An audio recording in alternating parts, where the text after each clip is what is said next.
While playing, a man learned about the structure of the world.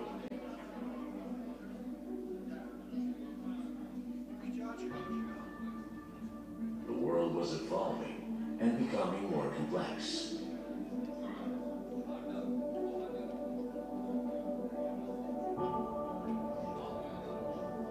Together with the world, human games were becoming mature.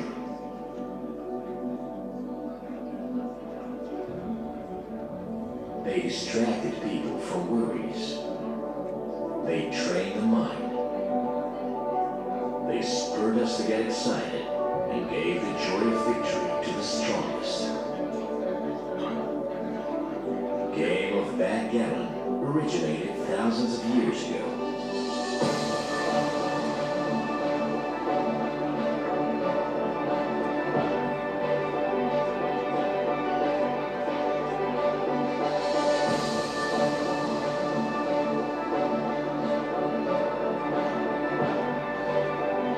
Every roll of the dice is a test of luck. Every move is a chance to win a game. Backgammon is a game in which the whole world is reflected. A success formula that is always relevant. It requires speed of thinking, strategy, and luck.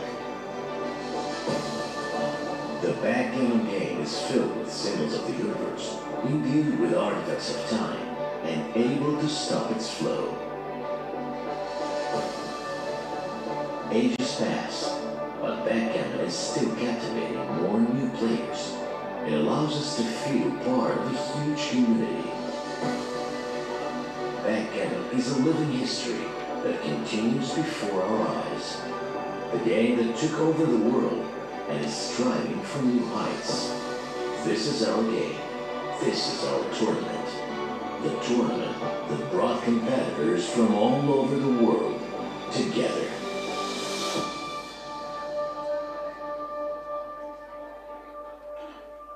Good morning, everyone! Доброе утро и добро пожаловать в Armenia! Welcome to Armenia, to the first Armenian Grand Prix! Let's give a round of applause. You know, us Armenians, we love backgammon. We are very passionate about backgammon because in Armenia it is illegal not to play backgammon. В Армении запрещено законом не играть в нарды, поэтому каждый мальчик знает, как играть в нарды, и каждый мальчик поддается своему дедушке, который обязательно у него выиграет, потому что он знает, что в один прекрасный день он вырастет, и он станет тем самым дедушкой, который отлично играет в нарды. In Armenia, every grandson plays with a grandfather. That's how we learn the game, and eventually we lose until we become the grandfather and we become winners. Who today thinks they are going to win the tournament? It's still early in the morning, huh? Let's do a quick roll. Давайте проверим, из каких стран у нас собрались участники. Let's do a very quick roll call. Do we have people from Georgia? Yeah, how about Russia? Есть из России, да. Самые организованные в форме пришли, видно сразу. Let's hear it from Iran. Hello. How about, okay, when I saw this, I was a little surprised, but Australia! Right, very big team from Australia, thank you. United States of America. How about Argentina? Yeah, a lot of Armenians live in Argentina. Let's see, how about, let's hear it for Canada. Where are you? Canada, thank you. Austria, do we have people from Austria? Austria, good job. Great Britain, where are you? There you are, okay. Antarctica. Okay, this was a test. You passed the test, you're very attentive. It looks like you played backgammon, huh? How about Israel? Israel, yes. Lebanon. Lebanon, welcome, welcome. United Arab Emirates. Okay, and lastly but not the least, Italy. Buongiorno, buongiorno tutti. Did I miss anyone? Of course, of course. Now, let's see. Hayır Can, Mates Desnek, yes, asmım Armenia, the subsecretaries. Armenia! Okay, we have exciting matches ahead, great guests, performances, and of course the official tournament opening. It's all gonna be here very soon. We'll start playing, but before that, just to show how passionate Armenians are about backgammon, there's a very old joke. Просто чтобы показать, насколько армяне живут нардами, вспомнился старый анекдот. So you all know about Noah. There is a great flood and Noah's Ark has been traveling for months, for days. Ноев ковчег буквально месяцами во время потопа бороздит просторы планеты и наконец потоп начинает сходить. So as the flood goes down, Noah's Ark lands on Mount Arda, which you can see from the window here. And all the animals start coming out of Noah's Ark. Bears, penguins, elephants, lions. И все животные начинают выходить из Ноева ковчега, львы, слоны, и все парами выходят. Под конец выходит сам Ной. And at the end Noah comes out, and this is two Armenian people, Armenian men are playing backgammon. And they look at Noah's Ark and they say, oh look, the circus is coming. И когда они спускаются с ковчега, видят два армянина играют в нарды тем временем. Они замечают ковчег и говорят, смотрите, цирк приехал.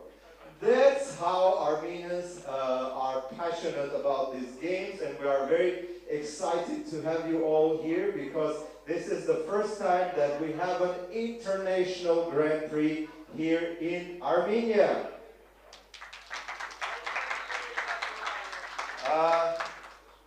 Мы Украину не назвали, так что давайте тогда втройне сильнее, потому что раз, два, три, Ukraine!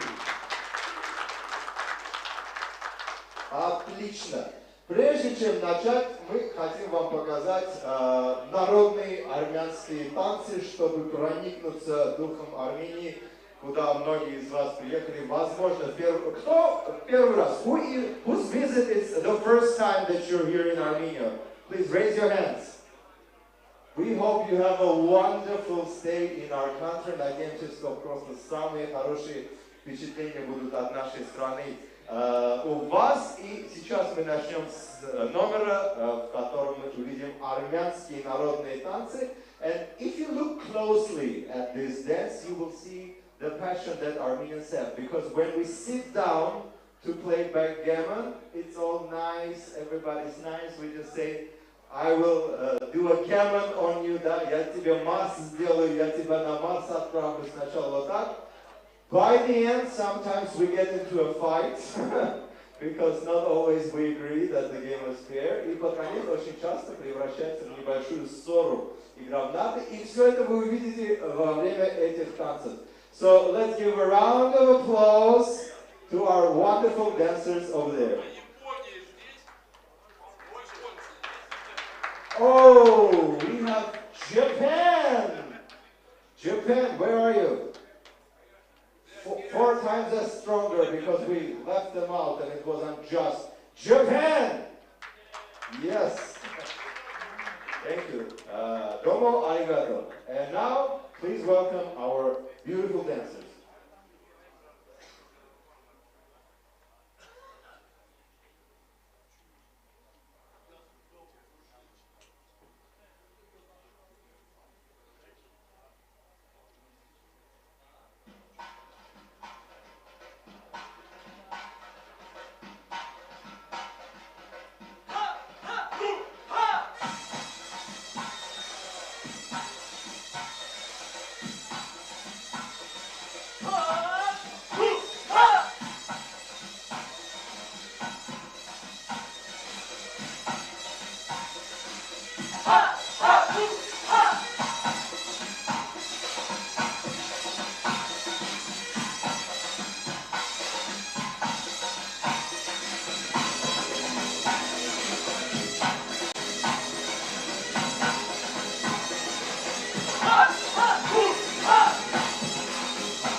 very much. Are you feeling energized?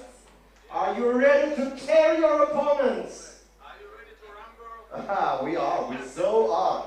Before that, today we're not just doing yet another tournament, we're really turning a page in the history of backgammon here in Armenia and international backgammon. So it gives me extreme pleasure to introduce a person who has done so much to promote the sport around the world. She is the president of International Backgammon Federation, Tatyana Komarova. Очень приятно представить человека, который настолько продвигает навык по всему миру, Татьяна Леонидовна Комарова. Dear friends, welcome to Armenian Grand Prix. I'm sorry. We work hard to make stay here comfortable. I wish all players good luck, fair play, and great memories. Let's go and start Armenian Grand Prix. Дорогие друзья, я рада вас всех приветствовать здесь, на международном турнире Гран-при Армения. Я хочу пожелать вам всем честной игры, успехов и вдохновения. И пусть победит сильнейший.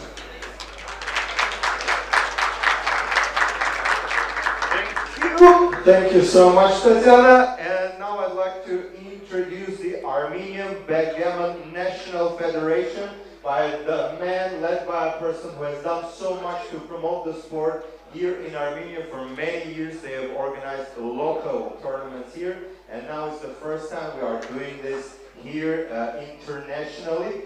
Please welcome the president of Armenian Backgammon National Federation, Khachik Melikyan. Khachik Melikyan, президент Армянской национальной федерации НАФ, который много лет организовывал наши национальные турниры, и вот мы вышли на международную планку. Спасибо. Բարի սիրելի բարեկամներ, սիրելի բույներ, ես բոլորին ողջունում եմ այսօր այս գեղեցիկ միջոցառմանը մասնակցելու համար եւ բոլոր բույներին, ովքեր որ ժամանել են Հայաստան, գրեթե աշխարհի 16 պետություններից։ Ես Խաչիկ Մելիքյանս ներկայացնում եմ Հայաստանի նահանգային ֆեդերացիան 2008 թվականից եւ հանդիսանում եմ ֆեդերացիայի նախագահ։ Հայաստանը ունեցել է լուրջ հաջողություններ այս ասպարեզում։ Նարդին Հայաստանում համարվում է որպես սպորտացիվ եւ մենք ունենք լուրջ հաջողություններ այս ասպարեզում։ I've been representing the federation ever since 2008, and we have had many successes all around the world with the national team, and today we are hosting teams for 16 countries around the world. Ես ուզում եմ հատուկ շնորհակալություն հայտնել այս գեղեցիկ միջոցառման կազմակերպիչներին, IBF կազմակերպության նախագահ Տատյանա Կամարովային, եկեք բոլորս ողջունենք։ I would like to thank the organizers, Tatyana Komarova from IBF, who helped to have this tournament a possibility. Եվ ուզում եմ ողջունել IBF կազմակերպության սպորտային դիրեկտոր Ացամաս Արսակովային, եկեք ծափահարենք։ And I would like to welcome the sports director of IBF. Եվ ուզում եմ հատուկ շնորհակալություն հայտնել առաջին անգամ Հայաստանում Grand Prix մրցաշարի գլխավոր դիրեկտոր եւ մրցավար Arda Findikogluին, որը ներկայացնում է Թուրքիայի պետությունը։ Arda Findikoglu, եկեք ծափահարենք։ And I would like a big round of applause for the director of the tournament and chief arbiter, Arda Findikoglu, who is representing Turkey. Where are you, Arda? Եվ Հայաստանի նարդոազգային ֆեդերացիան, որը նույնպես այս կազմակերպության կազմակերպիչներից է հանդիսանում, եկեք ծափահարենք Հայաստանի նարդոազգային ֆեդերացիային։ And let's clap to Armenian National Federation, who is the co-organizer of this event. Ես ուզում եմ առանձնապես առանձնահատուկ շնորհակալությունս հայտնել այս մրցաշարի գլխավոր հովանավորներ Սամվել եւ Արտակ Ալեքսանյաններին, եկեք ծափահարենք եւ ողջունենք։ And let's put a round of applause to the general sponsors of this Grand Prix, Artak and Samvel Aleksanyans. ինչպես նաև Նատալի Ֆարմ կազմակերպությանը, որը նույնպես հանդիսանում է գլխավոր հովանավոր այս մրցաշարի, And Natalie Farm, who is the chief general sponsor of this Grand Prix.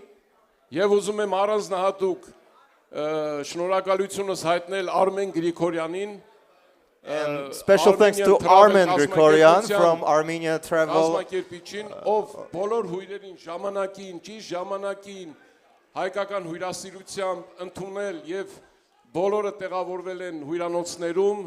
Thank you Եվ երկու օրվա for ընթացքում իրենց մեծ տպավորությունները ես բոլորի հետ շատ մարդկանց հետ կիսվել եմ եւ բոլոր իրենց շնորհակալություն են հայտնում Արմեն Գրիգորյանին այս միջոցառման ոնց որ ասած Thank you Armen and Armenia Travel for hosting, greeting all the guests and accommodating them in Yerevan and organizing the hospitality of the Grand Prix. Շնորհակալություն բոլոր մասնակիցներից, բոլոր հյուրերից, բոլոր ներկաներից այս գեղեցիկ միջոցառմանը ներկա գտնվելու համար։ Շնորհակալություն բոլորից հետ։ Thank to all the participants, all the guests of the Grand Prix. Thank you for being here today. Եվ առանձնահատուկ ես ուզում եմ շնորհակալություն հայտնել այստեղ է գտնվում Ճապոնիայի ներկայացուցիչ Մոչի Մասայուկին, ով հանդիսանում է աշխարհի կրկնակի չեմպիոն։ And we have a twice world champion from Japan, Moshi Makayoki. Եվ նույն պետության Ճապոնիան ներկայացնող Ակիկոյի, որը նույնպես համարվում է աշխարհի կրկնակի չեմպիոն, երկուսն էլ դալիճում են։ And another champion of the world from Japan who is also present here. Շնորհակալություն բոլորից հետ այս գեղեցիկ միջոցառմանը մասնակցելու համար։ Thank you all for being a part of this beautiful tournament.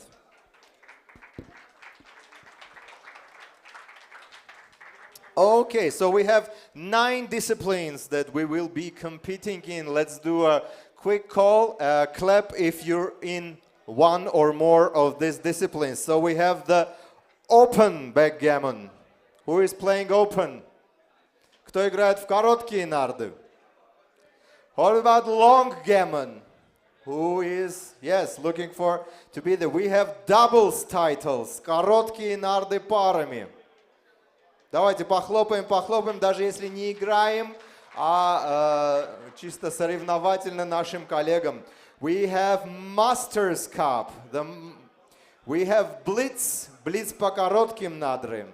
Longgammon Blitz по длинным нардам. Кто у нас в блицах? Да. We have Women's Tournament, женский турнир по коротким нардам. We have DMP Challenge. Турнир 1 point по коротким нардам. Кто в них? Вы во всех. Вы все время поднимаете руку. Как вы успеваете все. And we have Team Exhibition. Командный матч. Кто у нас в командном матче? Who is in Team Exhibition? We wish you all the best of luck. Enjoy. But before we conclude, let's one more time, feel the energy of Armenia, feel it pulsing through the veins of this Grand Prix. And once again, let's welcome our beautiful dancers. Давайте еще раз похлопаем нашим танцорам из Армении.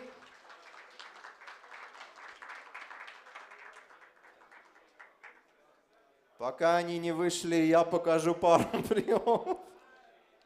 Так. Okay, they may not be ready. Սիրելի պարողներ, եթե պատրաստ եք, ձեր ելքն է? No. Okay, let's postpone it for the later part. Today we have a special guest who I think everyone in this room knows, and I'm talking about Arda Findikoglu. Clap if you know him. The man has helped to organize many tournaments around the world, and he's one of the chief contributors to popularizing the sport around the world. And here today he is the director of the tournament and the chief arbiter. Давайте поприветствуем Arda Findikoglu, директор турнира и главный арбитр, который во всех странах, куда бы вы ни пошли, вы обязательно встретитесь с ним.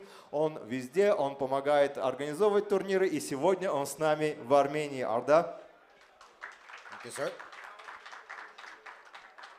All right, ladies and gentlemen, dear esteemed guests of First Armenian Grand Prix, Such a beautiful and meaningful gathering we are having here in Yerevan today. We are witnessing a great example of our sport, backgammon's ability to unite us all. And I'm truly honored by being given the privilege of being one of the main actors in this project. So before everything else, a very warm welcome to all of you. Для меня большая честь быть сегодня здесь. Сегодняшний турнир – верный признак того, насколько нарды объединяют народы мира. И для меня большая привилегия участвовать во всем этом и быть одним из организаторов. This journey started only a couple of months ago, and when I was invited by IBF officials to lead this event, I took it as an important duty to contribute in bringing our politically separated communities back together around backgammon. And since the first moment I arrived, I'm amazed by the close care of our hosts, the hospitality of Armenian community, and the beauty of this city. And I have to admit, Mount Ararat looks so nice from this side also. Мы начали организовывать турнир несколько месяцев тому назад, и меня пригласили со стороны IBF присутствовать здесь, и я почувствовал большую обязанность, чтобы все прошло максимально хорошо, потому что есть какие-то политические несостыковки между нашими странами, и для меня это была большая честь приехать сюда. Меня отлично приняли, и я должен сказать, что гора Арат с этой стороны тоже очень красиво выглядит. So I would like to extend my most sincere thanks to International Backgammon Federation, Armenian Backgammon Federation, and other organizing parties for this opportunity. And on behalf of our entire event crew, I promise this will be an unforgettable week for all of us. Хочу выразить благодарность Международной Федерации НАРТ, Армянской Национальной Федерации НАРТ, и уверен, что нас ждет незабываемая неделя игры. So it's time to get serious, as next few days we will be offering you intense backgammon action here in our hall, and I have some important details to share with you. А сейчас несколько серьезных, коротких деталей о турнире, которые нужно проговорить. We have planned a wide variety of categories for different tastes, and in a few minutes the open division of backgammon, which is our main category, will start. У нас много категорий, в которых мы будем соревноваться, и через несколько минут начинается дивизия коротких нарт открывается. Pairings are already posted on our notification wall and also online. All you need is checking your table numbers. Numbers in red letters are the table numbers for each category for you to know. На стене уже вывесены пары, по которым будете играть, поэтому просто нужно посмотреть, какой у вас номер стола, найти себя в этой таблице, и вы узнаете, кто ваш соперник. When you know your table numbers, we kindly ask you to go to your tables, get your seats, and wait for our arbiters to come to your table. They will be giving you the dice and score sheets. Находите свой номер стола, присаживайтесь там, ждете, пока к вам подойдет арбитр, и они уже выдадут вам кости и расскажут обо всех деталях. In every match, clocks are mandatory to use, and we already left a clock to each board. Our time settings for open undefeated will be 26 minutes bang and 10 seconds delay. Обязательно использовать часы, таймеры во время всех игр.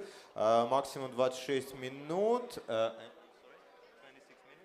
minutes, 10 seconds delay. С 10-секундным ожиданием на каждый ход. Match lengths are 13 points, 2 breaks of 5 minutes each for both sides. Матч длится 13 до 13 очков с двумя возможностями перерыва по 5 минут. When a match is concluded, it is the winner's responsibility to get the signature of the loser side, then loser side can leave, And the winner should bring the score sheet to our arbiter, and our arbiters will report to the notification wall. That's not gonna be easy. Когда заканчивается матч, победитель, это обязанность победителя заставить, чтобы соперник подписал протокол, а также это обязанность победителя принести протокол, отдать его судьям. So briefly, at the beginning of each match, an arbiter will visit you, and at the end of each match, you just raise your hand. There will be a few arbiters walking around. The closest one will come and get your score sheet to report your result. Судьи подойдут к вам перед каждым матчем, а также в конце каждого матча просто поднимите руку, и ближайший судья, который заметит вашу руку, тоже подойдет к вам.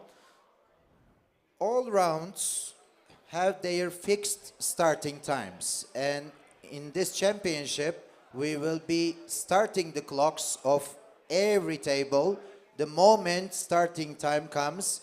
No penalty points, no grace periods. If you are late, you will be eating from your time bank. Не опаздывайте, потому что мы каждый раунд начинаем в одно и то же время для всех столов одновременно.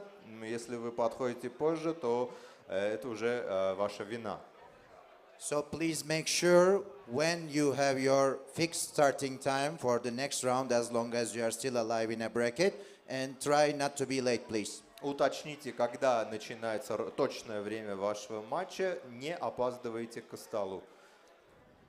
Open division will be played in double elimination format, means with one loss you can still win the championship. And today we have programmed 3 rounds in undefeated brackets. We will pass 3 rounds today in undefeated. Значит, в открытом дивизионе в коротких нардах мы играем на двойное выбывание. So we're playing double elimination and then Double elimination, we are passing 3 rounds in undefeated bracket. а также оцениваем 3 раунда непобежденных участников. And meanwhile, those who lose the second chance bracket will also start today at 5 p.m. right after the lunch break. И те, кто проиграют второй шанс отыграться, они получают в сегодняшнем матче, который начнется в 5 часов. Again, soon we are starting the open undefeated bracket, first round. Today we are passing 3 rounds in total. And if you lose, second chance will start at 5 p.m. today, right after the lunch break. Сегодня мы начинаем открытый дивизион для тех, кто 3 раунда непобежденными пройдут, а те, кто не пройдут, которые проиграли, у них второй шанс будет сегодня в 5 часов. At 7 p.m. today, we will continue with doubles. Those who are interested, we kindly ask you to make your registrations in next 2-3 hours for the doubles. That's the crucial one. Также сегодня в 7 часов начинаются короткие нарды пары, поэтому если вы хотите в них тоже участвовать, обязательно зарегистрируйтесь заранее.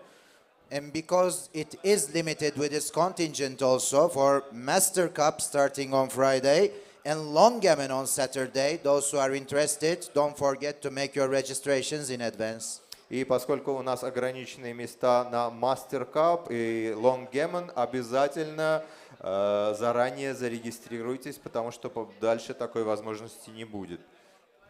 And our side categories, those are the continuous entry brackets. А также наши сторонние категории, продолжительный распорядок. Можете играть, пока не проигрываете в них. Those are Blitz, Longgammon Blitz, Women's and DMP Challenge, which you can try anytime available and rebuy as many spots as you wish. Это блиц по коротким нардам, блиц по длинным нардам, женский турнир по коротким нардам. Здесь вы можете купить столько спотов, сколько захотите, и участвовать столько раз. Those who already paid for these brackets, we will put the tables on our wall later today. If you are available, you can play them, but of course the priority will be the open division. Те, кто уже заплатил за них, ваши имена появятся на расписаниях, которые вывесим на стенах. Можете в них играть и, соответственно, можете добавить, но так, чтобы это не мешало основным категориям. We will have an exhibition teams match that's really interesting, not to be missed. Armenia versus the rest of the world. That will be on Saturday. Team captains Artur Muradyan and Masayuki Mochizuki will choose their teams. On Saturday, we have a very interesting exhibition match to observe. У нас в субботу будет отличный показательный командный матч, где сборная Армения будет играть со всеми остальными, как это не эпично звучит. And we will be concluding the whole event with the cool awarding ceremony and the gala party which shows on Sunday. You are all invited. We will be celebrating our prize winners all together. Также у нас будет церемония закрытия, будет гала-вечеринка, и вы все, конечно же, на нее приглашены. So as you see, a tough week is ahead of us. We don't want to keep you long. Just last two more information that's important. Нас впереди ждет такая достаточно насыщенная неделя, но я уверен, что мы к ней готовы. И два последних важных момента. This is a responsible moves event, which means you do not have to correct misplays of your opponents. If you do, that's fair play, sportsmanship, but we will not be forcing you for that. Just for your information, this is a responsible moves tournament. Это турнир с ответственными ходами, поэтому если ваш соперник совершил неправильный ход, у вас нет ответственности его поправлять, но если вы захотели так сделать, то имеете на это право. And dice on checker are cocked invalid and have to be re-rolled. Dice on checker invalid. Если кости попадают на одну из нарт, то обязательно нужно снова их бросить. На шашки, да. So, thanks for your patience.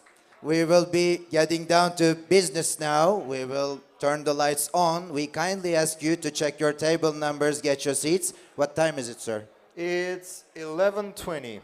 11:30 is the new official starting time. At 11:30, we kindly ask all players to be at their tables, please.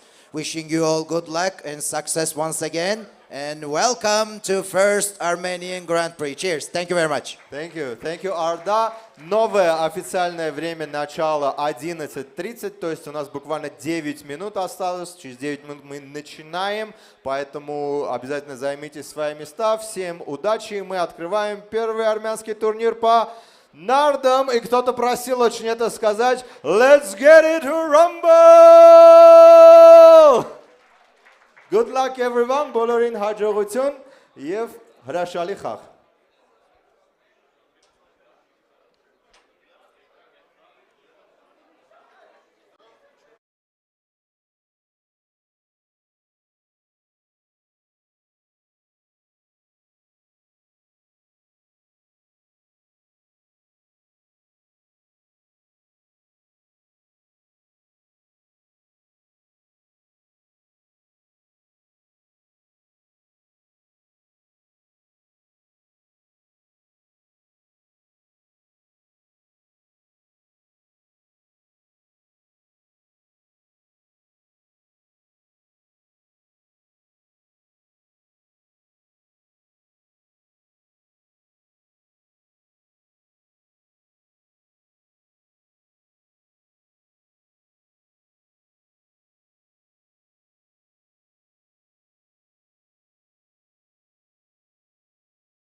And welcome to Yerevan, Armenia. We are here with the very first International Backgammon Federation's Armenian Grand Prix. We have exciting match here. We have Michael Niagu at the bottom.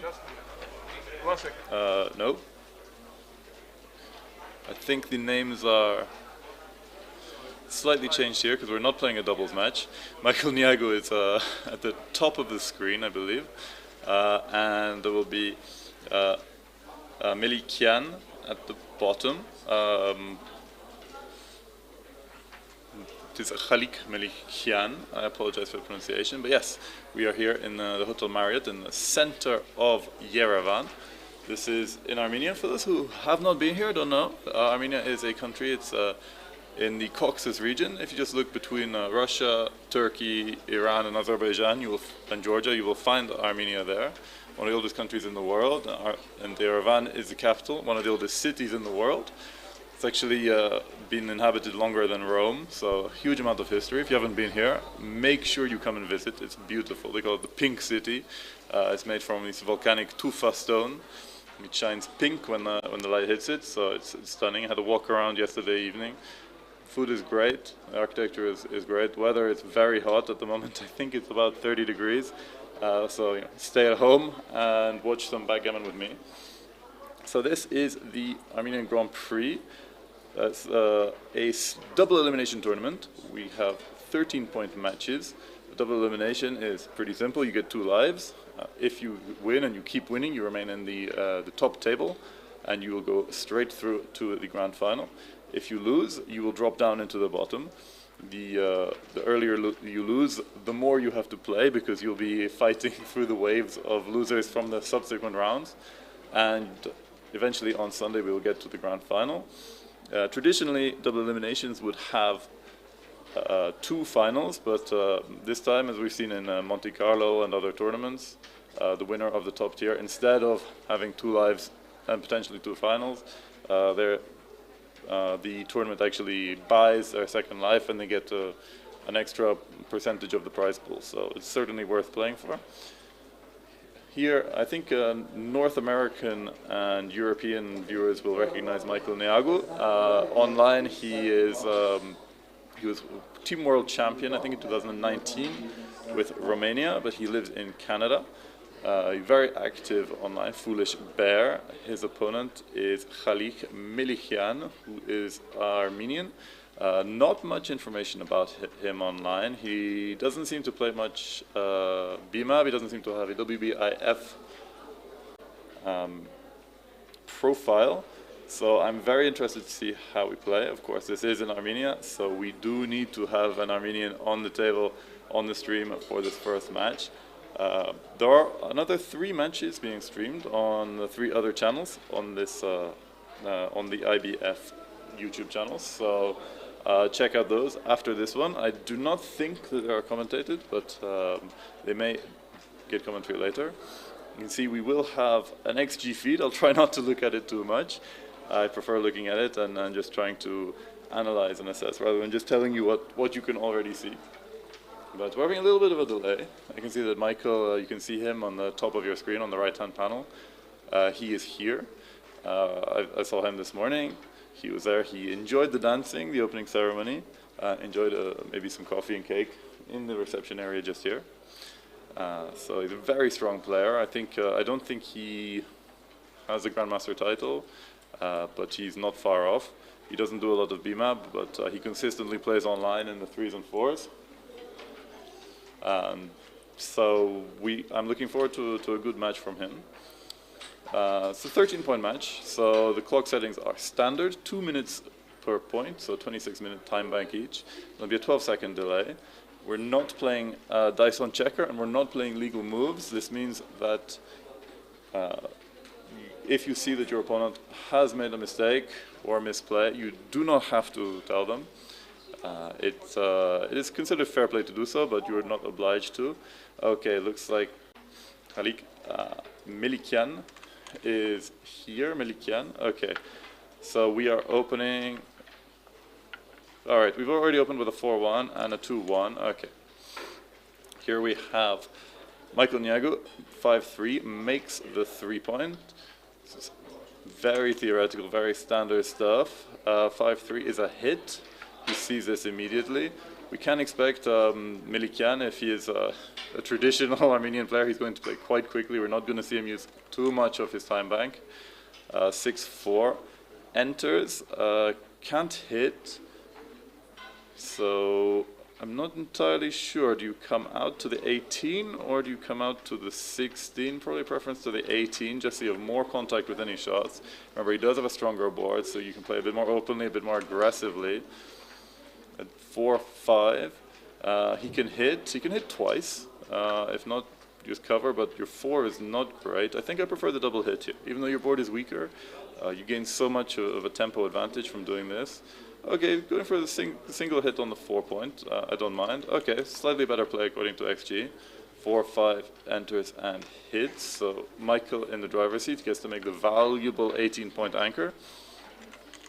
Do not hesitate to get in touch in the chat. It's always great to hear from you guys. I'd like to know where you're watching from and who you're supporting. Okay, 4-3 enters, comes up, trying to make a strong anchor now that Michael's made the 18-point. 4-5, this can hit. I think he probably should. He can't escape the back checker, so the hit seems stronger, especially he's made the 3-point. 5-3, okay, he makes the anchor, and I think the only 3 just comes behind. Coming down is fine as well, I think. Okay, double 4. This is starting to get quite good for Michael, although his 3 back checkers are blocked. I believe he's going to have to bring at least, I think he's going to have to bring all 3 down from the midpoint. He's made the 18 points, so his midpoint is not quite as useful. He doesn't really want to put 2 bloods in front of the anchor, although he's not too disappointed if Melikyan hits, be unlikely to cover, 3s to hit or duplicated. It's making a strong board, so it's certainly not a bad play. I think the problem here is that you're stripping all of your points in front of the anchor. So yeah, he's looking at bringing all 3 of them down. These bring valuable builders in, and then I think making the 4-point here, you duplicate your 3s that hit and that cover, and you're giving a lot of attacking potential if he chooses to leave his anchor, which he might choose to do, because I think the race is pretty even after this. So if he can escape with a hit, he's going to try and do this. But it's certainly a difficult play. You're going to have to leave a shot somewhere, I think. I don't think there's any really safe play that doesn't bury checkers behind. It's not what he wants to do. But he makes a stronger board, leaves a double shot. Okay, let's see what Melikyan can do. 6-2 does not hit. It doesn't do a great deal. He can make his 3-point, or he can slot his 5. I think both are fine. This leaves a very weak board. Another double 4 for Michael Niagu. This is a little bit more awkward now. Those 2 are going to have to come down, and the 6-2 is forced, and I think so. You don't want to completely strip your 6-point. This weakens his board. This is going to push the cube a little bit further back. 4-5 misses again. He can potentially make his 3-point and hit on the 4 now that Michael has broken his 6-point. His board is substantially weaker. I think a loose hit on the 4 would be too much, but he chooses to make the ace-point. I don't mind this. 4-2 cannot remake his 6-point. He cannot run with his back checkers. He can't really do anything he wants to do. He's going to have to leave another shot, so just putting one on the 3 seems about the best he can do.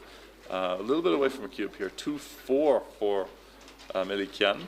Okay, points on head. We're going for a blitz formation. See the deep point made, so he's going to do his best to keep Michael on the bar. We get a fan here. We do have a blot on the 6-point.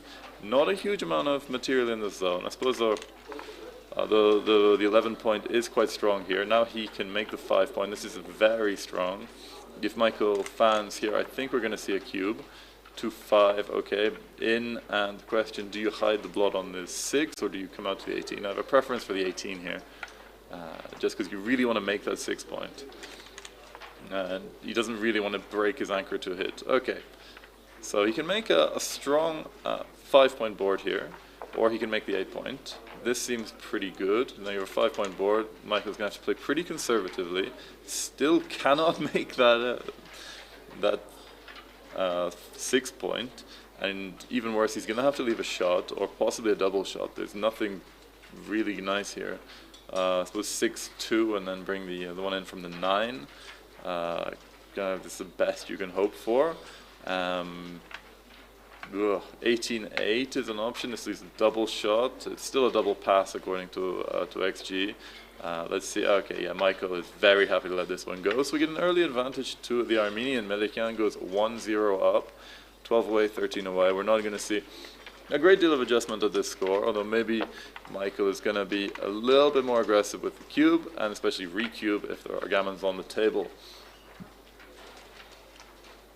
So, as you can see, there are, one of the interesting things in this tournament, there are 0 dice cups in the playing room. Everybody must play with a baffle. I'm sure Phil Simborg will be very happy to see this rule enforced elsewhere. So, okay, 5 on split and down. The one problem, these baffles are nice, they're big, they're stately, but they do encroach on the board, so you cannot put 5 checkers aligned on the 13-point. Okay, 3-4 does the double split. I don't mind this. Defensive play, double ace, punishes that immediately. Now he's thinking of either doing the 5-point or the 4-point. I prefer this. There's just no shots return, even though the 4 is slightly weaker. 4-3. I'd probably send this cube now. It's early, it's aggressive, but okay. I think it was a very small double. As you can see, the XG feed is in Russian, in Cyrillic, so I'm not great with that, but I'm going to try and work with it. Okay, the 22-point anchor is pretty strong and just slots the double shot. I think with his structure and the double shot in the board, this is probably strong enough for a cube. Maybe not. The anchor will prevent a lot of gammons, I think. So 5-6, just make a good anchor. The 18-point again. Michael hoping it works a bit better for him this time. 3-5, what are we doing? Just making the 5-point. Okay, we're in a fairly non-standard mutual holding game here. Generally in these situations, both players have advanced anchors, and they're just waiting for the opportunity to clear one of them and develop into a standard holding game where one player is attacking, the other player is defending. This is a little bit different. You can see that Melikyan's anchor is on the 22-point.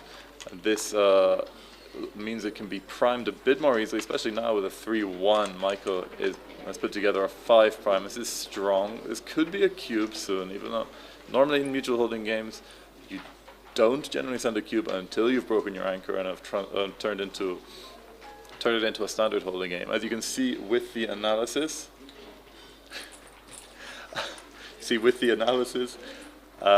it is actually a no double, so he needs to wait a little bit more. He's got a little bit more to do here. 1-5. I think you're going to break the 13-point.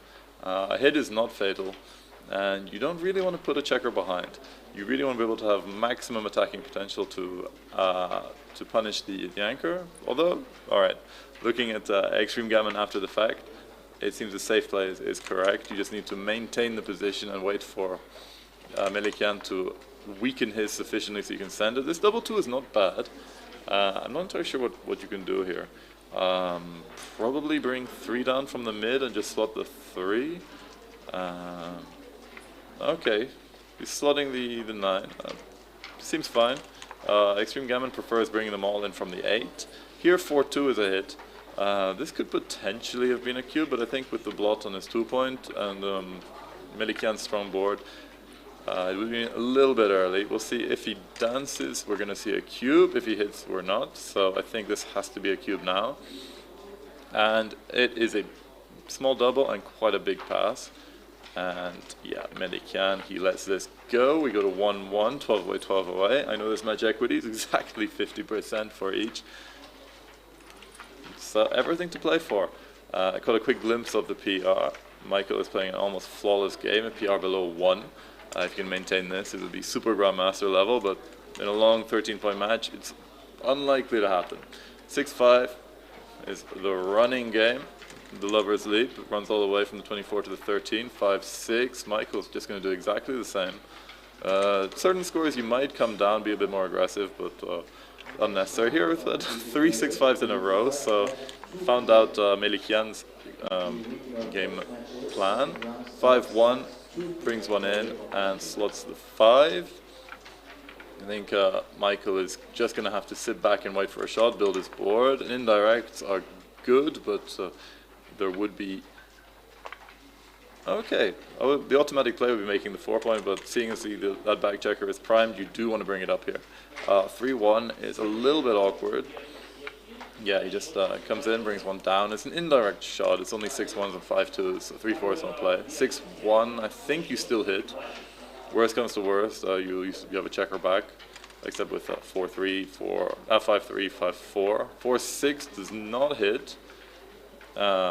Just comes in, comes down. I don't think it's worth coming out, although it might be. There's 10 checkers in the zone, waiting to pound on you. Here he's going to point on head, I think. Although there is maybe a safer play. But I think he's the race is even enough that you might want to be a bit more aggressive. Here the problem is you're leaving a direct shot on the with the 6. Okay, it's a better play than pointing on head, but is obviously punished. Double 6 hits, comes down, and did you make the ace point, or did you bring 2 down to the 7? They're both pretty similar. I like both plays, but either way, I think unless Michael can perform, we're going to see a cube here. 5-1 is not performing. I think this is just a double pass. Oh no, seems like is this a take? Okay. It doesn't send the cube. Double 1. Brings it all the way to the 5. He'd have loved to bring down a couple of checkers from the bar. 3-1. Okay, this enters, and I don't think you step up to the 21 point. You're behind the race now, so you need more contact. Slotting the bar seems pretty natural. Now the cube comes. Sends it pretty quickly. Now this is pretty tough for Michael. I'm not sure he has enough to take this. He's got a huge racing deficit, so he lets it go. I quite like this pass. Normally a one-man back semi-holding game is not strong. You really need some kind of race or counter-attacking potential, a very strong board to be able to take this kind of cube. It was just... Okay! A massive blunder from Michael. I think this might have been a transcription error. I don't think he made an 870 cube blunder. We will see if this gets corrected. Okay, 3-1 is the 5-point from Michael. He's got a nice balanced outfield here. He's got plenty of rolls. They're going to make the 7-point, 4-point. Melikian brings one down. I don't love bringing this up to the 23-point. You want to really be able to run out with your 6s, and this stops you from doing so. But it does put a bit more pressure on those outfield points, especially the stripped 8-point, which he now cannot really use to make that valuable 3-point. So he's thinking of slotting the 4, making an outfield point on the 10, which is nice. If he hits, he will be blocked with his 6s. If not, he can maybe split and bring one into the 5 as well. Coming all the way out seems a bit much. After this roll, it's only going to be 4 pips ahead, which is essentially even when Melikian is on roll. Okay, slight imprecision from Michael. Difficult play. 6-1 is a hit. But which one does he hit? I think you got a hit on the outfield. The 16-point just seems very clear. You take away a lot of timing from your opponent, and if he comes in badly, you may well be able to have another shot at the blot in the outfield there. In fact, 2 blots. 1-4 is going to come in, and I think this is just going to hit on the 9-point. I don't think there's any safe play. No, not really. Oh, he's thinking he can actually hit on his 15-point as well, of course. So this is stronger. You just get more of a racing advantage from hitting a checker in your opponent's side of the board. Now the reason that the error is not bigger is that the 9-point is a better spot to put your builder than the 10. So he finds the correct play. Nicely done, Michael. 5-2 comes in on the 23 and probably just comes down. You don't really want to leave a double shot here, just leaving 1s, 7s, and 10s. Is this enough for a cube for Michael? I don't think so. I think he needs a bit more of an advantage here. Here's the 1 this hits, and I think he's going to make the 10-point, although he could come down or anchor. Anchoring is, I didn't see that. Normally when I attack, I just want to keep moving forward. Okay, so 4-1. Coming in on the 21 point is a little dangerous because there's a decent amount of material, 9 in the zone, stronger board, not quite enough to cube, although this might be a market loser if he doesn't come in. And the double hit. Yeah, he's going to sail past his market if Amiryan can't find a hit here. Comes in on the 23. I think it's, yeah, according to XG, it is slightly too good. Amiryan has no difficulty passing this cube. We're going up point by point. This is 2-2. Even game, so we've gone down from a 13-point match to an 11-point match. So 5-4. This is Amiryan. Oh, the aggressive 2 down. I like it. We get more interesting games like this. Traditionally, you would do a split and down, but here he gets punished by the 6-2 from Michael Nyagu. 2-3 comes in, makes the anchor. 3-1, you're just going to make 5-point. It's so strong that leaving a shot in the outfield is not a problem. A shot that Amiryan's going to hit, and I think he's probably going to hit on the ace point as well, because there's just no other good 5s here. 1s are very strong, 6s are very weak. Let's see if he can find neither of those. Double tube. Here's an interesting choice. He can make a much stronger board by making the 4-point, or he can make a much stronger anchor on the 21. I like this play. You quite like contact here. 5-4, you're just making the 4-point. Okay, so this is another slightly weird mutual holding game. We're going to see what happens. 6-1. This might even be the time to run, take advantage of your stronger board and Amiryan's blot. Okay, this is apparently a blunder. He prefers making the 7-point, leaving a direct shot on the 8. This prepares a 5-point prime. If he doesn't get hit, he could well have a cube. He gets hit, and duplicates 5s, of course. Yes, 5s which cover, and this just continues onto the midpoint. An ace is crushing here. He finds it, and the 5. You have a choice here. You can slot the 8 again, or you can come up to the 18-point. Yeah, this is pretty good. It's a big open, aggressive play. Take advantage of the fact your opponent's on the bar, and now, even with 3 back and a slight racing deficit, this is a nice cube. It's a nice cube. It's I think, okay, he doesn't do it. I think it would have been not so easy to take. It probably would have found the take, but it's unclear. 6-2. Okay, 4-3, anchors up. This kills the cube for now. The 4, what do? Do you come down to the 9, or do you hit loose on the 2? Probably come down to the, oh, play completely safe onto the 4. Now he's thinking of a cube, but we've dropped into a mutual holding game. It's actually a borderline no double. Not many people would find that. This is nice. He steps up. Now he can get out with 4s and 6s. Makes a nice outfield point on the 11. Maybe not quite so useful now he's made his 5-point, but it does keep a bit more control over any checkers that want to run out. Here, double 4. I think he's... Ooh. XG just likes bring everyone down and going to the 2, which he finds. Going to just making the 5 turns it into a pass. This is actually the only play that allows him to take the cube. Nicely found, Amiryan. It's a small cube, and I think Vzять means take. I could be wrong. Okay, doesn't send. Alright, 1-3 is not his best. You can make the 10-point here, or just put a builder on the 7. You gotta think, what are you trying to do here? You're not really racing, you are playing a priming game. Okay, the computer actually just likes bringing 2 down, maximizing your potential to complete that 5 prime or even a 6 prime. Here the double 4 is a little bit difficult. His timing is dropping a little bit. He really wants to get that checker on the 24-point moving. That is his last source of timing before he's going to have to break an anchor or break the 8-point. 3-1. Now that there's a stronger board and the possibility of an attack, playing to the 7 does make a lot of sense, because Amiryan is going to have to attack. if he can't move his back checker 3-5, he cannot. He can attack, but it's not comfortable. He's just gonna have to bring 2 in, I think. Pray that Michael doesn't hit, and that he rolls something that lets him either step up or move out. Okay, there's no hit, but this is still a nice roll for Michael. He remains favored in this match, in this game.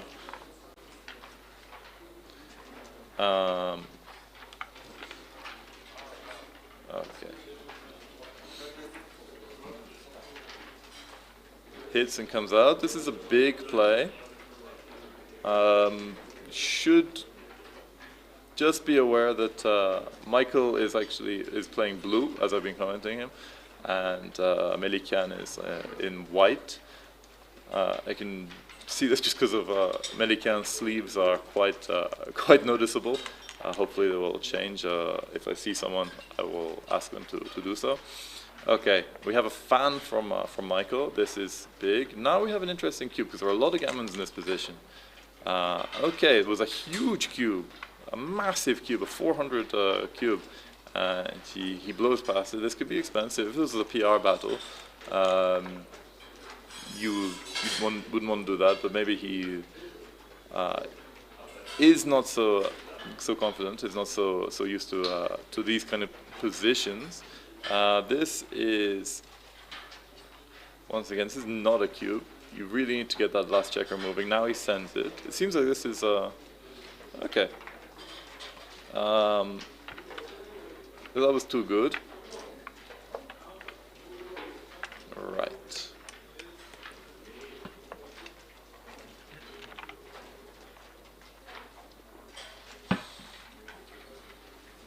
I'm just going to inform them that the names are the wrong way around.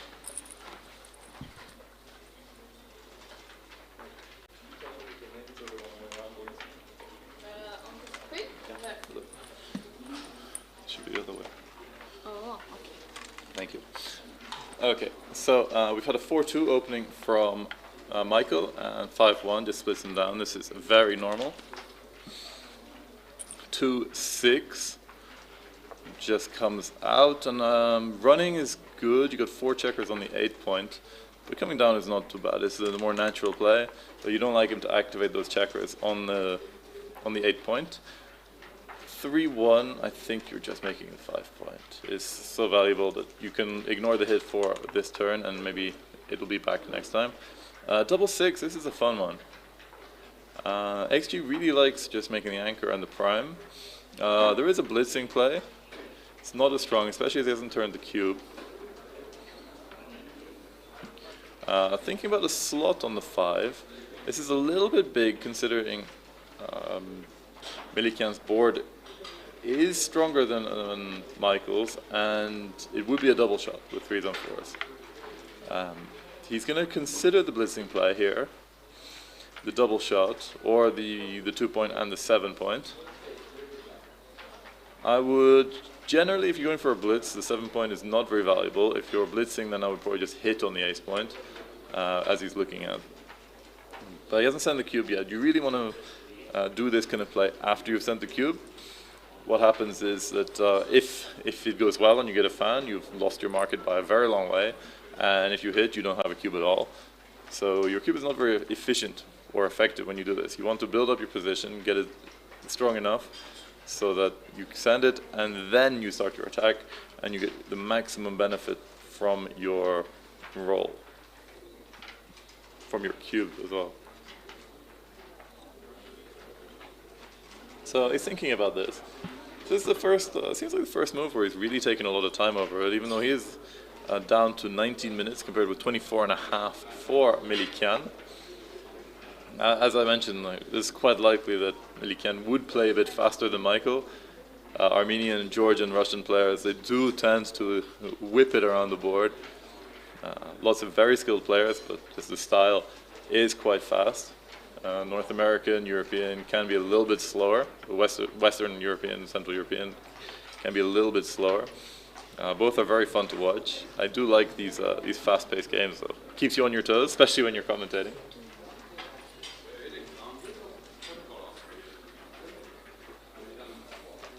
So here he's looking at the the correct play according to XG, and it does seem pretty good. I quite like this. You start making a 5-point prime. You make, because you got the 4-point already made. You got plenty of builder, especially that builder on the 11 is going to be so useful for making the 5-point. He doesn't love leaving the ace shot on the 13-point, but when you've made the 18-point, you can play a little bit looser with the mid. You can even break it completely. It's not a problem. Okay, we've changed the names. This is great. Yes. So I'm gonna have trouble pronouncing it. Khachik Melikyan. I'm gonna continue with this surname because I don't want to butcher his first name. But against Michael and Niagu, you can see every player have these quite stylish black and gold nameplates. They're given at the beginning of the tournament. They can put them next to the board. In fact, every board in the hall has its own camera. There's this board that you're looking at. There are 3 streaming boards, and every other board is provided a camera just to ensure fair play. Anytime there is a dispute, it just makes it easy to look back and see exactly what's happened. You can see Hossein Pakhnahad in the background behind Melikyan. He's here on Mochi's team. Mochi has his own stream. Okay, so we're seeing Michael is taking a lot of time on this. He's dropped at least 3 minutes on this play. This is fairly usual, in fact, when you have to choose between 2 very distinct game plans. You have the priming game plan and the blitzing game plan. There is the possibility of making very large errors. As you can see, like the second best plays are the blitzing plays.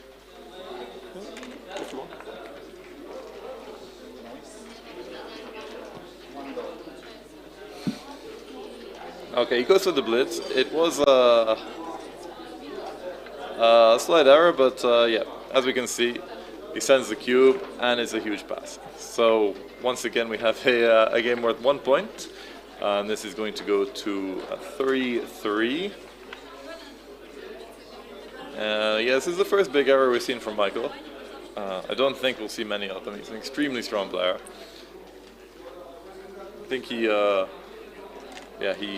won the North Cyprus Open a few years ago. He's done a lot. Very accomplished, very talented.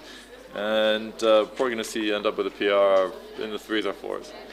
Very, very strong. 5-2, splits and comes down. As Michi says, a classic in backgammon.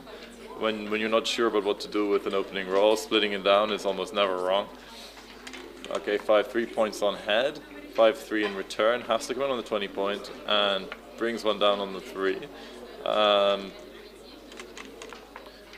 Okay, 2-3. There is a hit here, or there is an anchor. Both are actually almost the same, and even the pick and pass is very, very close. Slightly better to hit and bring one down. This is a nice aggressive play. You take advantage of your stronger board. In fact, this board is a bit more prone to blitzing than priming with the 3 points. It's going to be slightly harder to make that compact structure. So he goes for the very best play. Well played. 4-3. He's very happy to anchor. There is an indirect shot with 8s and 9s here, but he would leave a shot in his board. So I think I don't know if you want to hit or you want to cover. Ice Cream Gammon is pretty clear. He likes the hit. Take advantage of a better board and take a nice racing lead. If you don't get hit in return, your position is good. 4-3 enters and hits on the 10.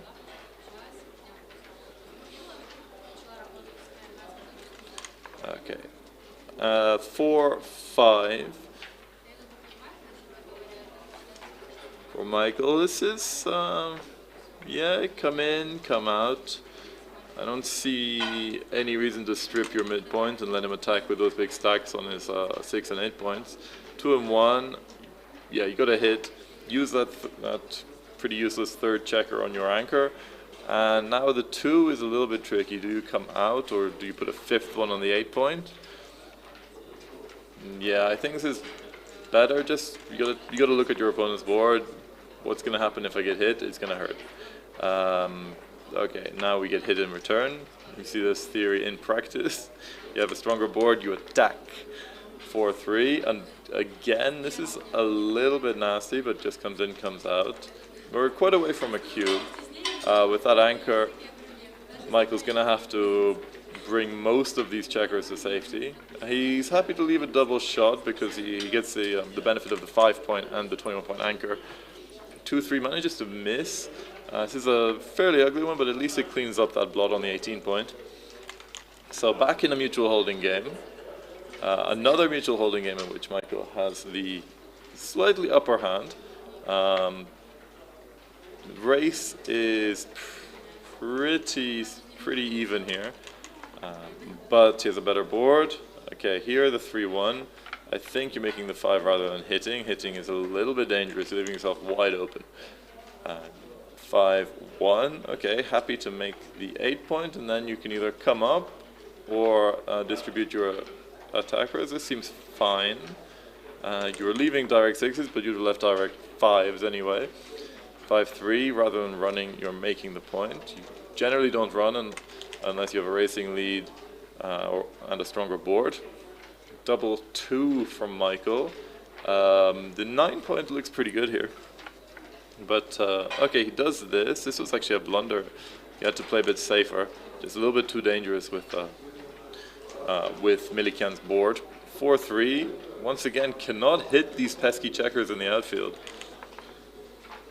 5-1, where is this going? I think you need to clean something up here. Yeah, the computer likes just stepping up to the 9 and going to the ace. Getting hit is a problem. This weakens your board a little bit too much. You really want to maintain the integrity of your board, because you might start getting hit. And if you get in a hitting contest, you really do not want 2 blots in your board, even though XG does not consider it too bad. Double 3 is lovely for Milikian. He just can come out, and I think he just runs all the way. Oh no, you come down. Yes, you block that anchor. He does have a racing lead, but this is just strong. You have a nice priming structure in front of Michael's anchor, and this just gives you a nice advantage in the position. Will he have a cube soon? This is still technically a mutual holding game, but the absence of a midpoint means that those 2 checkers on the 18-point can just run out very, very easily. Double 5 is a killer. This gives him a huge racing lead and escapes all those back checkers.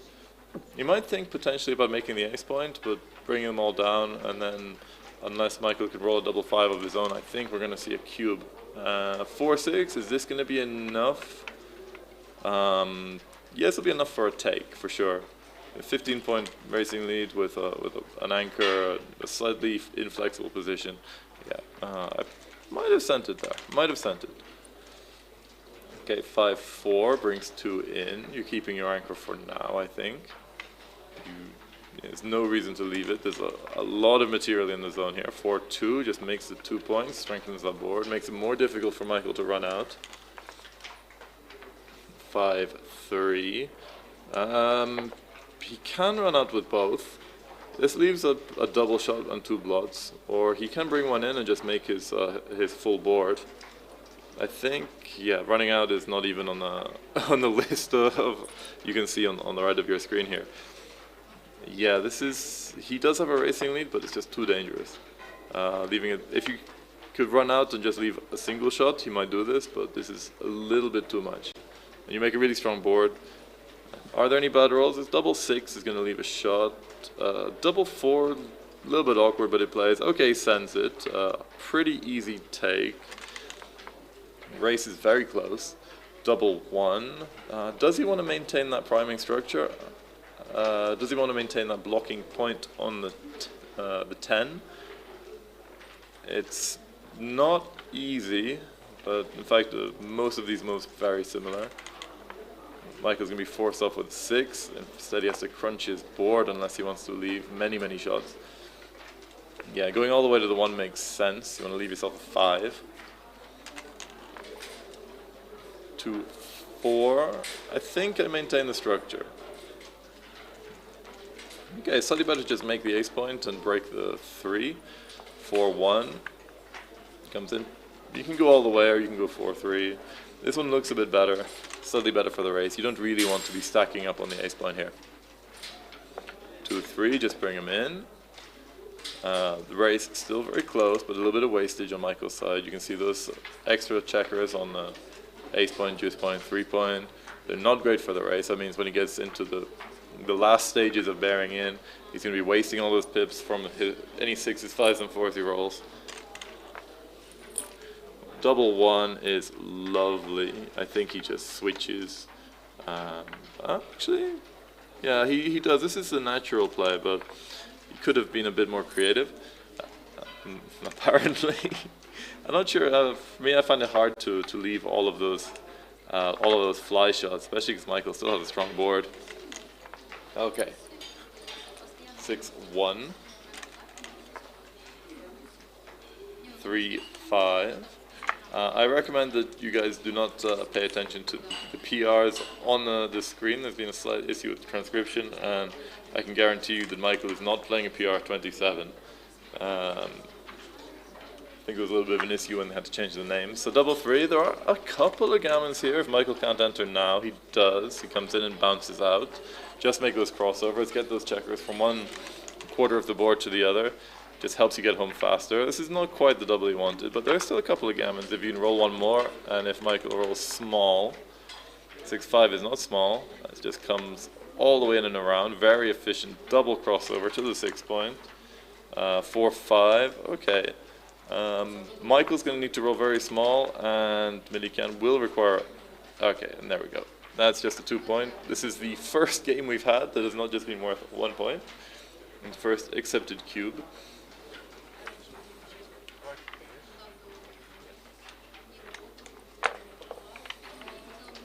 Okay, this is 4-4. It appears the scores are inverted on the screen as well. I might see if we can get a scoreboard on the screen.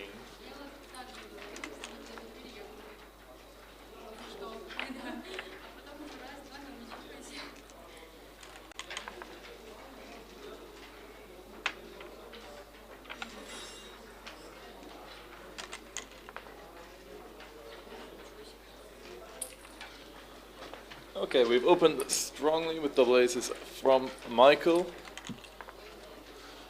6-2. This doesn't make the 8 point that he wanted. I think he's probably gonna have to hide it.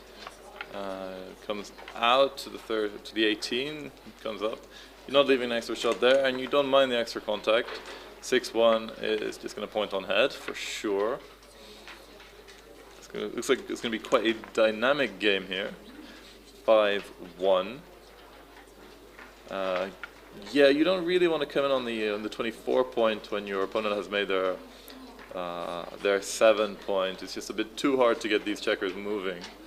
The 5, however, the 1, however, is interesting. You step up to the 23. This puts pressure on the stripped 8 point. It's nice. Or you can put pressure on the blood in the board with a 6-5. Both are pretty similar. This 4-3 is a little bit of an ugly play. I quite like the computer's play of hitting loose there and just making the point. You're going to be leaving shots anyway. You might as well put your opponent on the bar. 3-5 just makes the anchor, and the 3 I think he's going to hit. Yeah, coming down is fine, but you really don't want him to run away. The hit back is not too consequential. 4-6 comes in and bounces out. You see a prime, you jump a prime. 3-4 hits and covers. Will we see a cube if he fans? 4-4, I'm not sure, but he does not. He does the opposite. He comes in and hits. 3-2 hits back twice. This is strong. We're probably going to see a cube pretty soon. 5-2. Is this enough to keep him in the play? I think with 3 back, you're taking the cube, so he doesn't even send it. Double 5 is gonna hit. Can't move any of those back checkers, so we're getting people down, putting one in on the 5 point. This is nice distribution. Brings a lot of people into the zone. 5-3 is a fan, and I don't think it's too good with 3 back behind structure. It's actually not too far. There's so many gammons that it's a massive pass, but it's still a cube. You have to do it because you're not guaranteed to cover. You're not guaranteed to get those checkers out. Those are the weakness. So will he find this? It's a small cube, not a big error not to send it. It would be a huge error to take it. I don't think Hachik Melikian has any intention of taking this cube if it comes his way. Here we go. He finds a cube, and I think, yeah, I think he spent about 2 seconds. He would have obviously been thinking while Michael was thinking, but yeah, he saw the gammon risk here. He said, no, I want no part of this. And we go to 5-4 for Michael and Nyagu.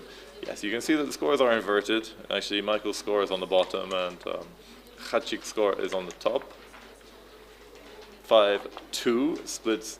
Oh no, not splits them down. 2 down. He's trailing, so I quite like these aggressive openings. It seems like they're his preferred ones, and he's routinely punished for them. 6-4. Michael rolling well in the early game. Getting into a bit of trouble in the mid game, I've seen. Ace-3 come down to 22. You could slot the 5, I prefer. So does XG, but it's not a big mistake to play the natural splitting play. 4-2 makes the point you want. 4 point.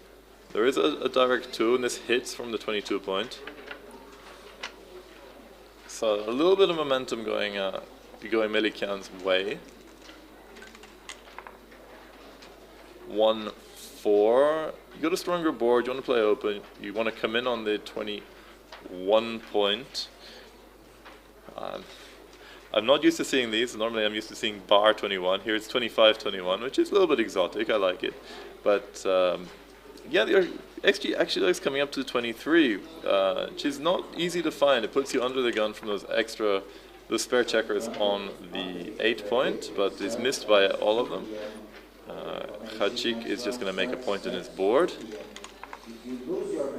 Double 6 from Michael. He's going to be springing one of those checkers out. He can point on head on the deuce. He can. Oh, here it's actually correct to make the 7 and the deuce. So it's counterintuitive. You frequently want to hit twice. Once again, the 7 point is not that useful when you're blitzing. But there's not much better. Putting a second one on the bar, is it worth getting hit back? I'm not sure, because you just end up with almost nobody left to attack. Here, at least you have 10 in the zone. You have a strong cube if he comes in poorly. Yeah, here he finds it. I think coming out just leaves a few too many return shots. Melikian's board is not too bad. 6-2 is bad, and I think this is just going to be a double pass. Yeah, once again, small, borderline too good. Actually, yeah, it is on a plus analysis. We are looking at a too good here. He's not going to take this, I don't think. Although he's spending a bit longer than previously. But yeah, he finds it. One of the curious psychological phenomena in backgammon is frequently, although not with players of this caliber and experience, when you pass a cube twice, there's a little bit more of a tendency to take it the third time, even if your position is worse than the first 2. This is not the case here. See, inside the adjustment of the camera. Okay, 4-2, gonna make the 4th point on Michael's side. 3-2, split them down or 2 down? 2 down, goes for the aggressive play. I like it. I like his approach, I like his style. 2 down, I think, I'm not sure we're gonna see a split here. Or, yeah, frequently when your opponent brings 2 down, you want to do the same. It just limits their potential to use those checkers there. Okay, makes 22 point and the 4 point. It's better than just making the 20 point. Better to do 2 good things than 1 great thing. But here, double 2, not much better to do. He's already made his 4 points, so just make that 20 point. Thinking maybe make the 9 point, but the 20 point is so much stronger. And there is some attacking potential in the zone. You can neutralize the power of those builders on Melikian's 10 and 11 points by making that 20-point anchor. It's very strong. 2-1, he's just going to make his 9-point, I think. Or actually, no, maybe not. There are a few things, these small technical outfield plays. You just got to think that maybe the 11-point is a better blocking point against that 20-point anchor. To me, just making the 9-point, it just seems visually more appealing than making the 11 and leaving a block. So he does this. This is not an error by any means. 5-2. Ooh. Here's an interesting one. Maybe make the 11 and slot. Yeah, this is the play they're looking at on the screen. Otherwise, bring 2 down. Here, I really dislike breaking the midpoint when my anchor is in my opponent's board. It just seems a little bit too loose. I hate disconnecting these back checkers. Yeah, he finds this play. It is the best play, but not much. 5-3 does not hit. It makes the 3-point. Improve your board when you can. 5-2 doesn't cover, and you can't make the 3-point. So this blood is gonna have to stay there. He's gonna bring both checkers down.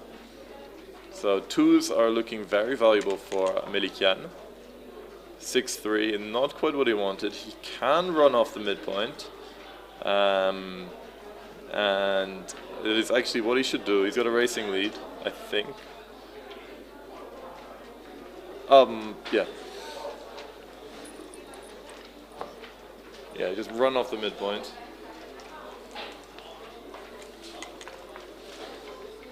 Double 3 is excellent, covers, points on head, and probably just brings one to the 8. A crushing roll from Michael. 5-2 comes in, and can you come out? Yeah, you gotta come out. Yeah, coming down just leaves you open to being primed and blitz, which is not great. So he does this. This is close to a blunder. Yeah, we've got to see a cube here. This is a strong position. He's got a great offense, a great defense. As you can see, it's a 173 error to 188 error to not cube, and it's a borderline take. This is a very difficult decision for Amiryan if Michael can find the cube here. It's not a position you love to have when you see your opponent has great offense and great defense. You got to think, how am I going to win this? And the only way, effectively, is to just escape that back checker and get into a holding game where you would be favored. But this is easier said than done. Would require 5, preferably double 5s, and they do not grow on trees. So he's having a bit of a think. He's already down to just under 12 minutes. He's used more than half his time, and we're not quite at the halfway point in the match yet. So he does find the cube. Excellent play. He takes this immediately. Obviously, he had time to think while Michael was pondering. 5-6 hits, and I think you put a builder on the 6. It's a natural place to have it. You always want to have one there. So useful. Oh, we have our first baffle cock die. 2s are huge. 1-6. Is that cocked? No, it's. Yeah, it was resting a little bit on there. I'm not sure if this is valid. It seems that they're going to play on 1-6. Great dice. Probably the best dice that doesn't hit. Double 5. This doesn't hit, but I think it takes him out into a racing lead. He's just going to have to slot the ace points. So this has turned out better for Amiryan than they might have expected. So he's very happy to just run out into a race. 5-4.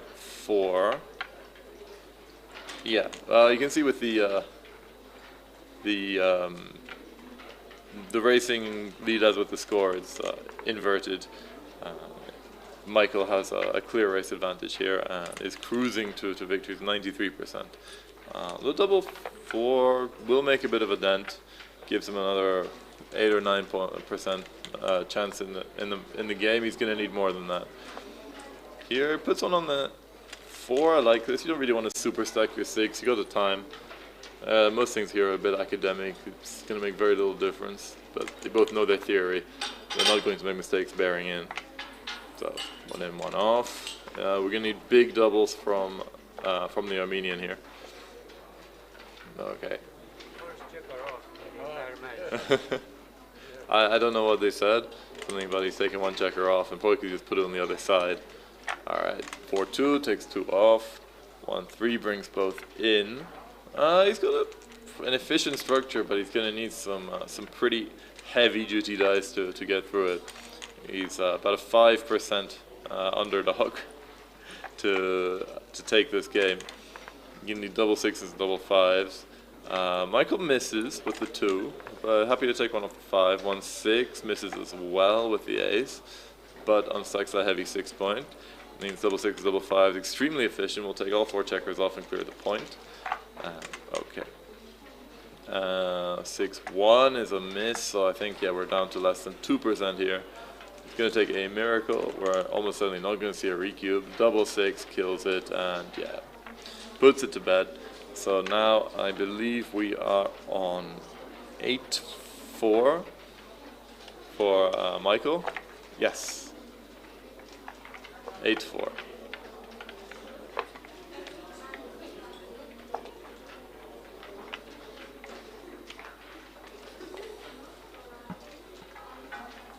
Yeah, you can see some quite funny stats. Like, there's no way that either of them have made a 2,700 take error.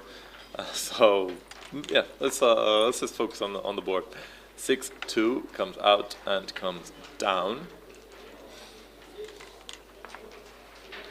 2-1 hits, and I think just brings one down. Even though you are ahead in the score, you have a better board, so you should still play aggressively.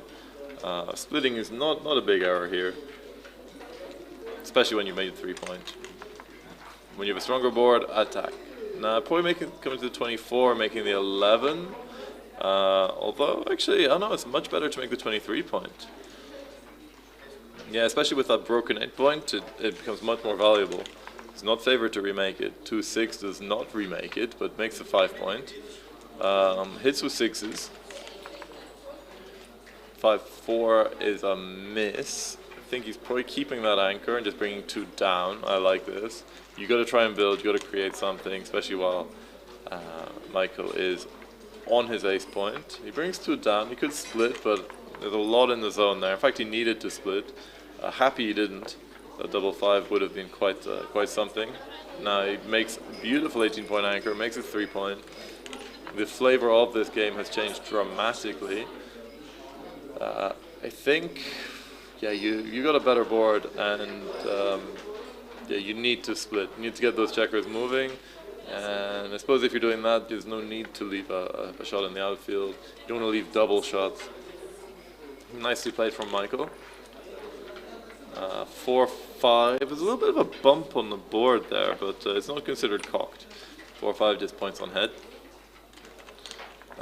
With a fan, we're going to see a cube, I think. Yeah, this has to be a cube, yeah. Immediately whips it onto the board, and it's already a pass.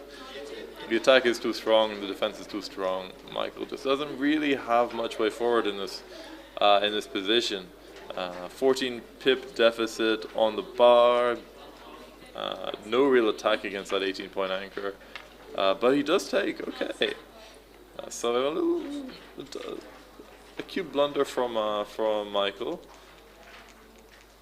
Understandable. He does still have decent winning chances, but there's quite a lot of gammons, almost 30% gammons here. 5-2 attacks, yes, and distributes. And you could actually prefer bringing one down, breaking the midpoint. Just to have more attackers in the zone and not leaving, not going to the 2 point, the 4 point. 6-1 points on head. This could be quite an expensive take for Michael, but he manages to get a hit in there. This could be a huge swing. 6-1 comes in and comes out. And he's looking for 1s and 2s. Gets a 2, so this is good. The 3 is probably just going to go to the 5 point. I don't see anything more constructive. 6-1 double hit, or you could make the 7 point. Both are actually the same. Just one gives you a lot more gammons. I would have thought a player as quick and aggressive as Amiryan would have maybe gone for the blitzing play, but a 5 prime is strong. Okay. Here, 2-4, you can make your strong board point. I'm not sure what else you do. Just completely break your 8 point. thing is, it would hurt to be hit here, and there are some double hits. Like double one would be catastrophic, but double one would be catastrophic anyway. You just have a double switch. But this is nice. At least if you start getting into a hitting battle, you have equalized the board strength. Ah, okay, fantastic.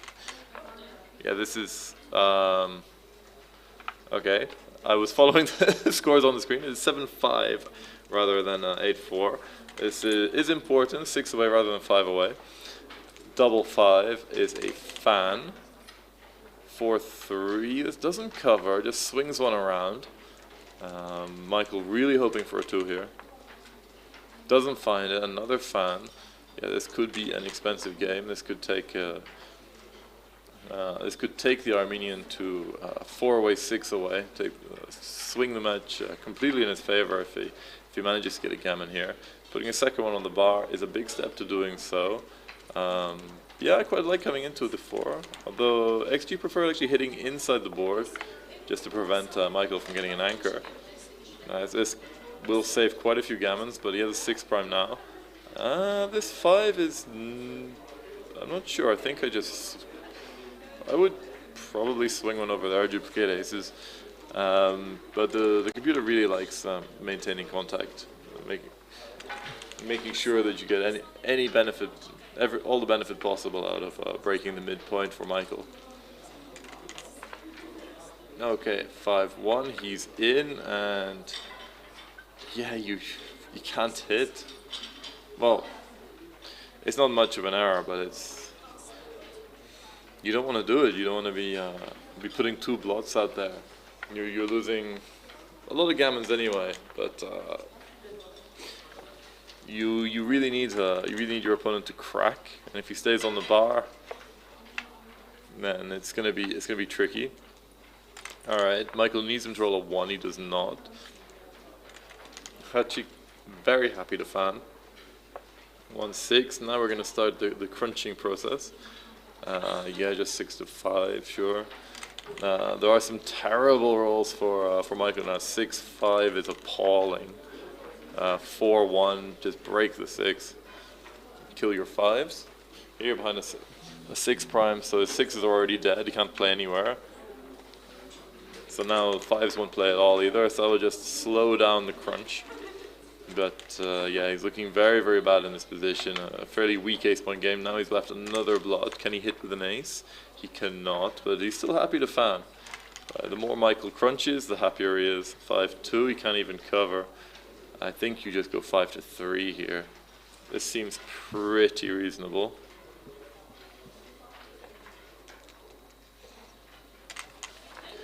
Alright, so 4-3, still can't hit that blot.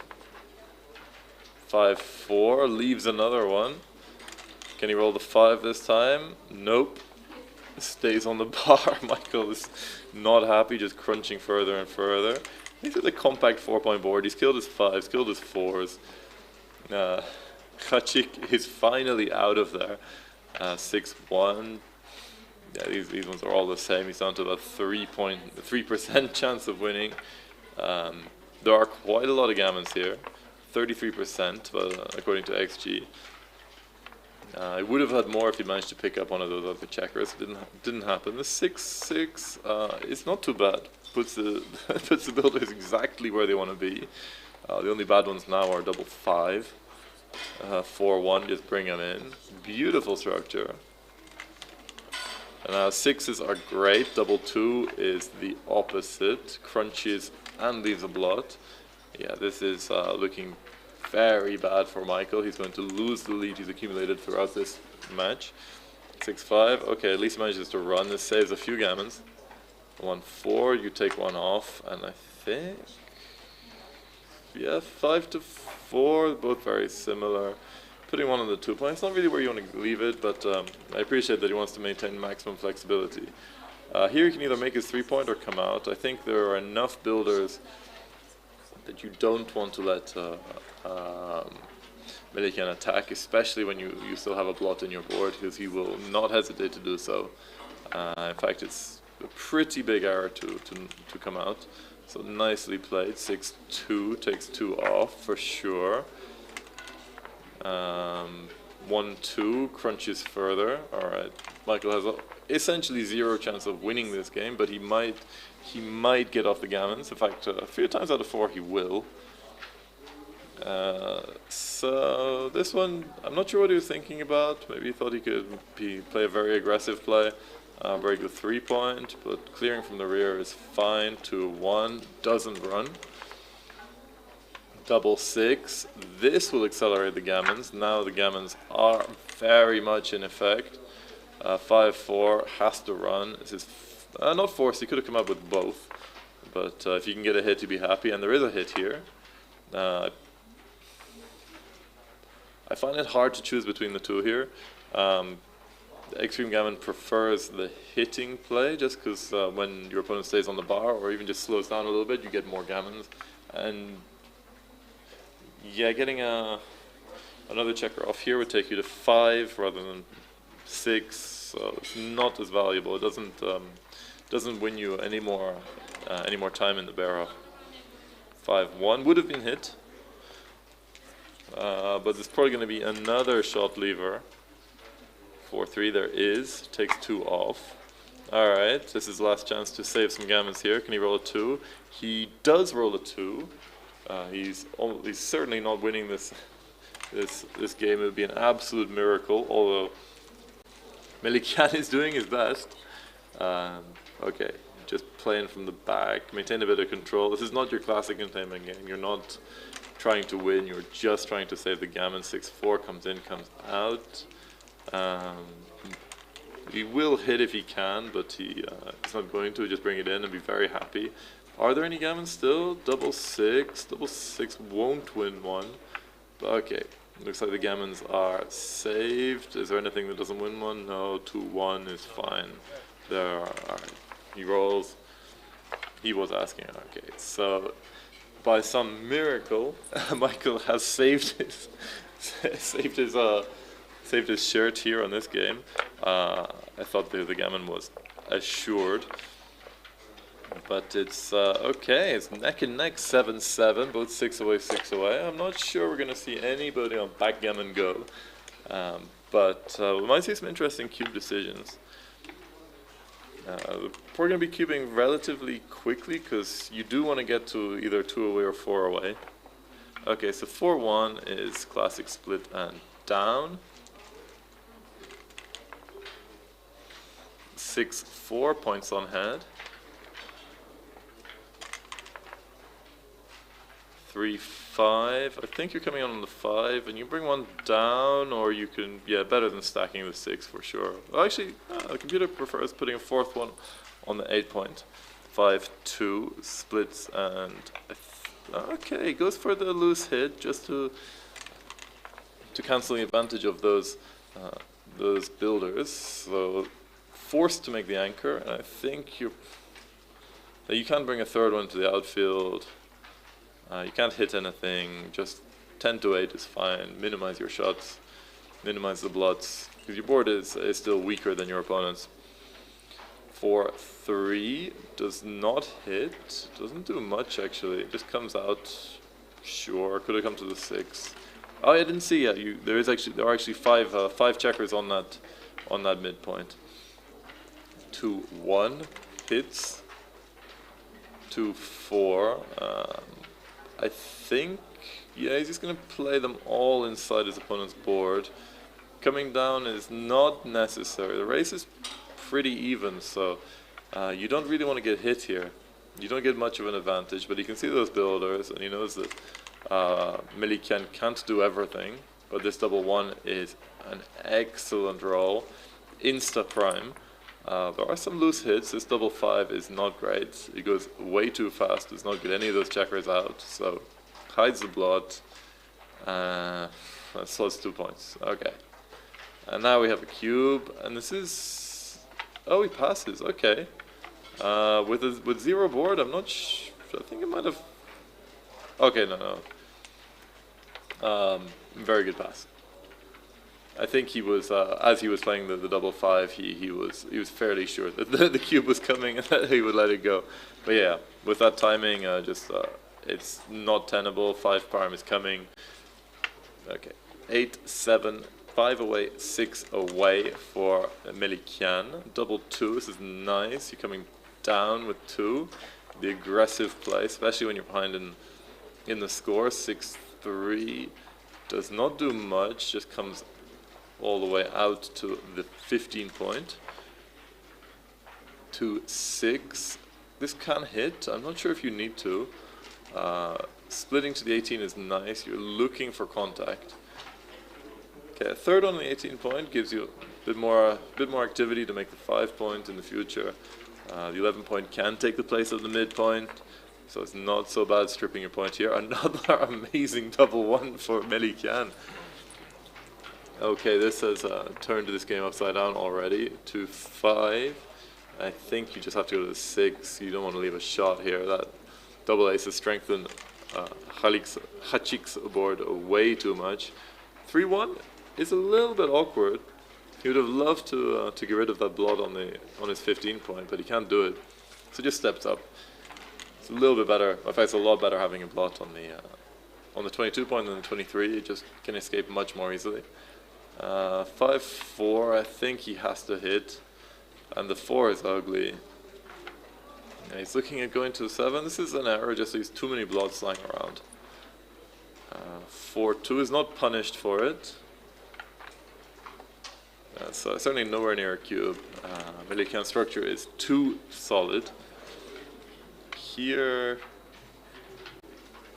yeah, I think your timing is not really good enough to play prime versus prime. I think you just make the point, and okay, it's looking at stepping up. It's not bad, but the board on the other side, it's just a bit too strong. If you get hit a third one back, it's going to be extremely costly. It's not going to be able to recirculate quickly. You give your opponent a tempo hit to come out and around. But let's see, it's not a huge error to step up, because you do want to make that anchor and you do want to circulate those back checkers, but yeah, he sees that the hit is just a little bit too expensive. Okay, 6-2, can't run, but can make the 5 prime. So, oh, we missed a cube here, so it looks like we're going to see markets being lost. Now, whatever happens, it's either a pass or too good. My natural inclination would be to just make the 5, but this is fine. But you can't take this cube. Your position is not going to hold. Your midpoint is stripped. You're behind. Got 2 checkers behind a 5 prime. Looks like maybe playing on for too good. Okay. And yeah. All right. Now. No, I think I'd go for the full blitz. Make the 5-point board.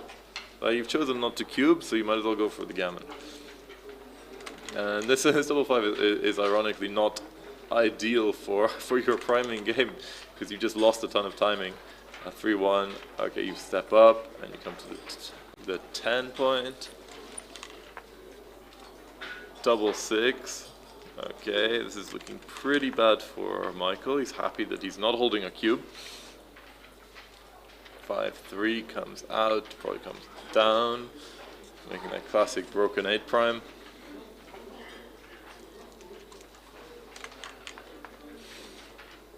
(5-3) still can't come in. He'd love to roll a 1, just get some kind of defense here. He's coming down to this. Oh yeah, you got a hit here for sure. You're not playing a priming game anymore. You're playing a blitzing game. So this is quite a big error. It's very important you get to these kind of positions that you got to be flexible with your game plan. You got to know when to attack. Here he does, and he can bring 1 to the 6. Double 1s, double 2s are what he needs. They are not what he gets. 4-1 covers, blitzing play. He's not trying to get hit and recirculate, because Michael does have some structure. If Melikian gets hit, he could be in a bit of trouble. Double 1 is the switch or the wash. Yeah, 7-6 is a nice play. Just diversifies your attacking numbers. 4-6 fans. We're looking at very high chances of a gammon here. Closes the board with 2 on the bar, 5 in the outfield. Unless Michael can find a shot somewhere where he's not going to save this gammon. But we'll see. We'll see. Stranger things have happened.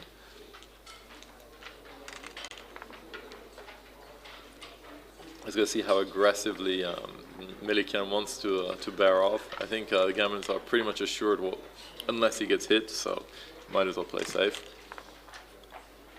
3-1, take 2 off.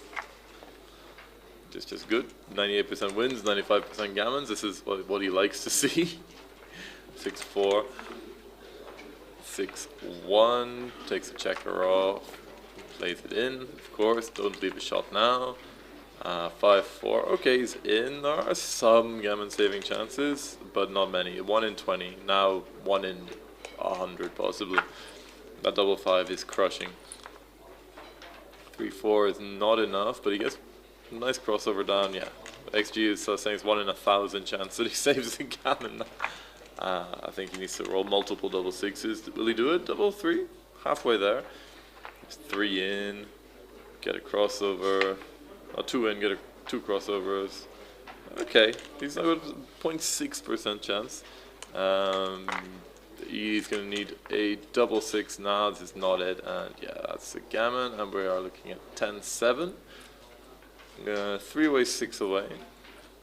We're not going to see any aggressive cubes in from Milikian at this score, but in non-gammonish positions, why not? Looks like the players are taking a little break. I think I will take a little break as well.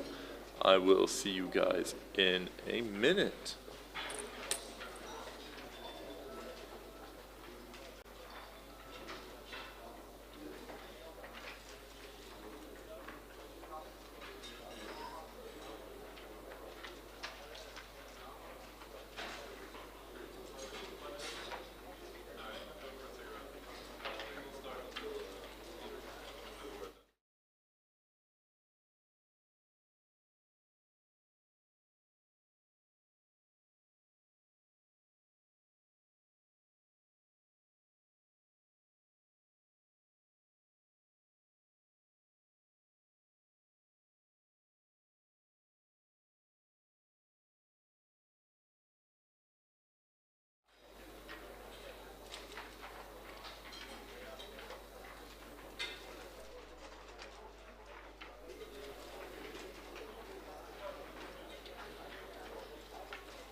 Okay, we're back. We're just having a quick break.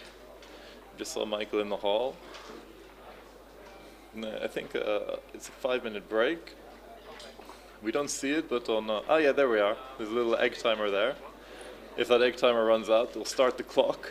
I don't think it will affect Amiryan too much. He seems to be playing pretty fast. He's used less than 5 minutes on his time. On the other hand, Michael is feeling the time pressure a little bit more. He's at 9 minutes. This should be easily enough. He might get down to under a minute, but I don't think he's going to find himself in any real time pressure. You can see in the background of the player cams there's a big projected screen. They have that. They have big videos, and they have 2 other side projectors by there.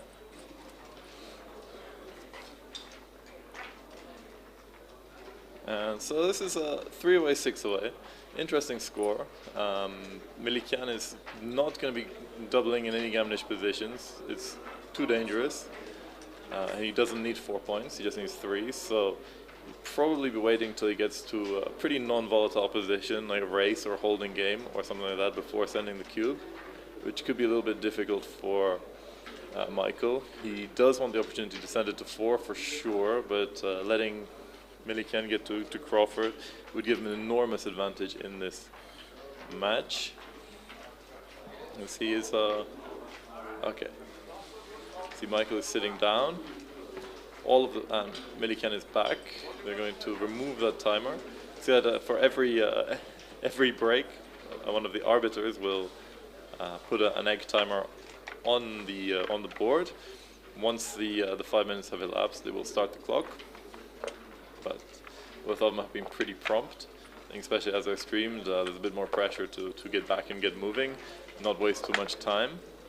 We started a few minutes later than anticipated, and the next match I think is at 2:30 or 3. So it's going to be quite a short break between the two. Okay. I'm not sure if you guys at home can hear what we're saying. But just let me check the chat. I see we have Tanya Klimova with us, which is great to hear, great to see. We've got some. I got a few. Got Jacques. Welcome, Jacques. I've seen him a lot on streams I've done. And Philippe Perenez. He is a pillar of the Parisian backgammon community. He's been the leading light of opening up a third playing area in Montmartre, in Barbès. Okay, so we are back. We are back. Okay, Jacques is asking to switch XG to English. I will pass on the message. Thank you, Jacques. Okay, so Amiryan, he is racing out. I don't think there's much better to do.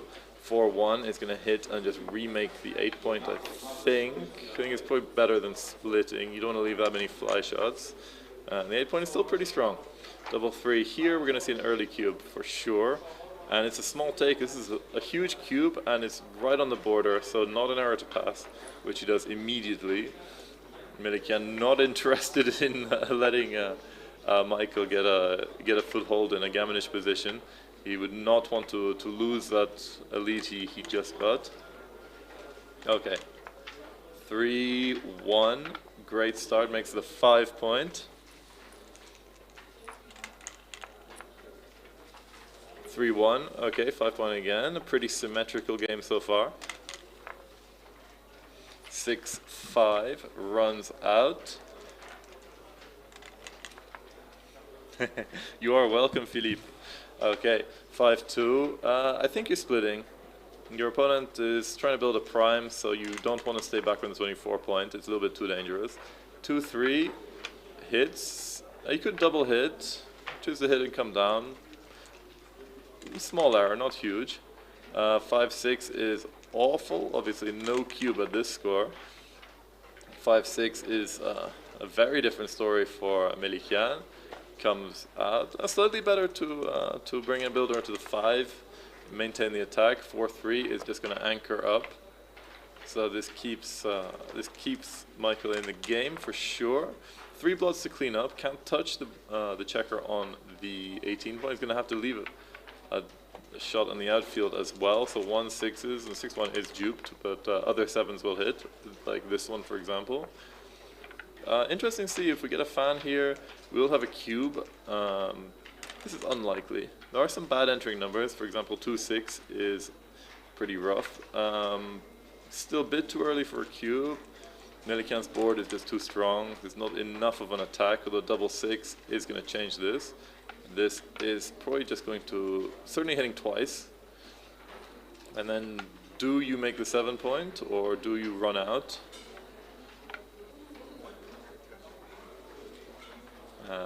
Yeah, I was looking at making the break coming down from the 14-point and just putting just slotting the 7. Once again, in a blitz, you don't need to make it. Yeah, this is a nice play. If he fans, it's going to be too good. If he comes in with 1, it's going to be double pass. Comes in with 2, it might still be a cube. This might actually be too good. Probably not, because Melikyan's board is not bad. So ships the cube, but it's a monster pass. Once again, we've seen a lot of passes so far Melikyan in this, but he's been his cube action has been pretty good actually. He seems to have good intuition. He finds these passes quickly. He can see the danger for sure. Okay, so number 4 away, 3 away. Very sensitive score. Michael is going to be looking to send the cube anytime he has an advantage in a volatile position, because a double gammon will win him the match.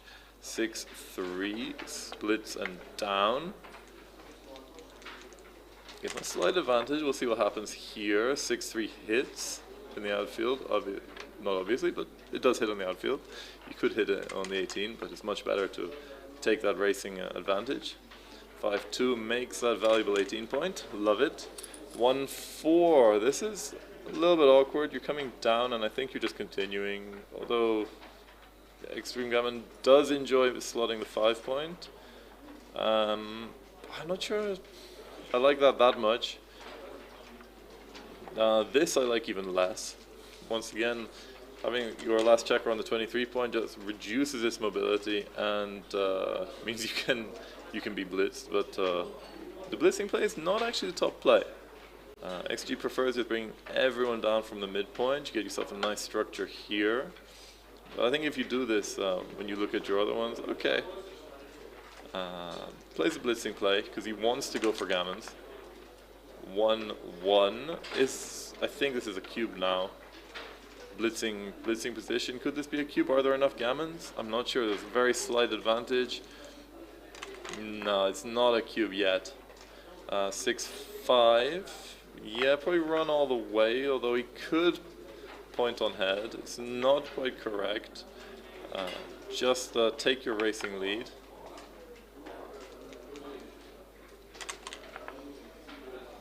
For 2, I think you just make the point. Okay, step up. This does put a bit under the gun. Not enough of an advantage really to cube. You need a few more gammons.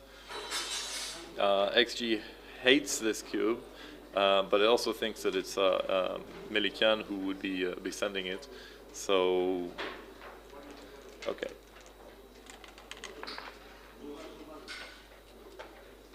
Okay, 6-6. Okay, they have switched around. Okay, we do have the correct race and the correct score on the XG feed. This is great. But this 6-6 is not easy to play. Any other double, I think, would be much more comfortable. Yeah, XG just likes bringing everyone down and slotting the ace point. Going to the 2-point is a little bit weak, although you don't really want your opponent to come out with a tempo. He doesn't come out. Oh no, he does come out there. So hits with 10s, and that's about it. 5-2, he's just slotting points. Yeah, now this position is not volatile. We're not going to see a cube from the Canadian Romanian. Holds back. There's not too much danger of being hit here, but Michael can make 2 points on his board. There are more threats. 2. Yeah, this is good. You strengthen your board. You keep control of the outfield here. 4-1. Okay. 5-3. Improves the board. 6-4. 6 is forced, and I think I'd rather make the point and just sacrifice your 6s in the future, because going 6-2 just does so much damage to your structure. You've killed 3 checkers. At least this way you have a 5-point board. I don't like this play. Okay. But he does save a 6, and I do get it. Okay. 2-3. I'm just going to break his 6 point. But yeah. If we were that the race is not accurate, as you can see on the screen, Michael is significantly advanced ahead in the race. He's not 35 pips behind. With all those crunch checkers and everyone in the outfield for Melikian, he does have a racing lead, although he doesn't have the flexibility or mobility to really use it too much. Puts a checker on the 6 point. Now Melikian is stripped everywhere. 6-1 is forced to the ace point. 6-5, I think he's probably just breaking the... you gotta break the 8 point, just maintain maximum contact, because you're not really afraid of Michael's board anymore. He's got 5 killed checkers. He can never close it now. Double 6 doesn't play. 2-1 is nice, makes the board, maintains both of those points in the outfield. Most 6 is going to leave a double shot. 2-1 is nasty. You're just breaking the 6. All you have is the race at this point. Just praying for a double 5, double 3. Yeah, you can see crunched his board even further. 6-4. This is leaving a shot, but it's not particularly dangerous. 4-3 hits and I think continues, just so there's fewer blots around. Duplicate 5-6. 5-5. Oh, this is interesting. You're gonna have to keep someone behind. Where's the last 5? You don't want to play 6-1. You want to maintain a strong board for the hit. I quite like keeping that checker on the 20 points. It keeps a lot of control of the outfield.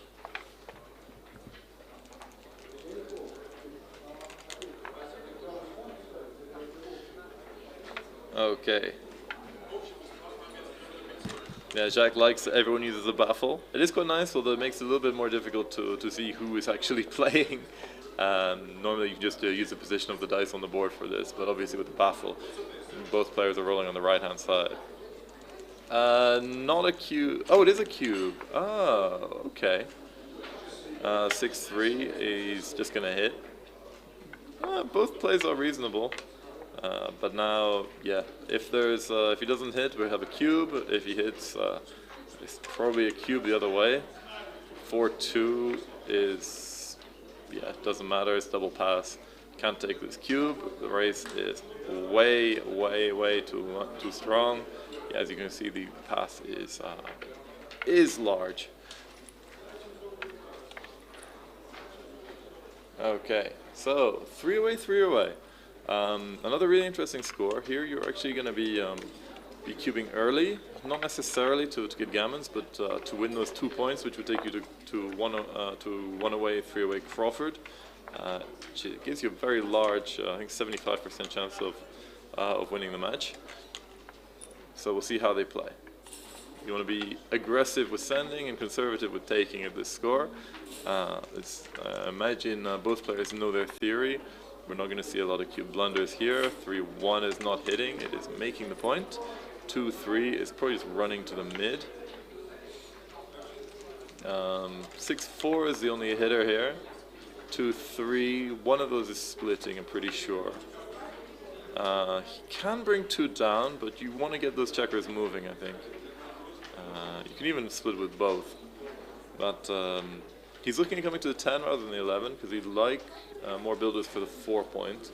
The 11 point gives better control of the outfield against that last blot, but is not very useful as a builder when you're trying to make your board.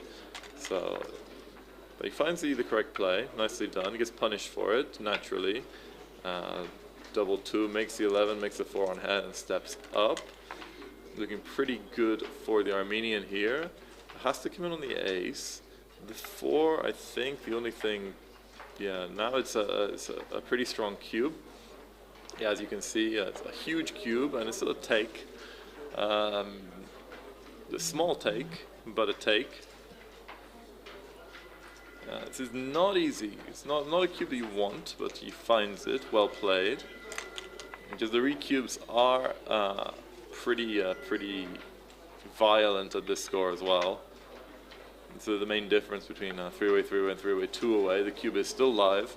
If Michael finds himself with anything really of an advantage, he'll be able to shift that cube right back. Double 3 is okay.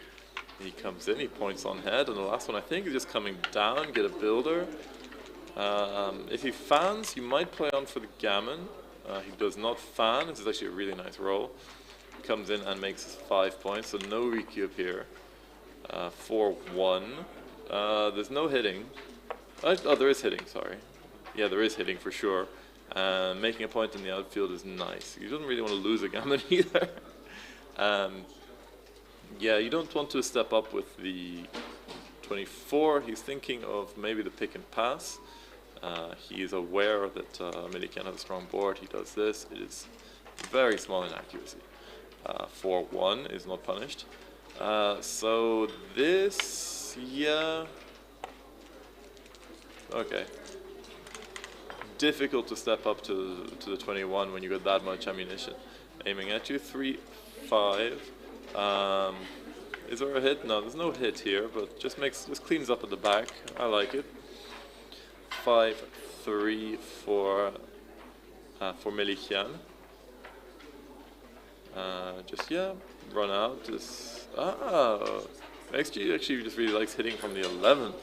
I suppose the race is pretty close here, and you do want to maintain your advantage and prevent your opponent making that 22-point anchor, which would give him a permanent presence in this game. Great defensive asset.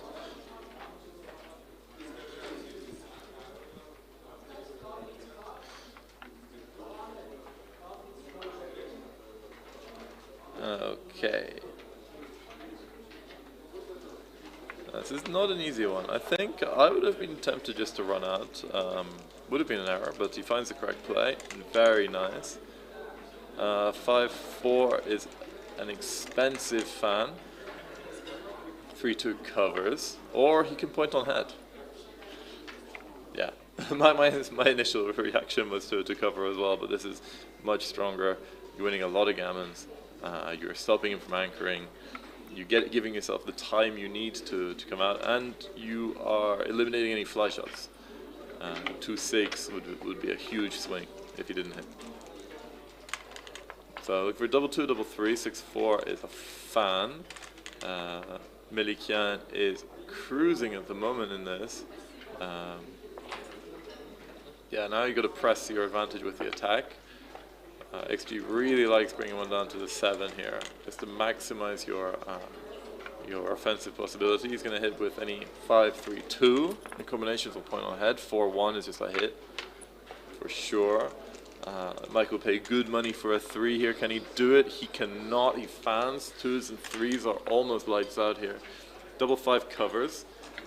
Brings one down. He doesn't want to roll too many more of those. Oh. Looks like we have dice on floor. Yes. Okay, dice on floor is not valid. 5-6 doesn't come in. There are some bad ones. Double 4, double 5. 3-1 does step up. This is great for Amiryan. 6-1 still not coming in. Things are looking pretty bleak for the Romano-Canadian. 4-1, you can't move that back checker. That's the one he really wanted to move. You don't want to be stacking points on your board. I think coming to the 4 and then to the 3, this seems pretty good. 2, okay, he comes in, but he's being attacked with 5, 4s, 3s, and 1s. 4-3, points on head. There are still some bad numbers. Double 4 is very poor. 1-3 just comes out and comes in. Double 3 is a cruncher. 3-2 is fine. Yeah, now the gammons are piling up for Melikian. 6-5 is a nice one. I quite like doing that. It just it seems to make it a bit more fluid, bringing things in. Extreme Gammon prefers very, very slightly coming to the 8 point. Yeah, nicely played. Double 3, 1, 2, 3, and 1 off. As long as he doesn't get hit, he's almost guaranteed to win a gammon and the match here. 3-2 takes 2 off. You're going for gammon, you maintain a 6-point board. This seems pretty good. You don't let your opponent roll a miraculous double 6. 6-2, okay.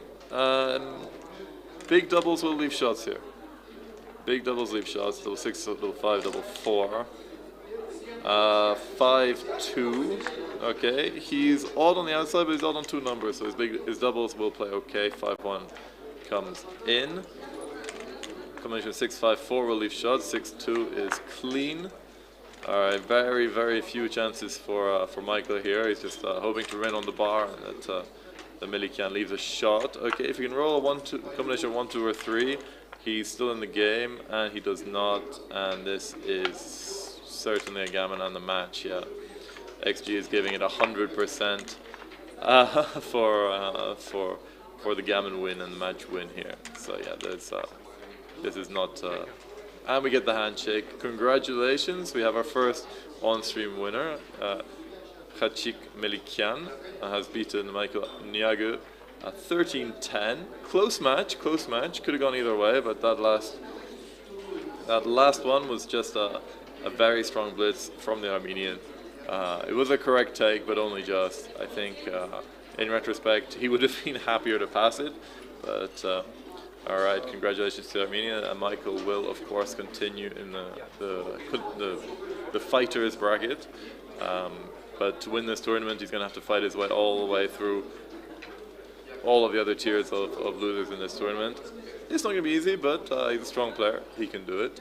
And with that, I'm going to leave you. I'll be back for the next match. I'll keep you guys up to date about who is going to be playing. They're signing. They're going to hand that to the arbiter. He will hand it to Lily, who will then write the score on the big chart on the wall. Anyway, guys, I will see you very shortly. Stay tuned. There is going to be plenty more backgammon today, at least another couple of matches. So have a good one. Go get yourself a cup of tea, cup of coffee. I know in Europe, in America, it's a little bit earlier than it is here, so enjoy your morning. If you're at work, get back to that. If you're not, have a great day. I'll see you guys soon.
sure that they are filling in the form correctly. I like these little lottery style score sheets, they're quite cool. Okay, 5 and 1, we're going to see a split and down. I think the score is not quite lopsided enough to slot the 5 on this. 5-4, splits also comes down. Double 2 is a nice roll. I'm not sure what he's doing with the cube there. I think it was set slightly badly, but I like this. Make the 4 and the 11 gives you plenty of builders for the 5. They're just getting that checker out of trouble. You'd have loved to have made that anchor. Not quite possible. Okay, make the 3. And the question is, do you want to hit on the ace here, or do you just want to run to the mid? I think you haven't set the cube yet, so I think hitting is a little bit big. Okay, and he's punished. Now you lose a lot of that advantage by being hit. He's going to bring one down and focus on making his 5 point, building a nice compact structure. 4-2 will anchor on the 21.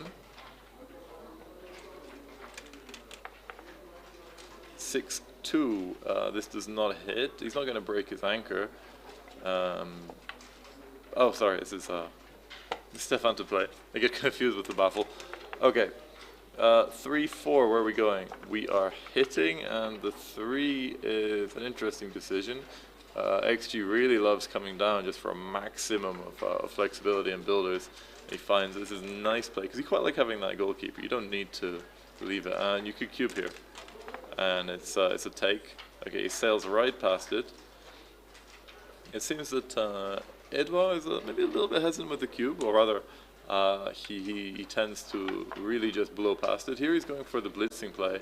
A bit better to remake the midpoint. 5-6 in and out. So 2s and 10s.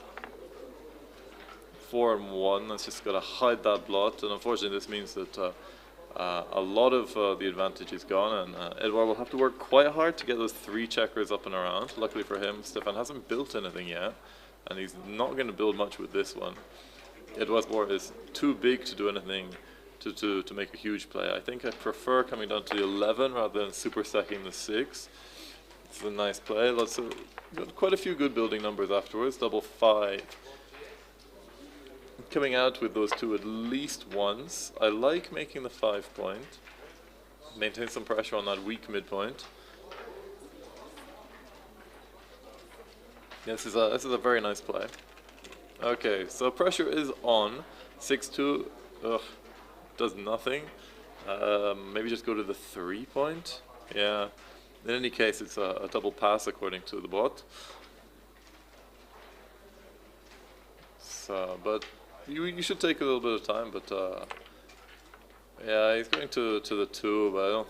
It makes no difference. He needs to send, and yeah. The difference in strength of boards is so vast. 5 point board compared with a nothing board with a blot in it. You've got the race, you got the strength. Oh, he doesn't do it. It was a big cube, and he could have rolled here. I don't think he had any bad rolls, like double 5. You just leave that man behind, but it doesn't do anything. Okay, Stefan probably very happy he didn't get cubed, because he's still in this game. He had no right to be. Points on head here, for sure. 1-4 comes in, and 4 just keeps going. Okay, 4-3, sure. Don't come under the gun from the 11 point. This makes sense. 4-3 makes the board. Now Stefan is starting to have something. Edouard is still very much in control. 2-4. 5-4. I think you need to keep those 2 outfield points and just bring those 2 in, because you want those 2. Okay. Yeah, better to unstack the 6, because you made the ace point. It's not that important to be pure. Okay, brings it in. This was a small cube as well. This is more of a racing cube than anything else. Double 5. This shakes up the race quite a lot. You can make 2 excellent crossovers and then bring the 2 down from the 13. You don't really need to maintain contact here. You take a small lead in the race. You have okay, this is better, but only just. 6-3. breaking contact, and we're into a race. Very even, very even. A bit less even now. 6-5 is an excellent roll. We're probably going to see Stefan stop and count the race here, but it's not quite enough to send the cube. Only 5 pips. We're looking at maybe 7 or 8%. It's oh no, 3 pips. It's much less. 5%. Here, take 2 checkers off. This is for sure. The only reason he's not cubing is that big stack on the 6 point is taking his racing lead down quite a bit, but he's getting closer. This is not taking any checkers off, but it's certainly moving some traffic.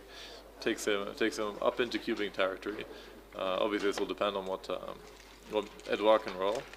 He wants to avoid 4s if he can. 6-2 is decent, keeps him in the race. Double 3 takes 3 checkers off, and now Edouard really needs to perform. 1-2 didn't do it, so this is a double and a pass. He's going to just check. He can see just visually that this is almost certainly a cube, but you know, this is an important match. Big tournament, lots of money at stake, so you have the time, use it, send the cube. He's not going to take too long, and I think he is going to pass. This is one of the reasons why it's very important not to miss cubes.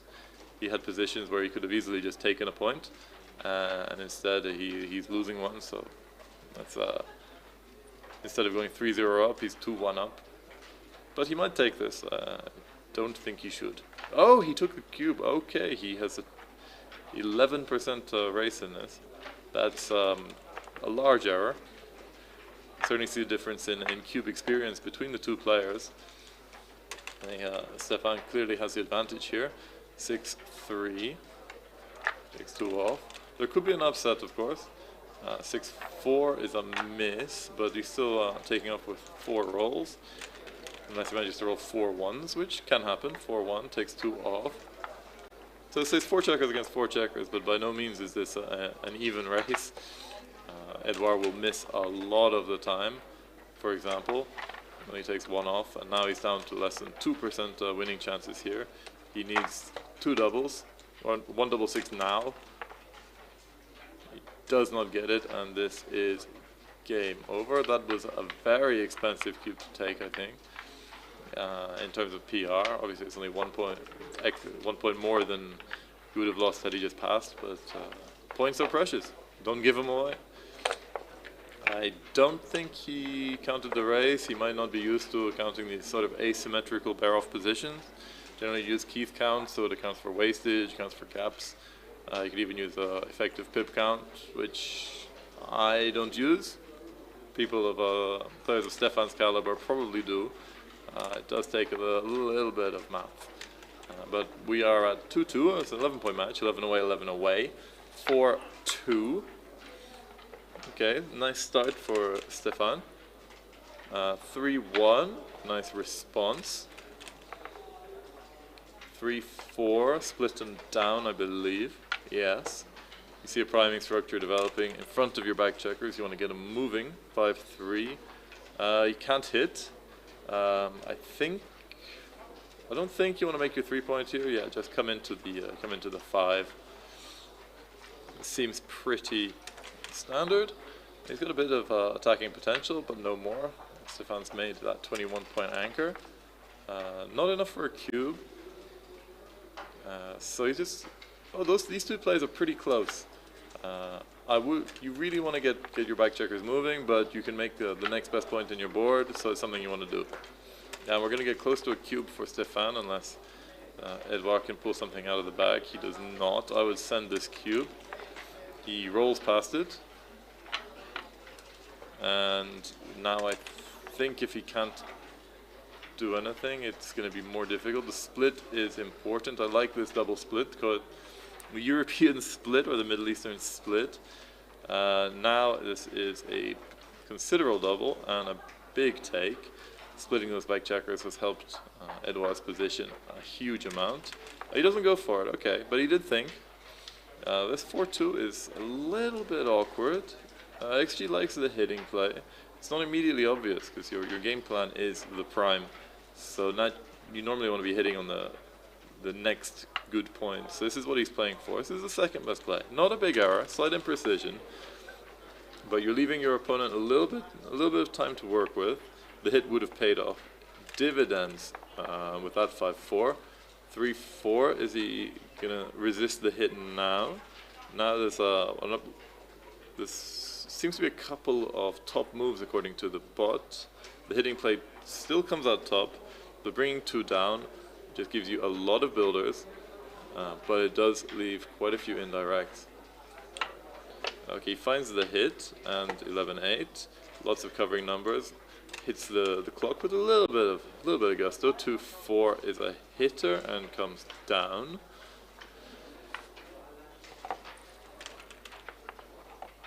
Double 1 comes in. Do you hit here? I think you want to. You really don't want him to run out, because now you're trailing quite considerably in the race. You want a tempo. You want to try and get that second block in the outfield. But I might bring. I'd be tempted to bring that one in, but the advantage of leaving it out is that you leave your 5' slotted. The disadvantage of bringing it to the 23 point is you duplicate your 5s, which would hit, which would also come out. That blot on the 24 point is really the only one with mobility, so you really want to get that moving before having to break your anchor or your midpoint. But he sees it, top play, counterintuitive. Well done. In fact, you triplicate your 5s, which would make the would make that point. Now you have to play safe. You can't leave a double shot, so he finds this pretty quickly. I think we're going to see Edouard play with quite a bit of pace in this match, as we saw with Mikelian in the previous match. Armenian players, like, the style traditionally goes towards the fast tempo plays, so you get some exciting matches, frequently quite aggressive, because well, frequently with speed comes aggression. So he hits with the 1, comes down with the 3. This is nice. This has got to be better than hitting in the board. 1-3 comes in, and I think you just come up to put it on the anchor, get it ready to recirculate. That 5' is still doing quite a lot of good work. There are going to be some bad numbers. So this is nice. You point on head, just try and give yourself some time to roll an ace and get that checker out of there. Double 5 does not come in. 2-5 finishes the 5-point board. 4s are good. Double 4s are amazing. 4-1, he'll take it. Only one that plays. 2-4, you gotta hide those blots. And now things are getting a little bit tricky for Edouard. You gotta think that this is a cube is coming up, not because of any threats here, but just because like he's gonna be breaking his midpoint. See, it was already a 51 error not to cube here. Stepan's playing a little bit quicker. I think he might be subconsciously adapting to the style of his opponent. And he's looking at two different plays, both of them which are double pass. This one breaks the board, you send, and he passes. Yeah, now it's a massive pass. He lost his market, not by a huge amount, but he did lose it. I think he can count down. He's got plenty of time. Stepan he's used less than 3 minutes. His opponent's used less than 2, and they're already, I think, this is the 5th game. So I appreciate tempo, at least to an exciting match for spectators and for commentators alike. But I like to see some good aggressive cube action as well, because if there's one thing I like recubes. I like big recubes, and I haven't seen any yet. I've seen a lot of double passes so far in this tournament, and I want to see more. Okay, that anchoring up and coming down is pretty nice. 2-5 splits and comes down. Your opponent's made an advanced anchor. You want to do the same. 6-3. Wow, he smashed that checker down. Alright, they're playing with a bit of intensity. I like to see this. Okay, anchor and down. We're in a mutual holding game. One with a mid anchor, one with an advanced anchor. 4-3. I think that's just coming down to the 6. Oh, I don't know. Slightly better to go to the 2 just to maintain a bit better distribution in the outfield. 5-3. Ooh, yeah, slotting the 5 is nothing better. You've already made the 3-point. This is just ugly. You're weakening your structure, your flexibility. do this, at least you're preparing a board point that you want. And the shot is not super dangerous. Okay, 6-5, another ugly one. Just make the 2 point. If he hits, he'll have to break his mid. Duplicates aces as well, which is not negligible. 2-6. Now I think you just make that point. You could play completely safe inside your board, but I think it's just too ugly. Yeah, this is correct. Nicely played, Edouard. I don't know if you pronounce the D at the end of his name. I should have asked him. 5-6. Okay. The 5 looks natural coming down there. And yeah, it's nicer to slot the 4 than go to the 2. There is a risk of being hit, but the gain is so big. Against a 22-point anchor, you can really prime it. It's much more so than you can against the 21 or the 20-point anchor, where your prime is extending far into the outfield and you're just breaking it. This, if you can make the 4 point, it gives him a distinct advantage. 1-3 is hit, for sure, but there are returns. He's thinking of hitting and coming out. I think I prefer coming to 5, but I would be wrong. I'm trying to look at the plays from my own perspective before looking at at Extreme Gammon. Luckily, I have a big screen, so I can focus just on the board. But I do check. Okay, comes in on the ace and on the 21 and hits. 5-3 comes in, comes down. I think. Oh no, slightly better go to the 3. Just maintain more outfield control with the midpoint. I don't mind this. 4-1 is a little bit of a dog. He'd really like to move the 3rd checker on his anchor because it's the one that really wants to move. He just goes to the 2. Once again, he could have slotted that 4 point. He chose not to. Probably got a little bit stung by the last time he got hit. 6-5. That's the 6 going to the 2. There's no real better one. Okay, slots both points. The problem is now he's weakened his board and he's left some outfield, some indirect shots. No problem for Stefan now to just run out. Aces are duplicated. Ace 3. Not even clear if he can hit. Yeah, I think he must hit. There's really not much else. But you're leaving a double shot. And yeah, so you hit and hold your breath, I think. In French you'd say you hit and then you squeeze your buttocks together. So this is, yeah, he's going for the hit and then he's going to look at 3s. And the only 3 that plays logically after this is coming to the 9. Nice play, well found. I don't think this is a cube. No, it's not a cube yet, even though it is a double shot. Anytime you don't hit, which is almost half the time, you're in trouble. The 5-2 is an absolute dream roll, puts 2 on the bar. Any bad entering number here, and I think we have a cube. This could be a cube. Yeah, this is a big cube, and it's actually still a big take. He takes it without any hesitation. Okay, points on head. Now we're turning into a blitz, which is possible with an anchor. You just need enough checkers back. So, okay, comes in with 1. So Stefan still has a bit of work to do, and this 4-1 isn't doing him any favors. He really wants to get those back 2 checkers moving. In particular on the 23 point, which is the harder one to move anyways. And he wants to do this before Edouard comes out. 4-2. Yeah. Just anchor up, so at least you're not hit back. So we got some returns. 4-5 is not one of them, but it just comes in and comes out. It's stronger than making the ace point. 3-6. Yeah, make the 4. Sure. You are leaving aces and 4-3.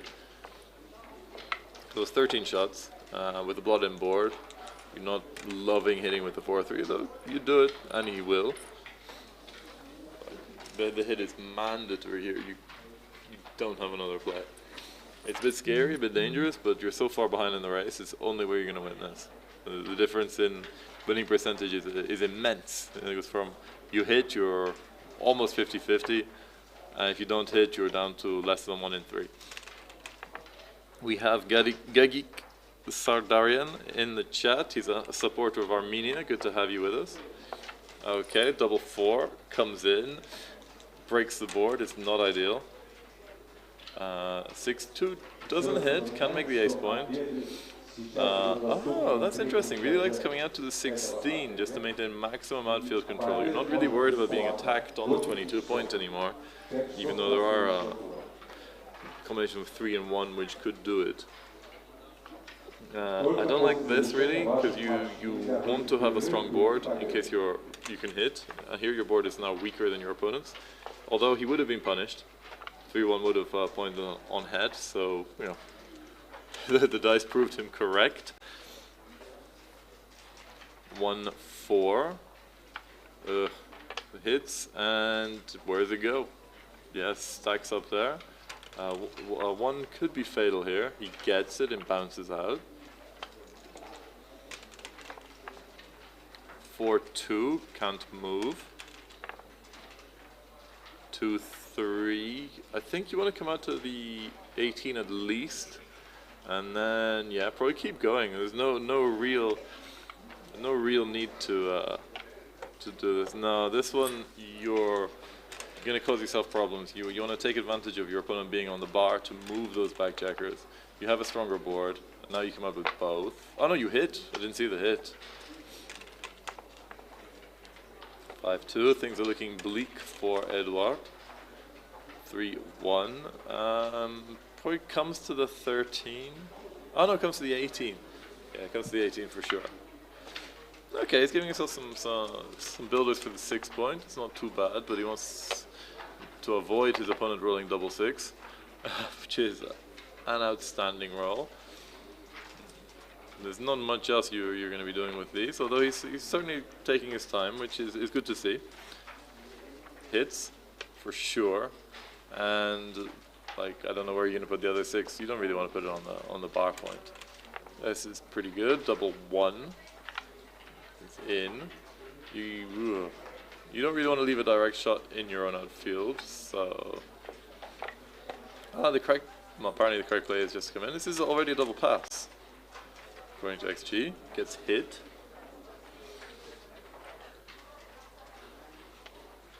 Okay. 4-6. This is forced, comes in and out. Double shot. Are we going to see a cube now? This is borderline too good. 5-2 hits twice.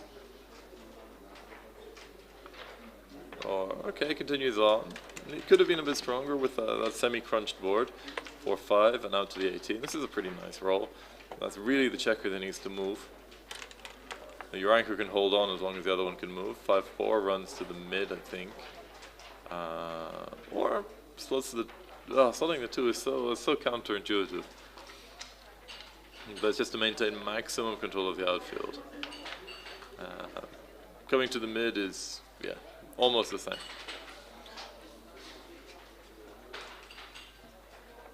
Yeah, going to the 3 is fine as well. 1-2. Yeah, you're coming off the 18 point.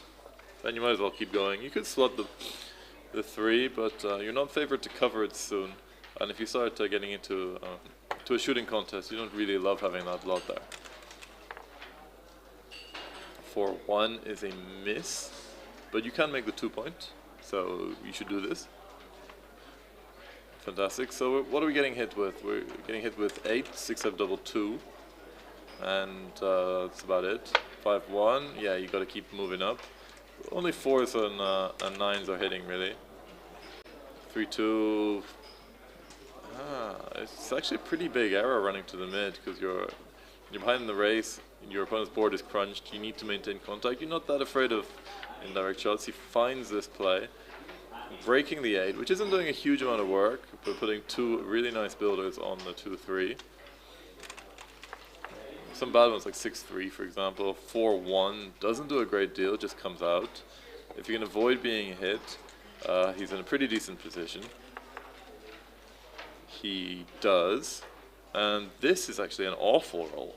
He cannot just run around with the run past all those attackers with the one mobile blot. He has to move at least one, and this one is yeah, you just have to play in your board.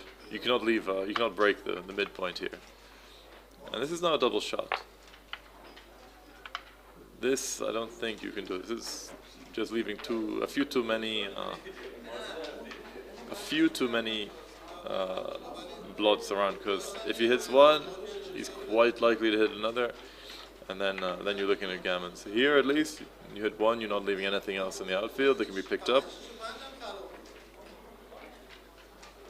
And the choice between 3-1, 6-4, 3-1, at least you're unstacking that heavy 3-point. You put builders deep in your board, you might as well use them. And now double 6-1. This is probably going to kill the race. The cube's already gone, so they're going to roll it out. 4-3 brings 2 down. You could bring 1 in. It doesn't matter that much. He's down to 7% winning chances. 4-1, come to the 6, unstack your 4, sure. Nice little aesthetic play. 2-4, bring 1 in from the 12, sure. Do either. They're all pretty similar. I think on a deeper rollout, they'll come out pretty much the same. The race is still winnable for Edouard, but he needs to roll better than this. Putting on the 4 points, he's down to less than 3%, so he needs to roll a big double now to get back into this. 4-5, it's not quite happening. It's not quite happening. So, okay, now this is dead. This is going to be 5-2 for the American. Okay, Edouard lets it go.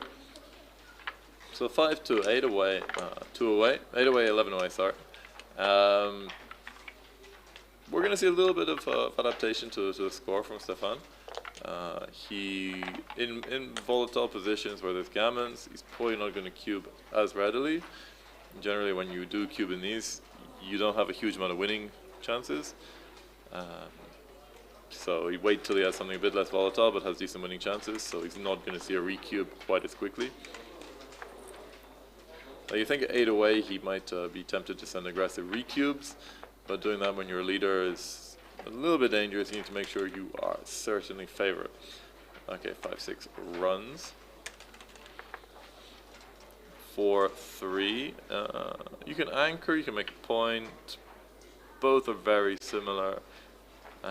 Leading in the score, you're probably making an anchor, but honestly, I like both. Generally prefer more aggressive play, especially you're trailing in the race, or you will be. And this one improves your board, increases contact, but your opponent can start to build, can start to make that point. So he's taking a bit of time over it. Goes for the aggressive play, I like it. Very slight inaccuracy. 4-1 is a double hit. Is it? Oh no. You reflexively do the double hit, but no, he's playing a racing game. He's skipped 1 back checker, so it just hurts too much to be hit on the ace point. So he goes with his gut. Let's see if it works for him. 5-2 comes in with both, but doesn't hit. It's better than rolling a 6. But that blot on the ace point is now going to be covered, I think. It brings 3 down, and I don't know why you would do this. You're leaving a lot of shots. Your board is weaker. I don't like this play. Okay, 4-1, certainly you're hitting. You're not worried about return shots.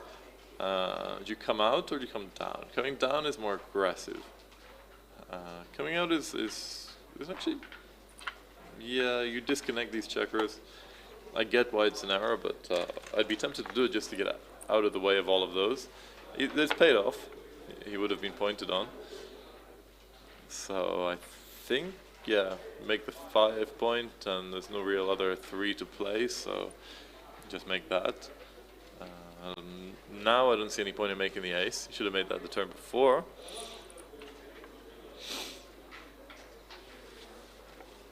Okay. 1-3. Hitting and maybe making the 7. Yeah, that's a nice play. Keep up the pressure. 6-4 in, and I think, out, although you could make the ace point. Yeah, ace point is much stronger. Double one hits.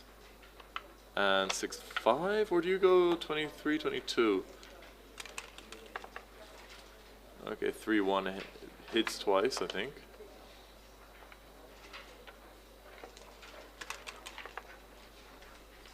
Okay, double two.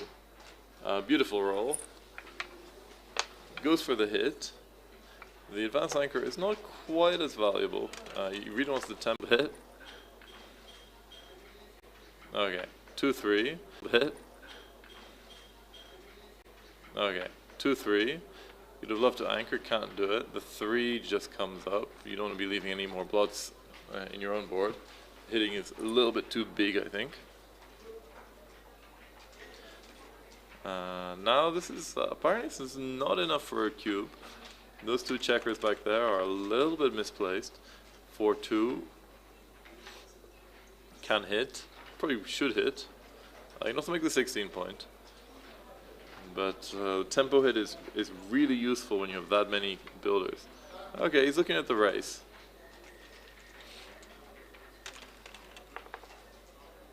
One, two. You can anchor, you make the 5. Yeah, I think anchoring is strong, especially with that 10 point made. Instead of being a weapon to attack you with, it becomes a liability. So he does this. This is, yeah, a little bit too loose.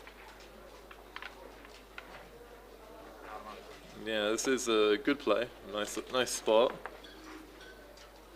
3-1. Now I really like stepping up to the 22 point, and the 3 would just come down. And now you just want to get this guy out of there. Okay, he brings 2 down. It's the second best move. It's not bad at all. He increases contact with a stronger board, so we've seen this. But he can get blitzed. He can get blitzed. So I think if Stefan can't roll a 5 or a 3, alright, double 3. I think you put a builder on the 7 and on the 6. Yeah, this makes a lot of sense. So we have some Armenia supporters in the audience. This is great to see. The home crowd. Beautiful roll, just switch 7 to 3, continue with the blitz. If he doesn't come in, you want to be sending that cube, because there are gammons. He does not come in. I would at least have a think. I think there was a cube missed here. So many gammons, and you're trailing in the score. You need to send the cube, give him a decision. There, he's finally spotted it. Puts it back in the middle. 6-3. Now I think it's a pass. Yeah. Now it's almost too good. And there's 0 chance that Stefan is going to take this cube. You'd think. He's a very strong player. I would like to see some more Armenian flags in the chat if possible. I'm not seeing quite enough. I love supporters when they show their passion. It's great. Okay, so we do get the pass, and it's 5-3. Yeah, I think he really needed to send that cube before. The take wasn't easy.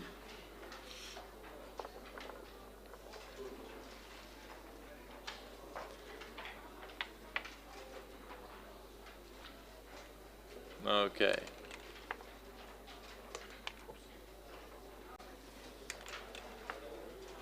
Okay, 3-2. Edouard opens the proceedings. 2-1 hits and probably splits, just for lack of another ace. 4-2 hits and covers the 11. And quickly and confidently, we like this. 1-4 enters and probably hits again. You gotta keep hitting, you gotta fight for those good points, especially when neither of you have built anything in the way of a board. You gotta go for it. Yeah, I like it, be aggressive.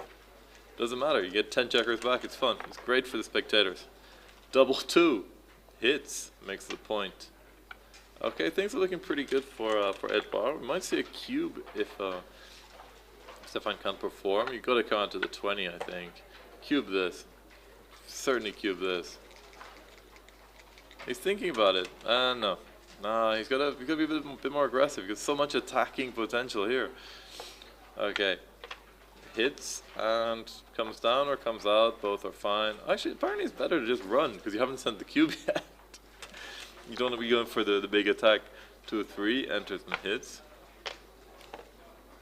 Now no cube. 1-6 enters and hits.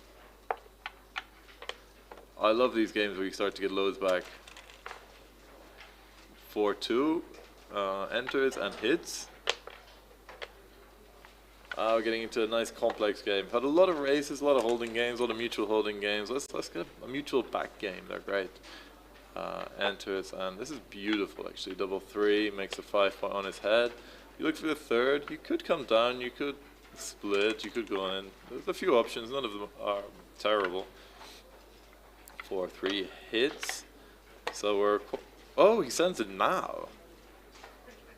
Oh wow, this is actually a borderline.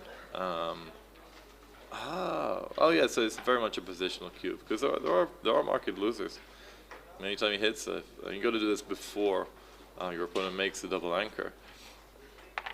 But yeah, takes it and okay, nice find, nice find. 4-2, not ideal. I think you just make the 8 point. It's a nice blocking point. Forms a nice part of your prime. 6-6, where does this go? I think you're making the 7 point. Oh, actually, you can hit twice. I have a hard time spotting these ones where you can just run all the way around, but yeah, the double hit. Beautiful play. Pretty bold play to do a double tiger when you have a 1 point board. But okay, so this is not a bad play. 4-1 comes in and hits. 3-6 comes in and hits. There's another blot on the 3 point. He'll put many 2s. Not this 2. Comes in and comes out. I think there's no real benefit to slotting the bar because you have nothing to cover it with. Okay, now this is a lovely and frankly bizarre position. You double hit. Put them both on the bar, and let's see what we can do. Let's see if Edouard can hold his structure. Yeah, oh, I love it. I've never seen this position before. I'm not sure anyone has ever seen this position before. 4-6, only comes in with 1, doesn't manage to hit. 1-2 picks and passes. If Edouard can roll a 2, we're going to see something pretty interesting. He does. So, to put it mildly, he does not have the timing for a 1-2 back game here. This is what he has. Honestly, Stefan could potentially have a recube. No, nowhere, like not yet. In fact, he's not far. It was like only a 35. It would only have been a 35 hour to ship the recube there, just because Edouard's position is not gonna last. Makes the 10 point. This is nice. He still doesn't want to be hit, which is the problem. 4 is really nice. This shifts a lot. This goes from a 1-2 back game to a 2-5 back game. Much easier to hold on to. Releases one of those back checkers. He's really got to get him moving. He does not want to touch that front structure at all. He's looking at coming out here with both, but the 5 point is so useful. Your opponent's made the 4 point, the 3 point. You really want to hold on to that. That's going to give you a lot of opportunity to keep circulating if you get hit. It's yeah, this is the way you're going to maintain timing. You need to maintain that bridge to try and get the third checker off the juice point. Okay, 6-2 just comes out. 5-4, where is this going? Doesn't hit. It goes to the 7 point. I don't see much else. You don't want to break that anchor. You need that stepping stone to get the third checker from the juice point out of here.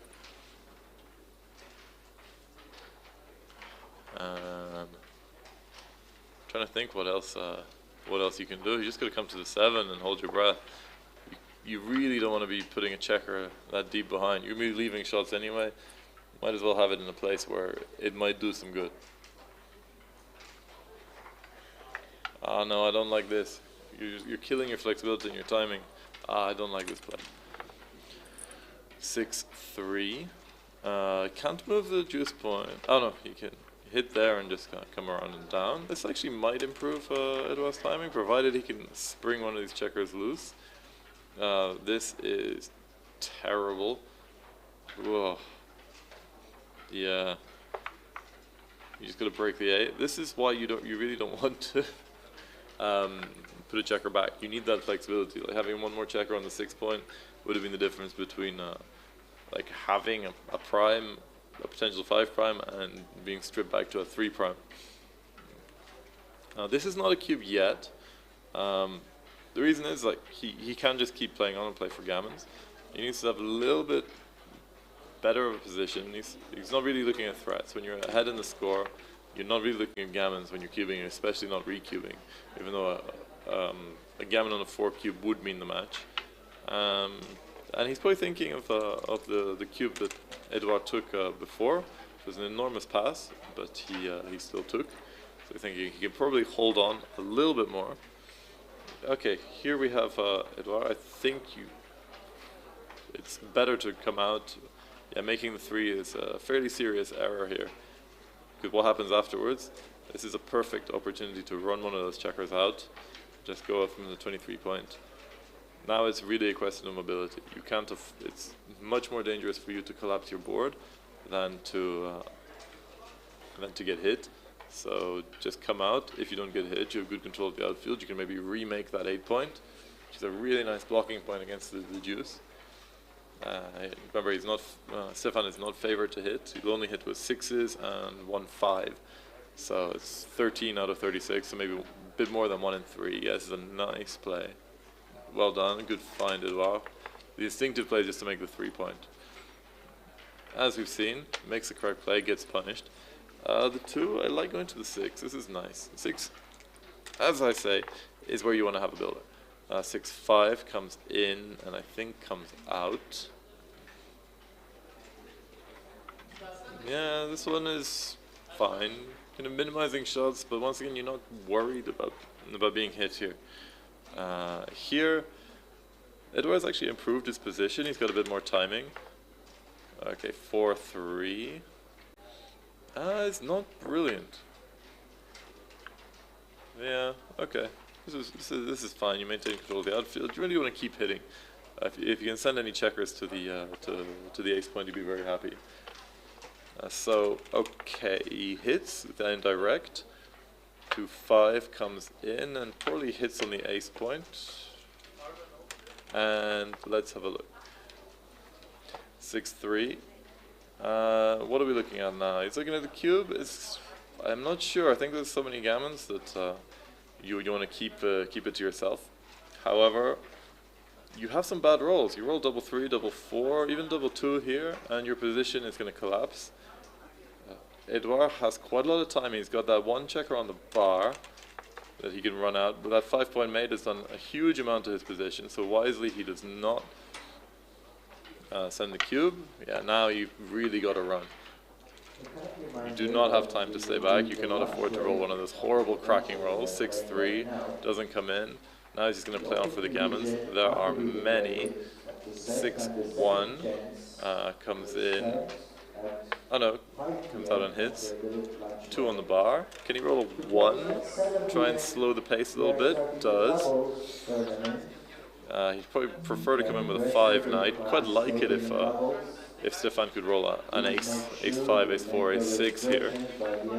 Get rid of that horrible blot on the ace point, which is really doing him some damage. We're regretting putting it there now. 5 is pretty interesting. You can come out, you can go to the 13, you can do a few, both are fine. He's looking at how much does he want to get that other checker? How much does he want to control the outfield? How much does he want to get out from behind that structure? Okay. 1-4. Sure, this seems fine. No, don't make your ace. You don't want that point. Okay, it's not a huge error, but it's fine.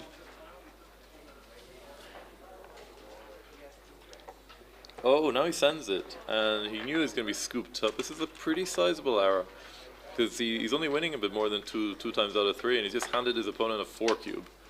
I suppose he is just considering that if he wins a gammon here, he wins the match. But this is far from a certainty. He clearly thinks that we're gonna the ace point made on Edouard's side is a weakness, and this is why he shipped it now rather than earlier. I'm not sure if he would have shipped it if he hadn't covered it. He thinks he's going to have a lot of trouble maintaining this 2-5 back game, although it's not that bad. This plays almost a bit more like a standard holding game with a goalkeeper, because you can just quite easily rotate checkers around. Any 3 you get, you're moving it up, you're moving it out. Like what Edouard wants to avoid is double 5s, double 6s that are just going to force him off that 20-point anchor and into a pretty weak juice point game. So he's looking at the hit and covering. Covering is not necessary, because once again what he wants is for Edouard to crunch. He chooses not to hit at all, which actually improves Edouard's timing. You'd have liked it if Edouard had hit that checker on the ace. This is exactly what he did not want. 1, and he's got to come off that anchor. He doesn't have a choice anymore. 2, 3, 4. Okay, he's staying back with 1. I'm not a huge fan of this because it can be vulnerable. I think. Ooh, you hit and cover? No, you don't need to hit at all. Well, you don't really want him to make that point again. It's just a bit too dangerous being hit, leaving blots around. Double ace. Slot the 3. Okay, chooses not to, maybe in gammon save mode. Double 3 is a beautiful roll. Puts 1 on the 4, brings 1 down. I don't like stacking up on the 7 point. Yeah, this seems very natural. Okay, now things are looking very nice for Stepan. His gammons have gone up to 45%, 40%. 2, 3 just comes in. Things are looking pretty scary. He wants to roll a 6 now. Doesn't do it, but can make his board. So better than nothing, but he needs to get those moving. 6-1 just brings 2 in. There are many gammons here. 5-1, very happy to come out. 3-1 takes 2 off. You're going for gammon. Oh, actually you're not. Okay. I suppose at this score the wins are more interesting than the gammons, but I would have just ripped 2 off like he did, so I cannot criticize that play at all. Double 5. Rip him off. Yeah, no, rip him off. You want the gammons? Come on, you can win the match. Go for the throat here. 3-4. Just comes into the 6. Gets that crossover. Still gammons are up in the 40s. This is pretty big. Okay, clears. Safeties. 5-2, this means the shot is much more likely, but he's going to have to stay back. 6-3 is a nice roll. 6-4, you could have run 1 off. You cannot afford to bury checkers down. Oh, apparently you can. Alright, you got to stay for the shot. Apparently you just have too few winning chances if you leave the anchor. I suppose a lot of the 2s are extremely bad, like 6-2 is awful. All 2s except 1-2 are awful. Even 1-2 will leave a shot. Double 2 is okay, but the rest of the 2s are just so bad. So this is why you keep the anchor here. And don't play too quickly. But this kind of position does take a little bit of concentration. So this is a nice play. Well founded. Wow. 1-4. No luck. Doesn't get the 2. Okay, a little bit of a problem here. Yeah, certainly leaving with 1. Most rolls will leave a shot, anything that's not a 1. Here we are. Last chance to get a shot. Can he roll the 1 here? He's very much hoping so. He does, he gets it, saves the gammon. Still, like, there are still a couple, but if he rolls a 2, gammons are back on. 1-5. There are some winning chances now for Edouard. Closes his board. He's up to 40%. So we're not seeing a recube yet. I think once he gets past 50%, you just ship it. I'm not sure if he will. He tends to play pretty quickly. He takes a couple of checkers off, where we're going to see some recube action to 8.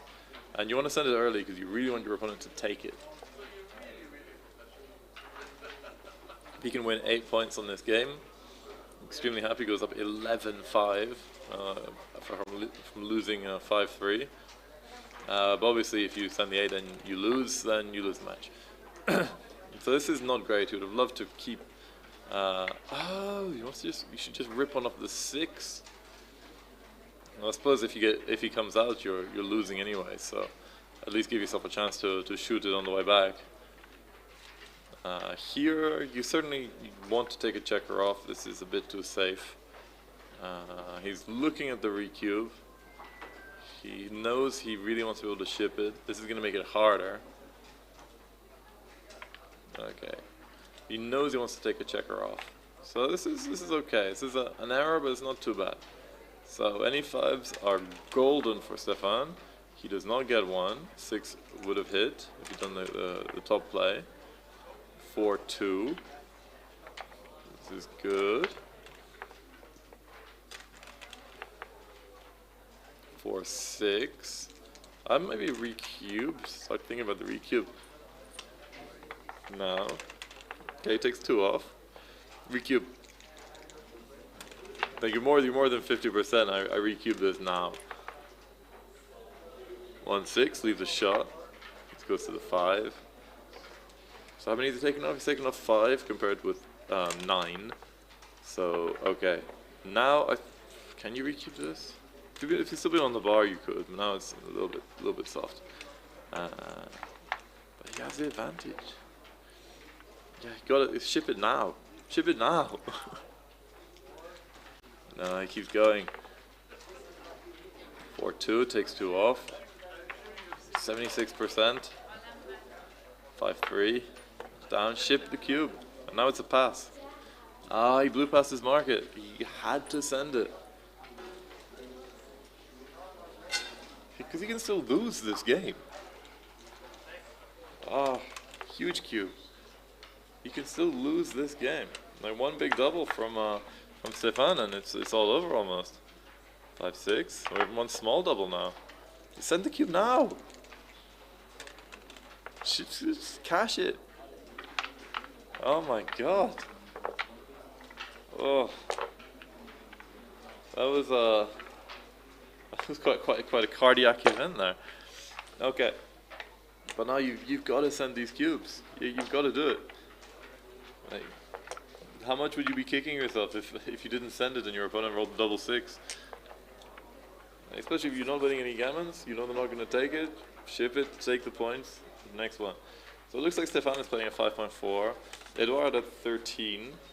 I've seen Edouard, I think he's got one BMAB match on record where he played in the 7s. I don't know if this is his average or if this is good or bad for him.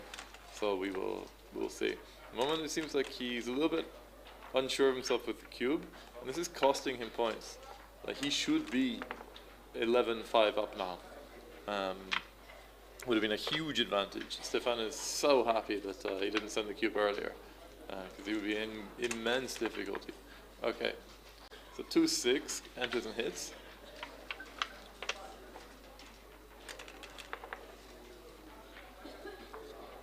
One enters and covers. So 2-5. This is a bit of a nothing roll. Yeah, it's fine.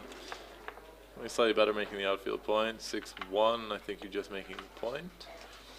I think especially at this score now, Stefano is going to be looking at taking cubes, mostly just for the opportunity of recubes.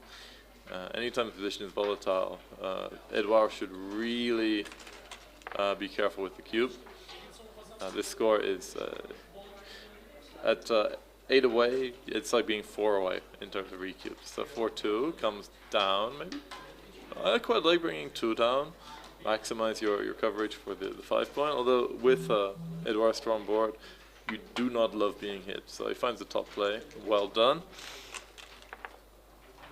6-4 makes the bar. We're probably gonna see a cube. Oh, actually no, we're not. He doesn't have the time. And yeah, ooh, the split's a big error. You're just leaving him too much opportunity to attack when he has no timing, because he loves turning this into a blitz.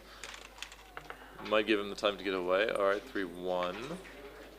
Come down. Oh no, this is weak. Now you need a priming structure, and you've made that much harder. He's thinking about making the 2, which is pretty good. You can also run, but the 5 point board is not bad. 6s are worth their weight in gold. Does not find one. You're not going for a blitz. You need to build that prime. This is why 2 down is correct, and this is why blitzing is quite a chunky error. And you're leaving all these returns. 3 like this one, 3-6. Now it's too good, and he's gonna hit again. Doesn't really have a choice. Actually, it's barely too good. He could cash this. 1-2 comes in and hits. Now firmly in the 2 good category. 6-5 will make the prime this. Fans double 2. It's all right. 2. You don't really need to be making anchors here. You're not defending. It's fine. It's not necessary, but it's fine. 6-4 doesn't come in. 6-4 comes down, and yeah, I prefer this to stacking the 6. 6-2, nope. 1-2, just move that back checker up. Oh yeah, 6-5 is a nice little distribution play. 2-1. Finally comes in, brings the builder into the 6, but things are looking very, very poor indeed for Stefan here. 4-3, where are we going?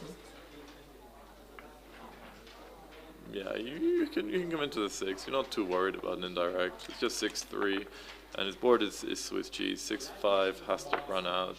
You can't leave a shot. And now he sends it's a massive too good, but he cashes. He had gammons there.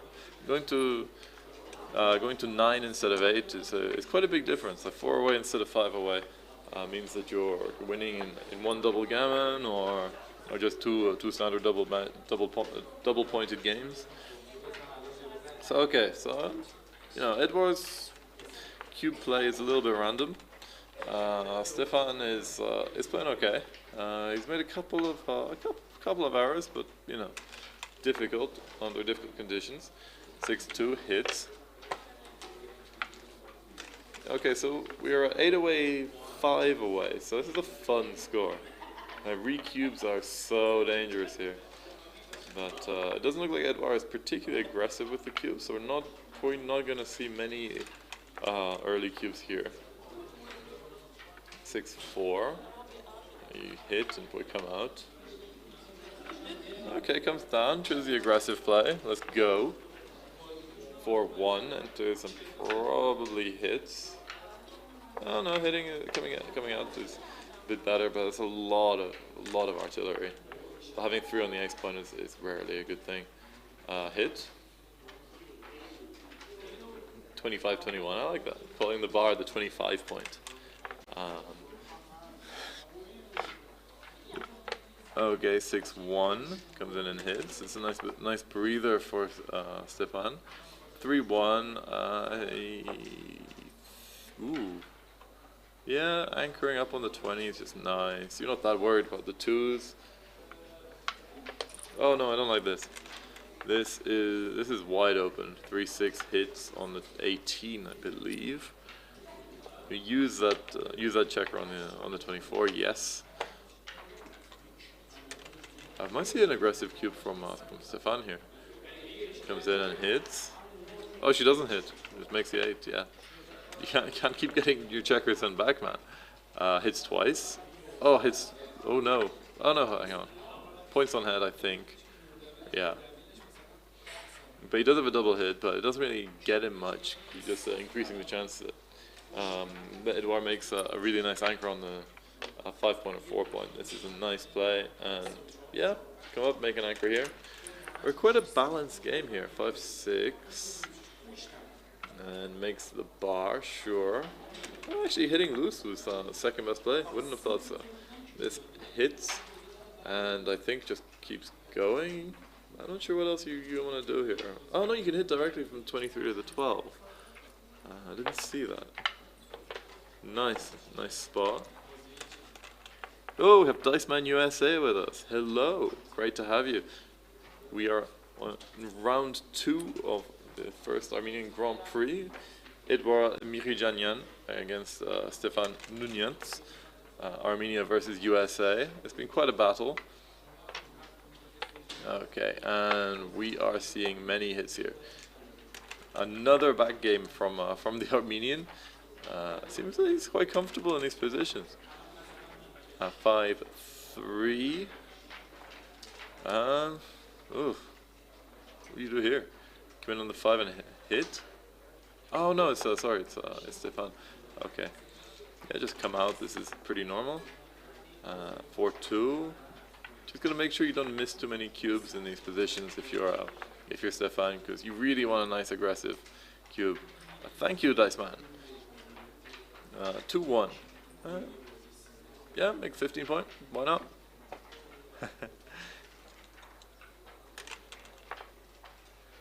1-3. The hit's fine, but I prefer the computer move coming to the 20. Like with the previous game, you just really want to get these checkers out and moving. When you have a back game, there's really no need to have more than 4 checkers there. You have more, you get them circulating around, just make sure you do not crash your front structure. Okay, 6-2. Hitting is fine, second best move, but actually tied. 5-3, certainly coming in. 4-3. My bad.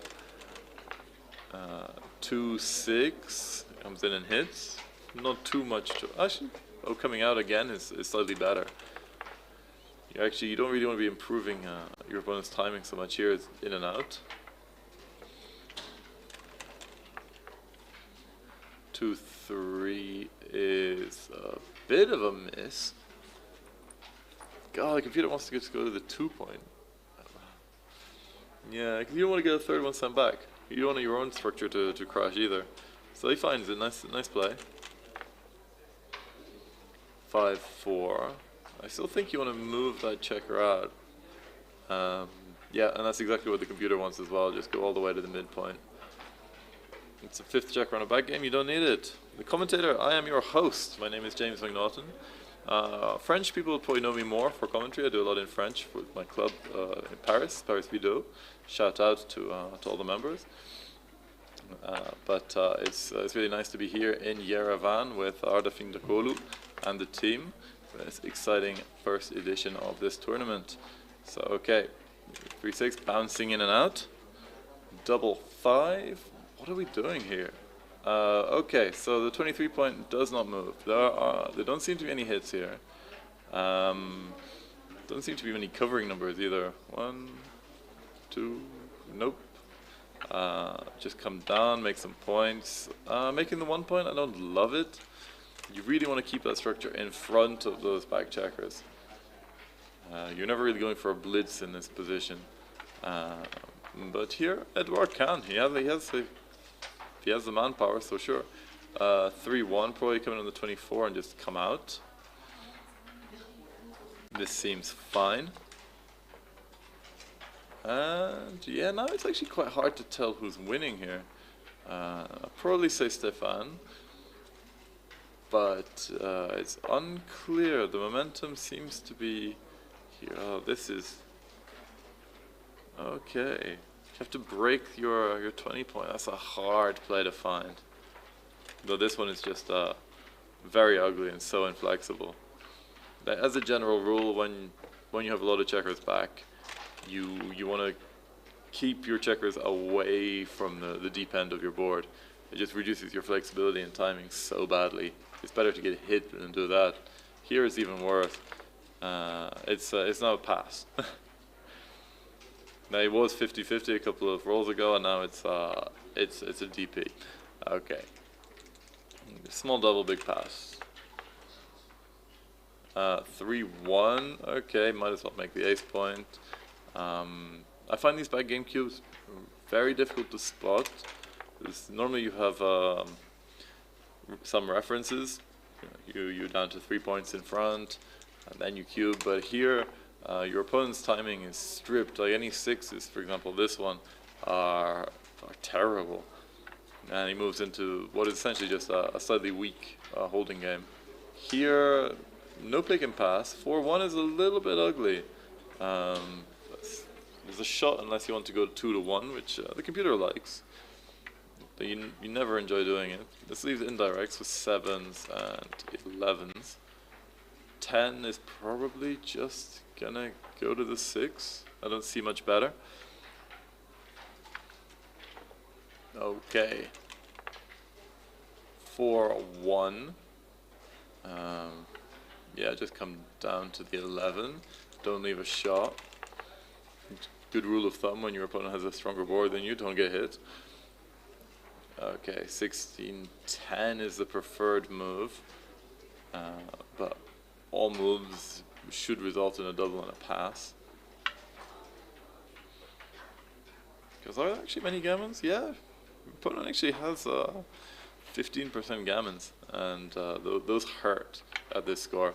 Going from leading by 3 to 4 away losing is pretty rough. Doesn't send it. It was a decent sized cube and a very, very sizable pass. Okay, now he hit. Now he can be in a bit of trouble. If he gets hit back, this can go very badly wrong for Stefan. 1-5. Okay, he'll take the entering, and sure, still a double and a pass. I think with that racing lead, you're doing it. I'm not sure if he's playing on for too good. Okay, here you hit and you go to this. Oh, you don't hit at all. Oh yeah, of course. You don't. There's no need to hit here. You haven't sent the cube. Okay, we're back in take territory unless he rolls something absolutely catastrophic. This is really nice. Makes an outfield point, taking a surrogate midpoint on the 15. 4-5 is weak. 11-7, 11-6. This is pretty good. Just minimizes shots. No duplication really. Double 2 wouldn't have mattered. Hitting with 1, and then you're thinking. So he likes hiding the block. Yeah, it's just too dangerous. It's just too dangerous to be hit. What else do you do? Like anything else, you're leaving 2 blots at least in the outfield. One in the outfield and one in your board. A hit is catastrophic. This is the correct play. It's a nice spot because it's counterintuitive.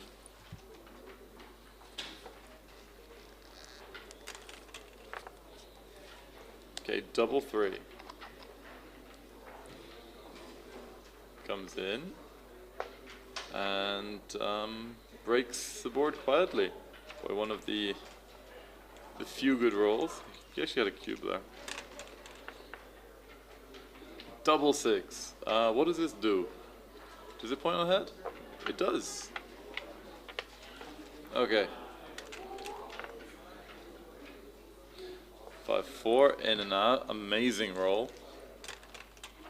May save the day. 2-1. I'm still amazed that the cube has not been turned in this in this game. There's been so many twists and turns. There's been backgammons, there's been blitzes, there's been miraculous escapes and punishing hits. But the cube is still in the middle.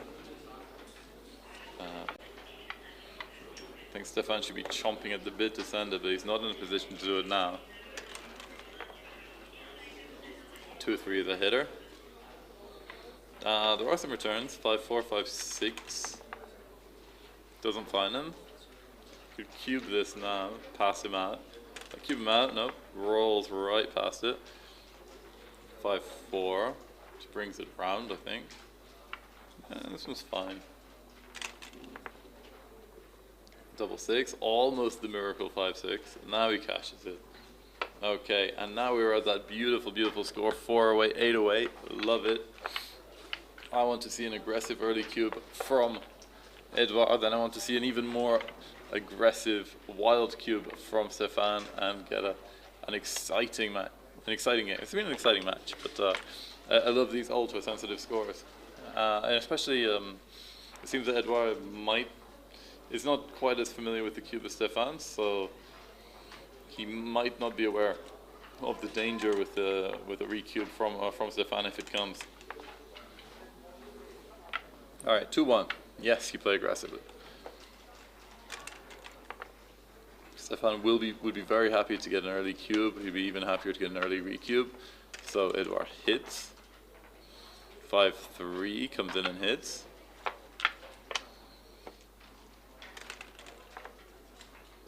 (5-1) comes in and hits twice.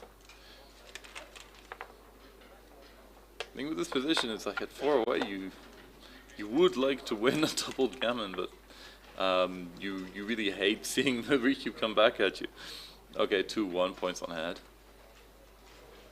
Not sure what else he might be thinking of covering 2 points, but make the 4 point. Stop him making that valuable 20-point anchor. 4-3. All right, now we have a back game, but this time for Stefan. I think just bring one down. Seems okay. You can slot the bar, come out to the 20. You have quite a lot of options here. None of them are really terrible, except doing something impure like burying to the juice. Yeah, the best one is to avoid the back game altogether and fight for the 20 point. He goes for the 7. He's happy to play pure. Let's see how he goes. Maybe he's trying to bait his opponent into sending a cube. It's not working. I'm not sure it's a winning strategy, because Edouard has missed quite a few cubes here. Okay, this one covers and hits. Very thematic. You play very pure. You do not care about being hit back. Yes. 1-5, and then it comes in, comes down. No cube, I don't think. 6-4. I'm happy to make the bar point. Now we're getting into an interesting cube territory. Okay, not anymore. Yeah, maybe. Now he's not even got a back game. 5-5 is 9. Oh, it is amazing. Blows past his market. Incredible roll. 2-6 is the money. 3-6 is unfortunately not the money. 3-2 hit for sure. Just go for the natural gammons. God, we're even up to like 14% backgammons at this point, which is nuts. Okay, well, obviously it's too good. Double ace. Actually, wow, he wanted to slot the juice. 6-5. Just come up with both or bring one around. Slotting the 8 point is quite cute. Gives you 6s to attack with. All right. Comes in with 1. You still get a big stack on his juice point, his ace point. You don't need to play this safe. Putting everyone on the midpoint you don't need to do it. You're not worried about anything. And then you play something like 6-6, and looks like you're playing with a shoe or a gun or something. Okay, 6-6 is all around. 5-2. Yep, sure. That's about it. 2-1, double ace is very nice. 1-3, alright, at least he's in. Still a lot of gammons, a lot of backgammons. 1-3, certainly covering and probably coming in. Yeah, this is fine. It's like some bad 5s, like 5-6, and that's about it. But you know, you gotta hit him as well. 5-4 is a nice one. It makes the kind of valley structure, which Michi dislikes, but and this with 5 checkers back, you're not too worried. Stefan is little by little quietly building up his board. 5. Okay, makes a hole, but takes 3 off. Is he going to be gunning for backgammon to take him to Crawford? Okay. 6-1. Yeah, you're not hitting. With that structure, there's 0 points in hitting here. You have nothing to cover it with. you're not slotting a point you want to make. Okay, 5-2. This slots the 8, and yeah, this is fine. Preparing your prime in case you get a hit. Now you're forced to hit. 3-6. Gammons are up, but that structure is not a good one, and this roll is not good. It only leaves one shot. I thought for a minute it was a 6-4, which 6. Oh no, it's 6-4. Yeah, 6-4 would be would not. So double 1 comes in, moves around. But we're still looking at over 60% gammons here.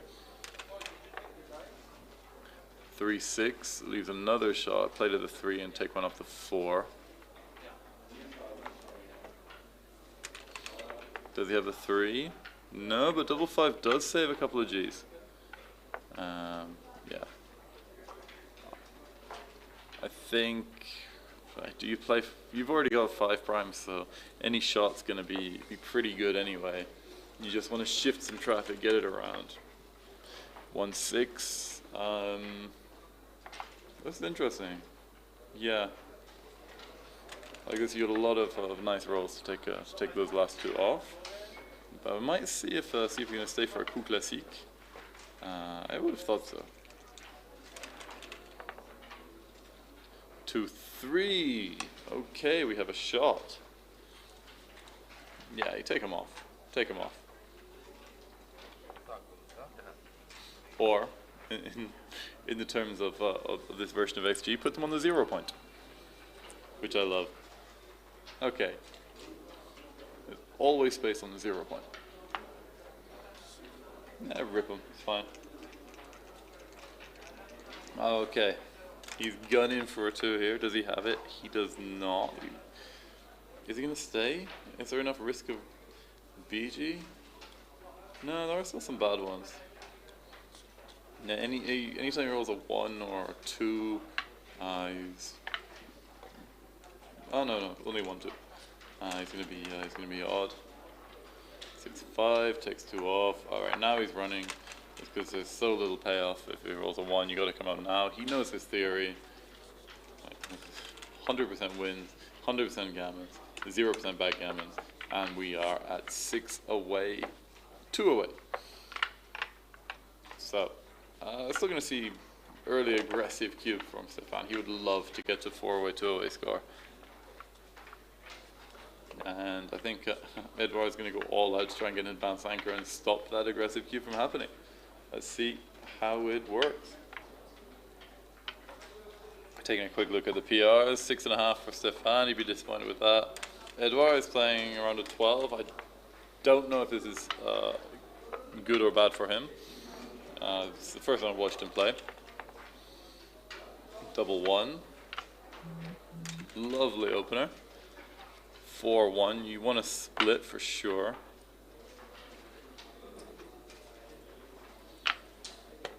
Ooh, the slot's big. You don't want to lose on double gammon though. Hits. Yeah, that's a bit big. I don't quite get that. Like, you're not doing that badly. Alright, 1-2. Hits. He's going for another back game, but you're 2 away. You're just giving him more chances to get a natural G. So this is. I'm not a huge fan of this approach. But that one, sure, duplicate the 5s. But now you've got 4 checkers back behind structure. You're going to make your 22-point anchor here. You're not going to go for an ace-2 back game. Or you might do something fun for the crowd. You might make the 23-point and then hit on the 5 or the 3, sure. And, some interesting choices here. No. You like that anchor. You don't want to be stuck back there. You can point on head here. This is nice. That was actually incorrect. Had to come out and come in. Double 4 comes in, hits, probably hits again. Yeah. Oh, yeah, pointing on head. I didn't even see that. Nice play, nice find. Double 2, very nice response. Hits, and then you have a bit of a think. You can come in, but like with those two checkers on the 24 point, you really want to make your 7 point. Yeah, I like this. It's aggressive. 5 and 3 misses. Things are looking not quite so good for Stefan.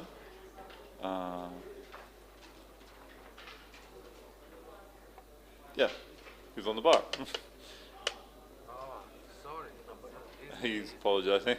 I think he may have lost a little bit of concentration. Neither player has taken a break yet. We are now, I think we're a good like hour and a half into the match, so it's very difficult to keep your energy up. Okay, double one is pretty nice. You hit, you continue to. Oh, you could actually switch, but making the 7 point is so nice here. You really block in and punish your opponent from not making the anchor earlier. Okay, now you switch. And 7-5 is a nice play. Yeah.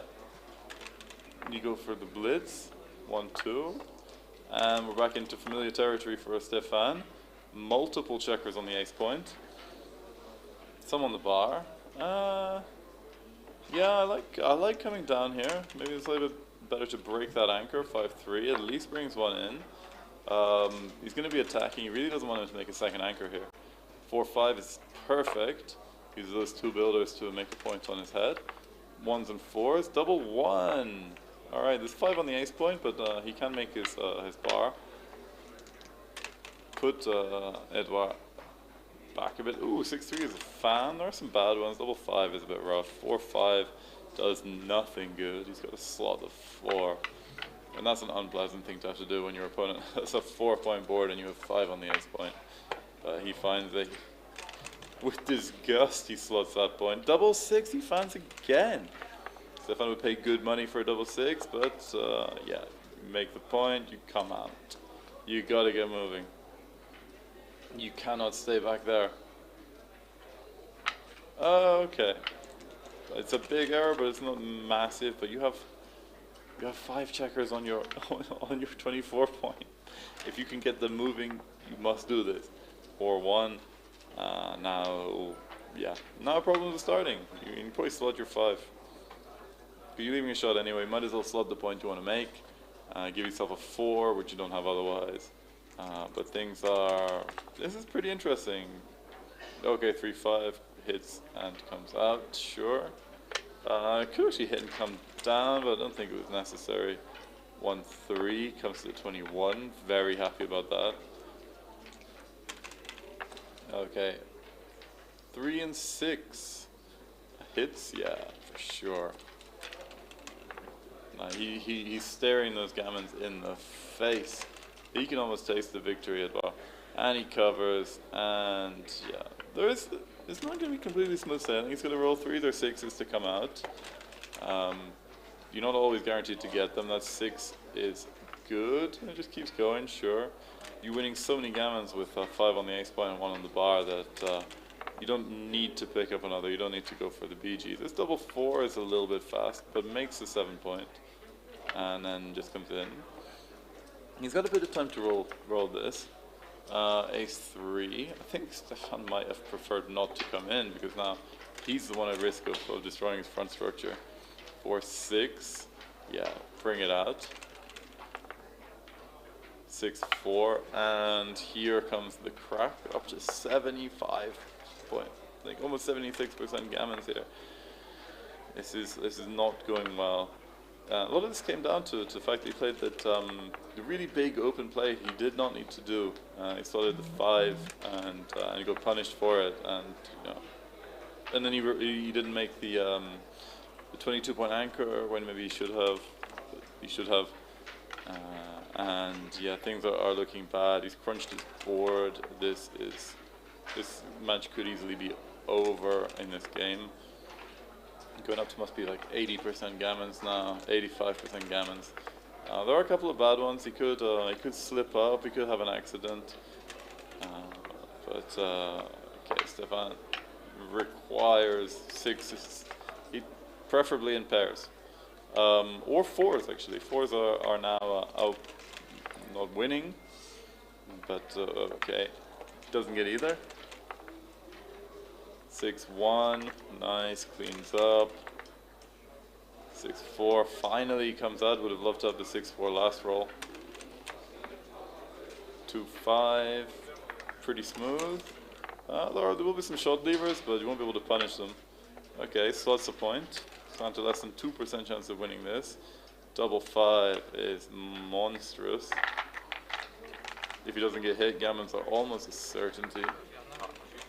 Up to 90% gammons, almost 100% wins. This double 6 does alleviate a little bit of the pressure, but he's gonna need a shot. Double 3, and he's gonna try and go for a coup classique if he can. He can't, because he can only bring one out. This is looking very, very severe for Stefan. 5-2.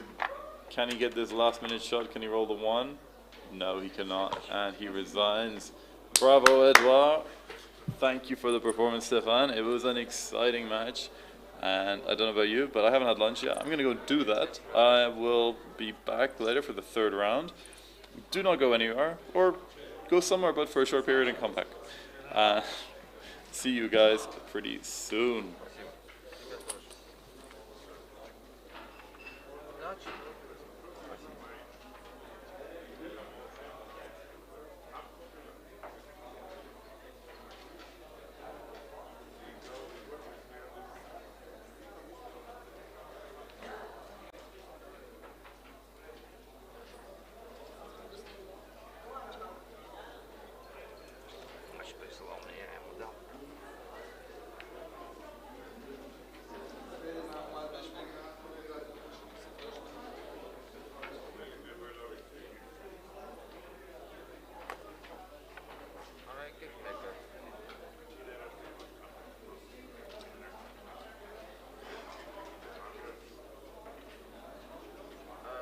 Можно вас на минуту?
Okay, and we are back. Hopefully they will update the name soon. We're not replaying the same match as before. We are playing third round of the undefeated. We have Alexei Askurava, and he will be playing against Kave Farahani. I believe Kave is on. Yeah, Alexei is at the bottom in the green, in the purple shirt and the glasses. Kave is in the top, white checkers. Okay, Kave white checkers, and Alexei blue checkers. So once again, we're on a 13-point match. This is the third round, double elimination, undefeated. Obviously, both players have come up through the past two matches successfully. See, the arbiter brought them their dice. Very happy to see that we're using black and white. Makes it nice and visible for me and for you at home. Have some information about the players. We have Alexei. He is from Russia. He is the BMAP rating Master 3. Plays somewhere between 5 and 6. So a very competent player. He's won a team tournament on a list on Chicago Point, and there's not a huge amount more information about him. They're selecting other colored dice. I'd rather they kept with black and white, but it's fine. Kave Farahani is from Iran. On paper, he's a bit stronger. He's a master level 1, which means that he's got down below 4.75 over 300 experience points. So, very talented player. One of 35 Iranian players who've come to this tournament. So big contingent. Apparently, they brought about 10 grandmasters. So they mean business. They mean business. And yeah. So this should be a good match. We got two players. We should see some pretty clean play. I'd say that Fave has a little bit of an edge over Alexei in this one, but obviously this means nothing. We've seen in the past two matches the underdogs have pulled through. The last one in particular, there was Edward Miridjanyan, who pulled off a bit of an upset against Stefan Munians, a very strong player from the USA. So as you can see, anything can happen, but luckily you have 2 lives, and so we are going to continue. This will be the last match of the undefeated bracket of the day. I believe that the second chance is beginning at the same time. So are we waiting for the arbiter to... No, I think we're waiting just to set up the transcription information. Okay, looks like they're ready to play. Just showing each other some photos.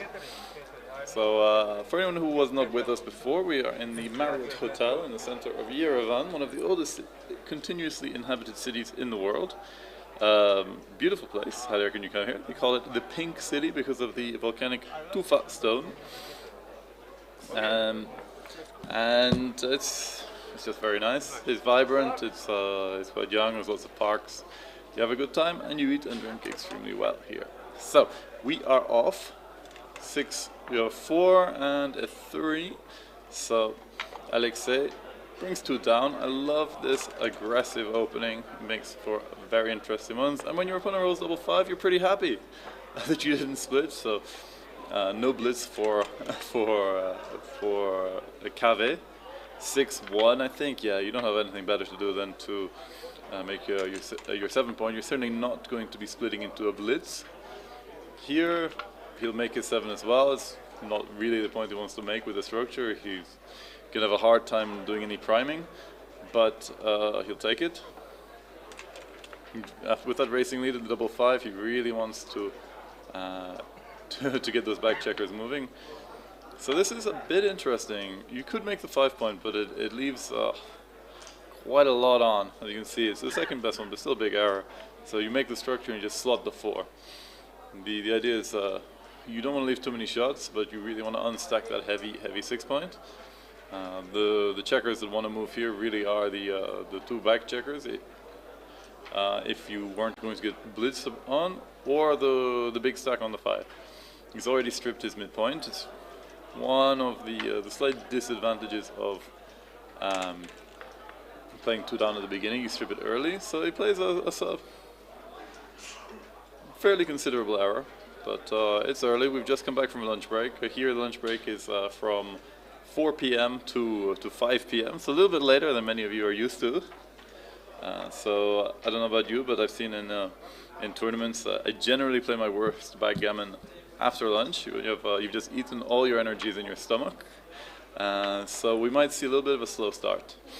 This big double split I quite like, so the European or Middle Eastern split, because there's really nothing else in the position that wants to move. Obviously, you don't love splitting against 11 checkers in the zone, but I'm not sure what else you can really do here. You do not want to put another checker on the 3-point. You're not happy breaking your midpoint when you haven't touched your back checkers. So this is a good play and a good find. So strong start from Kave. Okay, so 6-2. It can hit, and I think it must hit. It's not a good roll. Yeah, and once again you can see the. Okay, go in there. It's a little bit passive. You want to hit, but you don't want to break your midpoint. Now advantage very much with Kave. I've had some difficult early moves from the Russian. He's made a couple of mistakes, but we'll see them settle down pretty soon. And we already have a strong cube, and it is a borderline pass. The thing is, you are slightly primed, but you just have so little counterplay. Everything is stripped. You've made your ace point. It's not what you want. I'd find this pretty difficult to judge. I think I'd end up taking this because you see that you're not really being effectively primed. So I think I would just probably overlook the fragility of my position. This was a large cube that he missed. So first error from Kave. Brings 2 down. This is normal. I think unless he can hit here or split convincingly like this, running out. It is the only move, but yeah, even here it's still a big cube, and now it's a big pass. So difficult position. A couple of mistakes early on, but we'll see how they get into it. These cube decisions in very asymmetrical positions are not easy, and once again you can see the value of moving your back checkers as early as possible. So we have 1-0 for Kave Farahani from Iran against Alexei Askurava from Russia.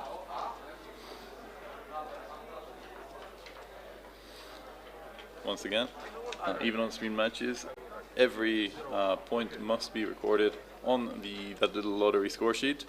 The loser must sign this after the match, and only then can it go and be approved and the score be entered. Okay, 2-1.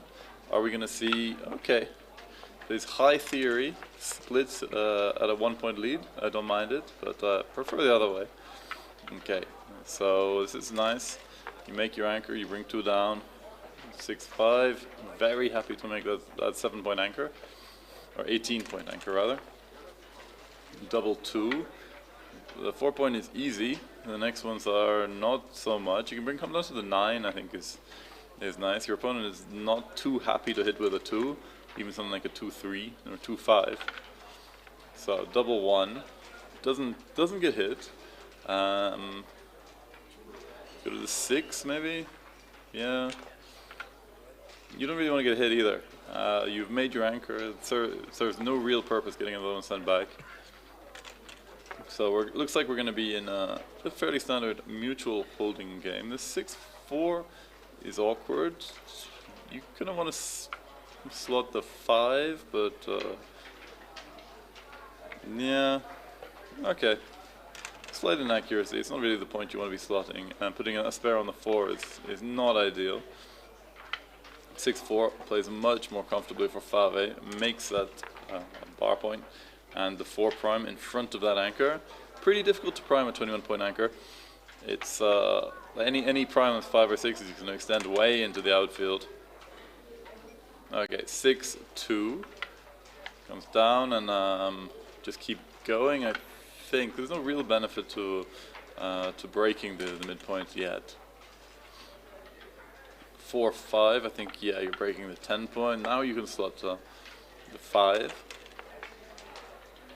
1-2, okay, just play behind. We're not really going to see a cube until one player has got complete freedom. Here, the natural play is just making the 4 point. You can make the 5, but the 3 doesn't really go anywhere else. Certainly no cube right now. I'd say it's far too closely matched, this second game, 55% to 45%, as you can see on the analysis. Huge no double.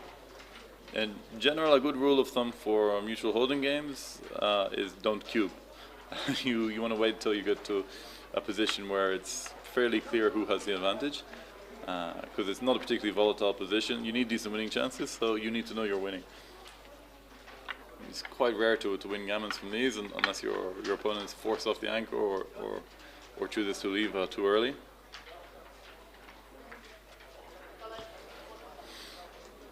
Here, I think I'd much rather come down with 2. Keep those spare checkers in front of your opponent, so you can attack him when he comes out. He's going to have to come out at some point. He's completely stripped on the outfield. This is nice. This is a nice distribution. You can make the 3 point pretty much any time afterwards, because some nice 6s, some nice 5s, some nice 4s. Everything works quite well here. And you don't really care about breaking your midpoint when you already have your 18. This is just a little bit too inflexible. Now you're stripped on all your points, and okay, your opponent is just going to make the 5 point and put another one on top. 5-1, coming down to the 7. Oh, actually slightly better to come down to the 12. Maybe because just makes it a bit easier to clean up that, and I don't think you're adding any more shots. 5-2. Ooh. Can you come out? I think you have. Yeah, you have to come out. You can't break your board here. Here it's like your deterrence is so much weakened here that you might even now be thinking of a cube. It's still too early, in my opinion. Clearly too early. But when your opponent breaks the board like that, it's a massive weakness. Here, it's just going to go to the 5. Double 5. Okay, this saves quite a lot. Now it puts him massive favorite. 6-6. Okay. Still not winning the race, even if he runs, but you have to. Otherwise, you're just playing everyone in very deep, and you're going to be forced off that anchor pretty soon. So I think this is about it. Are you still going to get a cube here? I think so, because after this, there will be 9 pips difference. There's a little bit of wastage on Alexei's side, but the general rule of thumb is in a straight race with no contact, you start cubing at about 8% of a racing lead, and you can take up to about 12%. And here, I think with 9 pip advantage, you're going to be able to send it. I think you've pretty much just got your 8% here. Almost certainly still a take, though I could be mistaken. This one just destroys your racing purity. You've dumped checkers back. You're waiting for a shot. Like only 6-1 is really going to give you a shot. And he's got a little bit of time, and you're almost more in danger of coming off than your opponent. So blitz play not quite correct. Understandable though. You never like to run out into a losing race. And now you have to keep playing down. You degrade your position, your flexibility, and your race. 1-2. It's not amazing.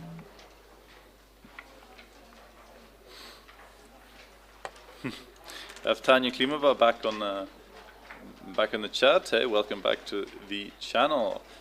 We we may well. Let's hope the women play well enough and remain in the undefeated. Otherwise, we may have to wait till the second chance to see some women players. Okay, 6-3 is a lovely roll. Just bring him home. And I'm surprised he hasn't sent the cube yet. He certainly has enough of a racing lead to do so.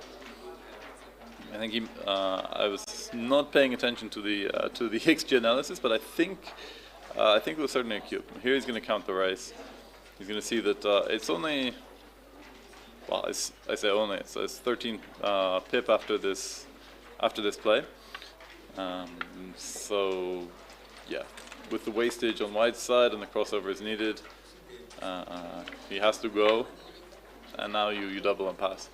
A bit of a shame to lose your market like this. You'd always much rather win 2 points than 1. But here comes the cube, and here comes the pass. You might have to do a quick recount. But this seems pretty clear. 3 crossovers to 4. Yeah, decent sized racing lead. If you're basing it just on the count alone, you might take it, but the gaps on the 6 and the 4 hurt. The third checker on the ace and deuce hurts. The 2 extra checkers on the 3 hurt. And yeah, but you might be fooled into a take. We had Edouard Amiryan. He took a racing cube where he had about 10% winning chances in the game, and unsurprisingly didn't win, but okay, so he finds the pass. Okay, so it is 1-1. 12 away, 12 away, 50% winning chances. This is unlikely to affect the score at all. I don't know, maybe go slightly more for backgammon on a 4 cube, but I'm not sure. Okay, so 6-3 is splitting down. 4-1. 4-2 comes in and probably hides the blood. It doesn't really serve any purpose to get hit, so don't get hit. 5-2. The hit seems clear, and the other one, you don't love it, but the double tiger is the play. It actually helps protect that blot on the 21. Not successfully this time. Okay. Double 6 from the bar is weak. Okay, double 1 from the bar is extraordinarily strong. Hits, points on head, and just for good measure brings 1 to the 7. A dance is too good. Double 5. You're making the 3-point. I think you're hitting, and you're bringing another one down. Seems about right. You don't want it to anchor up. Even if you get hit, you can probably send the cube anyway. So we shall see. Yeah, the hit. This seems pretty good. I think there's 1 left to play. Bring it down. Yeah. All right. So 1s are good. Double 6 is awful. Remains far too good. Market is well and truly gone here. So it covers that, and I think you probably come out. You don't really want to put another one on the 8-point. Oh, okay. Fair enough. Coming in is actually blunder. I think you just want to maintain as much pressure as possible on that blot on your opponent's 7-point. 1-3 hits in the board. Yes, good play. At all costs, you want to stop your opponent making an anchor. 2-1. All right, comes in, doesn't hit, but it's better than nothing. 6s and 2s are going to hit. 6-2 together would be the ideal, but 6-4 even better. Still leaves a blood, but 5-point board against a 1-point board with 4 on the bar. I think you're pretty happy. 1-2 hits. Maybe a glimmer of hope for Alexei here. Double 5. 1, 2. I think you've got to come around with one of them. Okay, like coming out and bring another one down, so you can point on head with double 3s and double 6s.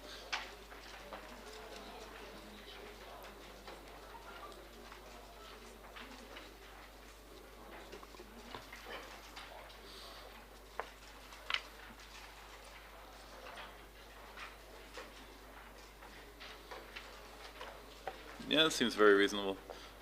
Twos are made of gold, and he gets one. Okay, he anchors. He's still a long way from from saving this game, but it's a very good start. Okay, third one on the bar. Still massive quantities of gammon here, almost 3 and 4 gammons.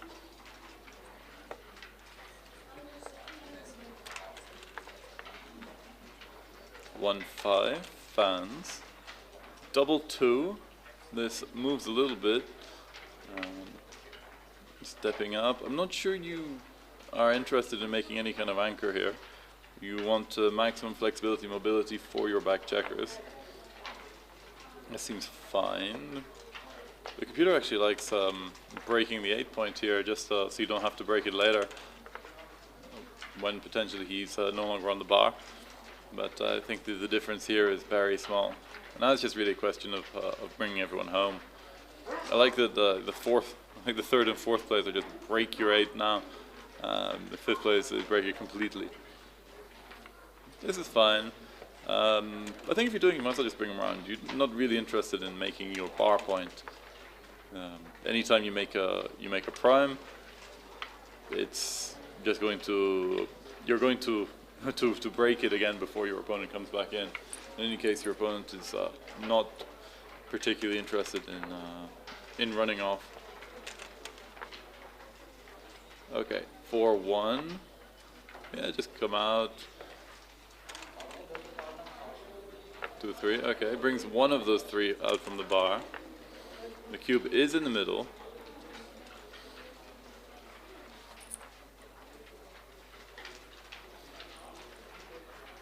So, yeah, the computer is now really pushing to break the 8 point. It could be a liability.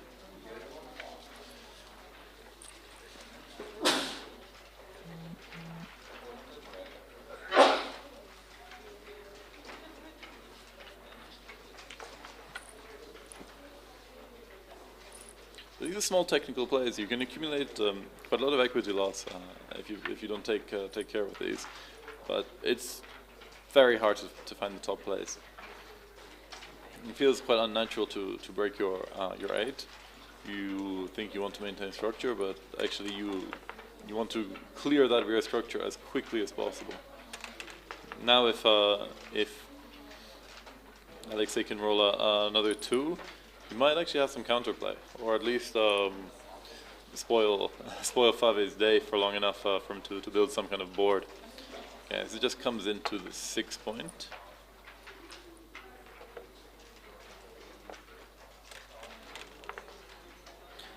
To 1, okay.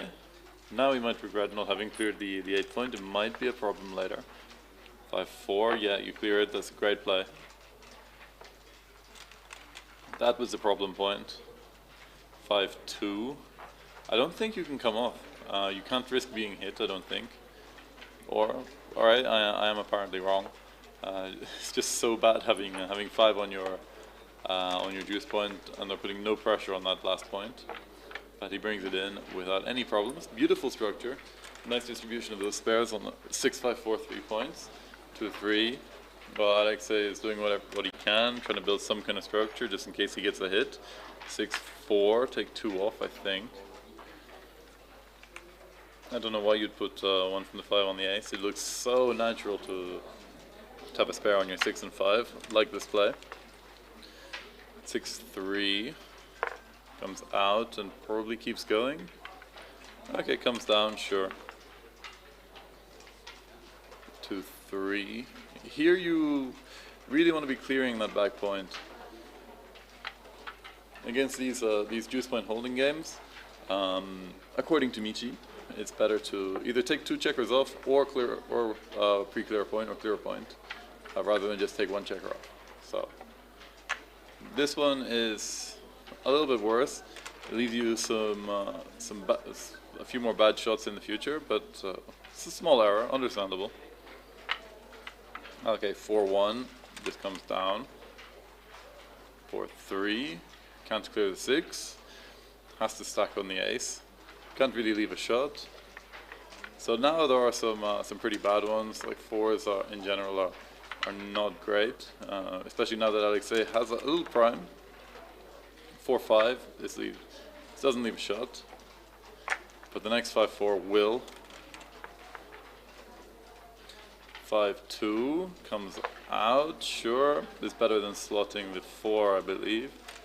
Just get those back checkers moving. 4-2. This is a bad one. You just have to take one off the 6. Otherwise, you're leaving a double shot. Yeah. Now 4s are an absolute winner for Kave. And for Alexei, sorry, and he gets one. And now you want to really flood the outfield with checkers. You really want to be making that prime from the back. 2-3.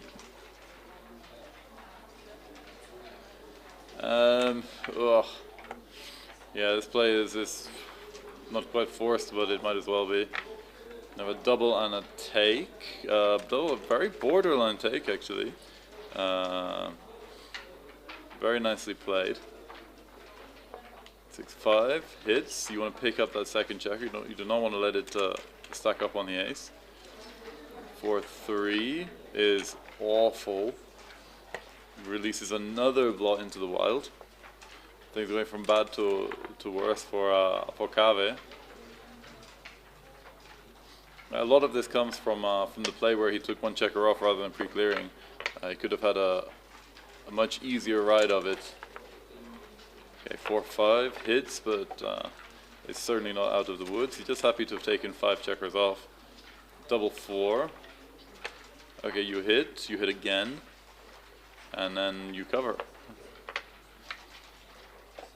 So now it's Alexei's turn to put 3 on the bar. Double 4. This time, obviously, no gammons. Double 1 makes the 3, keeps the 7 slotted. 3-5. This is probably going to be. You can make the bar point here from the 23, I believe. I'm not sure he needs to.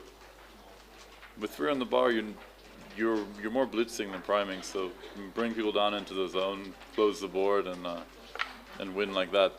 You're massive favorite to win with 3 on the bar, and only 5 off. By 3 on the bar and even 12 off, you're still favorite to win. Okay, 6-1, I like it. But a little distribution play from the 6 to the 5. 1-2, happy to bring in 2. But I don't think it's going to change a huge amount. It would take some extraordinary luck for Kave to get back into this game. But he gets an anchor. 6-1 makes the juice point. 1-6 is about as good as he can get. But happy to come in with that. If Alexei doesn't manage to make the bar, which he does, could have been some escapes with 6s. This is not going to happen. Now this will probably be a relatively smooth ride home. Not particularly afraid of being hit, although prefer not to be.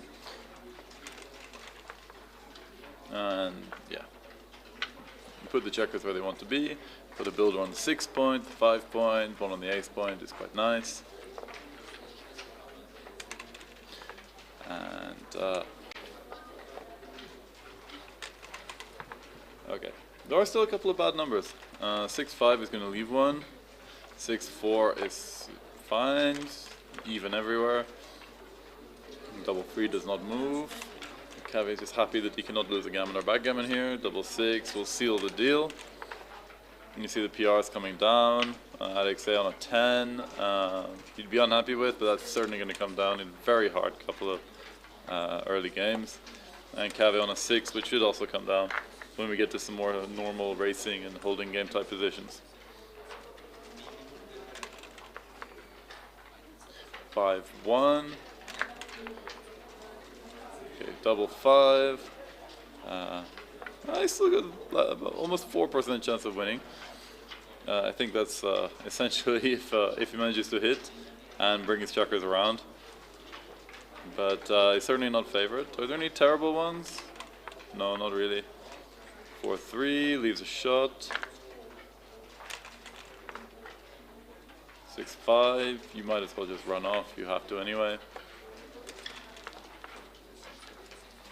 Double 2, and this, yeah, you can abandon.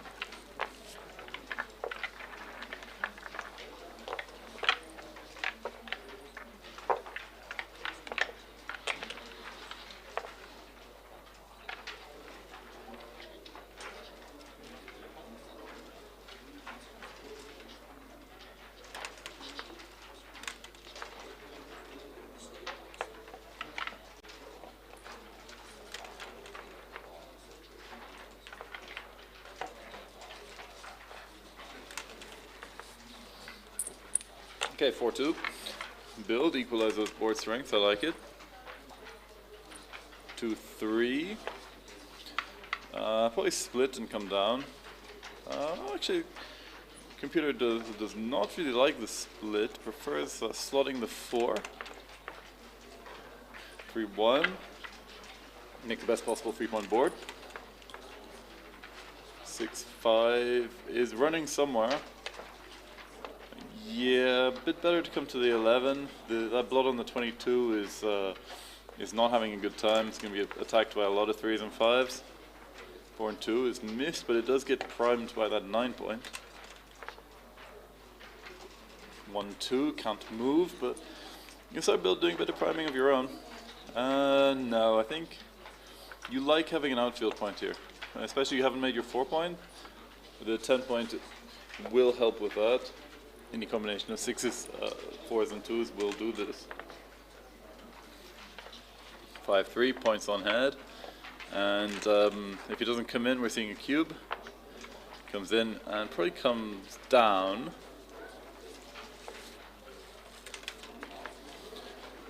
Six, 3 hits for sure and split. Oh no, it comes to, oh okay, yeah. Because you really need to cover that blood now. A 2 will save off the cube. 1-5, is it enough? Yes. Yeah, he hasn't moved those back checkers, and his rear position is a little bit too inflexible, a little bit too brittle, and he's not favored to cover that blood. 5-2, he covers it, but he has not touched those back checkers, and this could be a problem later on. And some bad numbers, double 5s will be a little bit unpleasant. 5-1, he would have loved to have gotten out of there. This doesn't do a great deal, but he can put one on the 5 and maybe shift up to the 9. But now, yeah, now it's a fairly clear double on a pass. That 5-point board is just a little bit too strong. Any 5 is going to attack. And you have a blood on your outfield, so you have a 2-6, which is going to hit as well. If you manage to hit one of them, you'll almost certainly hit the other, and the gammons will go through the roof. You can see on the analysis there's already 40% gammons at least with the best play. So is he going to find the cube here? He's picked up the dice, but he's having a think. If you see this kind of position with one blood behind a 5-point board and a builder, it's extremely strong. And you know you can attack quite easily with 5 because your opponent is not favored to come in again. You see that they haven't really finished their front development, they haven't built their board. Okay, this is a huge cube and a big pass. And I think Kava is very happy that he didn't send it because it would have been a difficult decision. But now it's too good, I think. Yeah.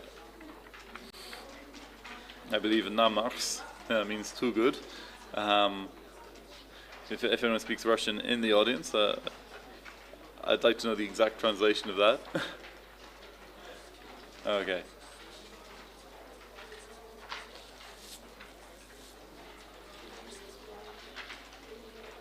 So, this is still too good. The board is just way too strong, and that blood there means that the gammon rate is going to go through the roof.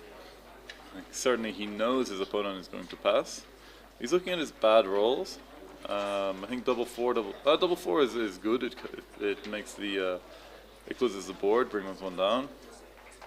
Double 5 not so hot, but I think even if he rolls double 5 and he gets hit, yeah. Okay, this is an insta pass. He does not hesitate. He's very happy to let this one go. And we go to 4-1. So a couple of cubes missed here. Let's see. Hopefully they've been settling down. A little bit of communication. I think they might be having a break. This is the they're having a little break. They only played 4 games, but they have been going for about half an hour. So I will be back with you guys in a minute. Don't go anywhere.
Armenian Kazanki.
There are only few spots left in doubles bracket. If you want to participate in doubles but still didn't pay yet, say in half an hour we should complete our registration please.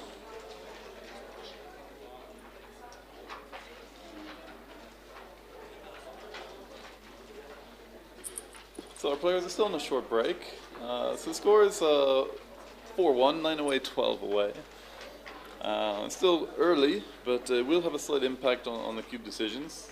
Alexei will probably be a little more cautious to send cubes when it's volatile on their gammons, and he's not so solid in terms of winning, whereas Kave is going to be exactly the opposite. Anytime he smells a gammon, he's going to whip that cube out. But it's been interesting. There's been some difficult positions and decisions.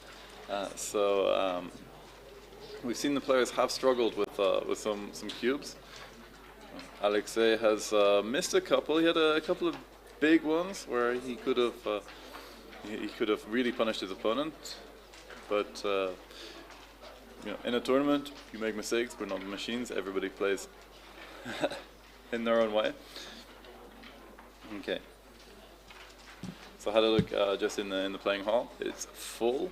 We have the start of the second chance. We have doubles registrations. You see various side events are ongoing.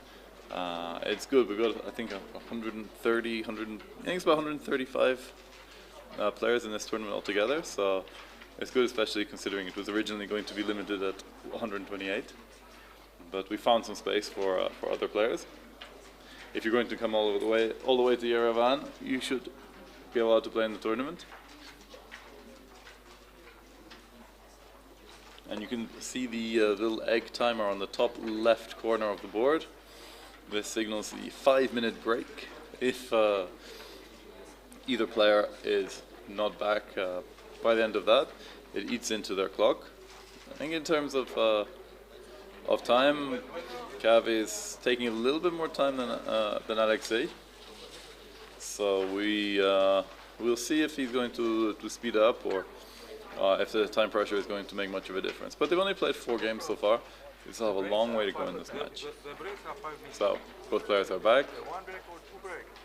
They're getting ready to play. And it looks like we're ready to go. So once again, if you've just joined us, Alexei Esklorava from Russia. He is playing with the blue checkers on the bottom of your screen. And Kaveh Farahani from Iran. He's playing with the white checkers at the top of your screen. I think they may be waiting for the arbiter to give the go-ahead. But here we are. 2 and 5. We can see a split and down. Maybe at a slightly more lopsided score, we'd see a double drop to the 8 point and the 11 point. But this is absolutely normal. 6-1 makes the 6 to 7 point, sends the dice flying. 1-2. Probably make the anchor and slot. Yes. 3-4 is a hitter. The 3 can come down or it can step up. Okay, it comes down. Slightly more precise to come up. You're leaving fewer fly shots, you get a better chance of making a good anchor. This is not great. Should just come out. There's no benefit to putting a blot in your outfield or to super stacking the 8 point. So this is good. 1-6 hits. And you're probably just coming out rather than down. Now, with a couple of checkers back, you're not thrilled at stripping your midpoint like this. So, 4-2. You're gonna be leaving a shot somewhere. Yeah, he may choose to play safe, 8-6.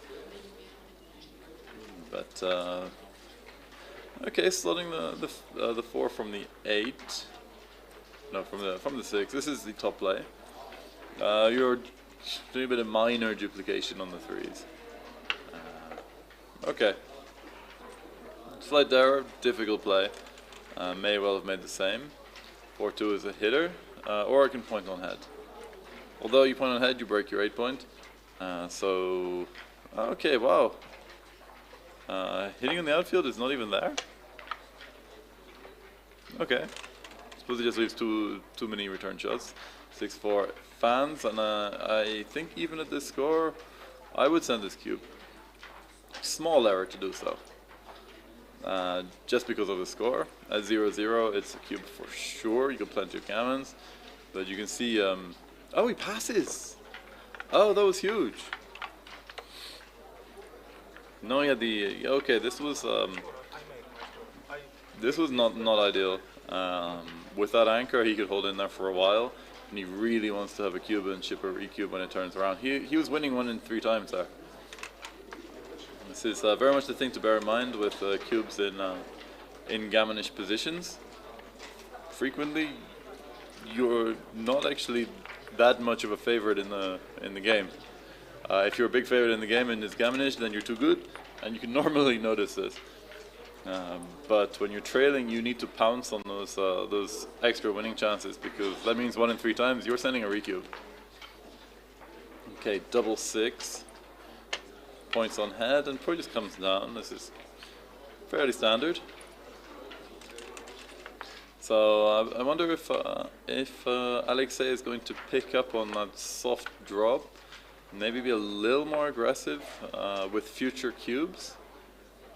Certainly not now. He's this is very even. 1-5. I think you're coming out. Okay. Okay, you step up to 22 and you hit. Okay. Plus you do have a blitzing board, so you're not that afraid to hit loose. Okay. That is, the 22 is really the spot where you want to put your checker. Going behind is a little bit soft, it gives your opponent a bit too much play to come out. Okay, so this is a very small no double, borderline decision. Now, as you can see, only 60%, but with those two blots in the board, 10 checkers in the zone, this makes it gammonish. Double 5, double 3, even double 6 could lead to very nasty things for Alexei. 1-5. Ugh. Can he just come out? Oh, okay. Slightly better to hit loose on the ace. You sent the cube, so you might as well go for the attack, I suppose. Okay, finds the top play. I like that Alexei chooses to keep the cube in the middle of the table, just putting it in one of those little slots towards him. Okay, the 1 he's gonna hit. Oh no, no. The anchor is strong, so yes.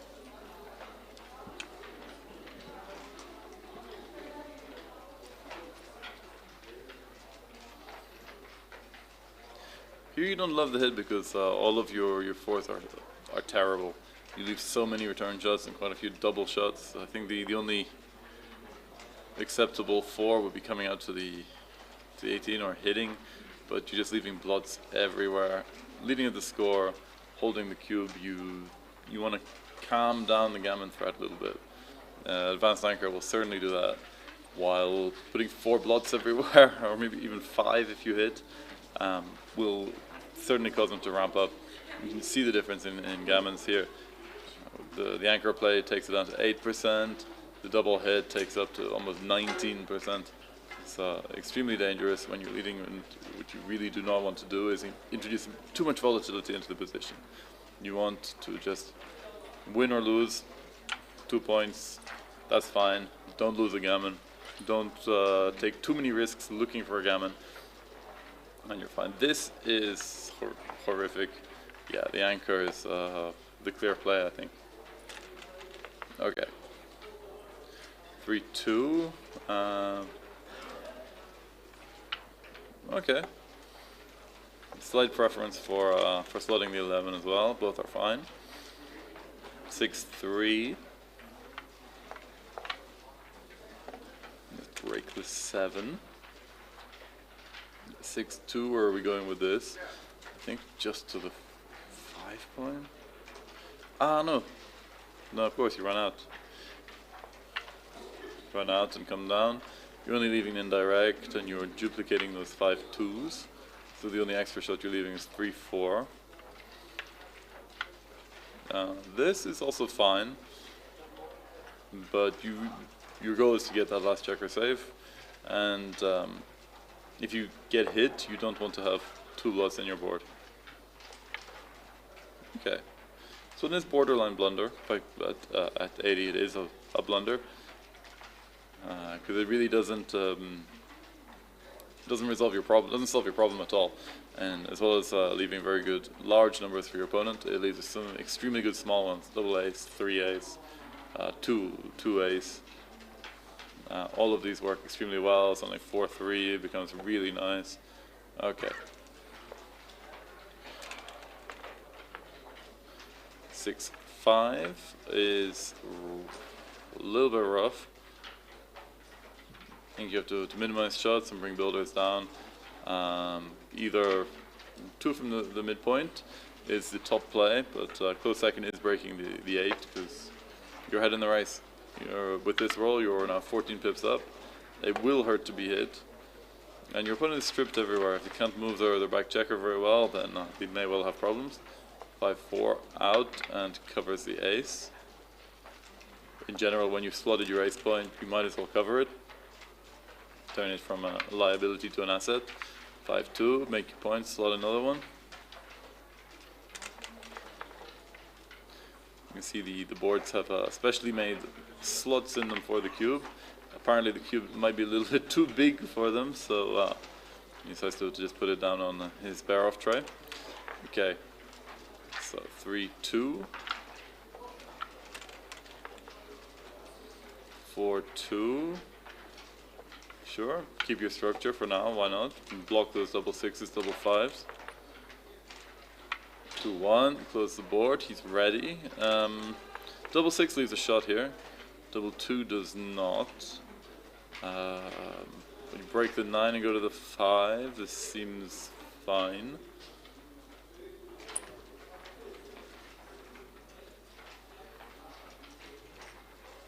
Thinking about just making the point. Going to the 7. Okay, maintaining the blockade on the anchor, giving a lot of bad sixes. Double 3.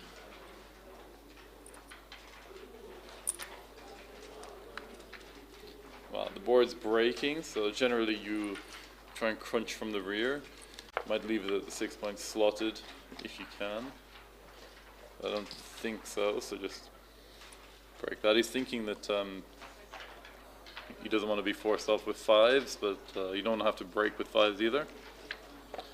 Okay, this is fine. This doesn't change a lot. 6-2. Which point are you breaking? Probably the 8 point. Sure, they're both very similar. 5-2. No, you have to come out. You have a decent board. He has 2 blots. He can't afford to attack you indiscriminately.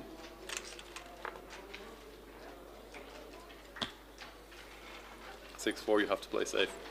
Way too dangerous to leave direct returns here. I think that blot is going to stay on the 21 point for a little while.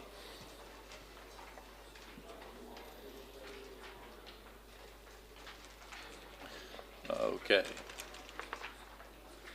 6-3. Okay. Comes out, runs. Yeah. This makes a lot of sense. You can actually catch up on the race.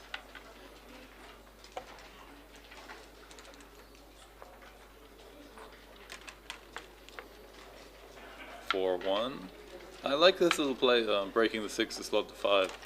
It just gives you a little bit more racing flexibility. It means that you're not going to be killing checkers with 5s once you bear in. 4-1. It just brings it over, sure. So Cave is a big favorite in this race. Actually, a favorite. 60%. So, okay. Double 1. Alright, now he's more of a favorite. But I think it would take at least one big double and some pretty mediocre rolling from Cave to see a recube from Alexei. He's very wary about giving Cave a 4 cube to play with, unless it's almost the last roll position. So 9 checkers to bear off compared with this 14. Okay, this does some good, but okay, that takes off 2. Okay, he needs another big double to get back in this. 5-3 is not it. Going to the 1 or to the juice, it doesn't matter. 6-5, a great roll. 2-3, another miss. Yeah, this is almost dead. 4-5, yeah, I'm not sure if this is even possible. No, I think 2-1, 2-1, a couple of big doubles potentially. Okay, so it's a pretty clean game from both of them. As you can see, played 1.5 from Cave, 2.5 from Alexei. So looks like they're both getting into the stride. Had a couple of big errors so far. A couple of missed cubes from Alexei. A really soft pass from Cave. So I imagine both of them are quite used to being streamed. So it's probably not nerves about that. 6-3 runs. He knows his theory. You do this with 4 checkers on the 8 point. 3-1 is okay. Should have potentially have made the point rather than hit, but doesn't bother me too much here. Here hits loose. We'll hit back with any 3 and many 2s. 6-4 is not doing it. Yeah, I think you might as well just come out. No real benefit in hitting loose, spreading blots around. 6-4 can cover that point. And they might have found a little bump or some fluff or something on the fabric there.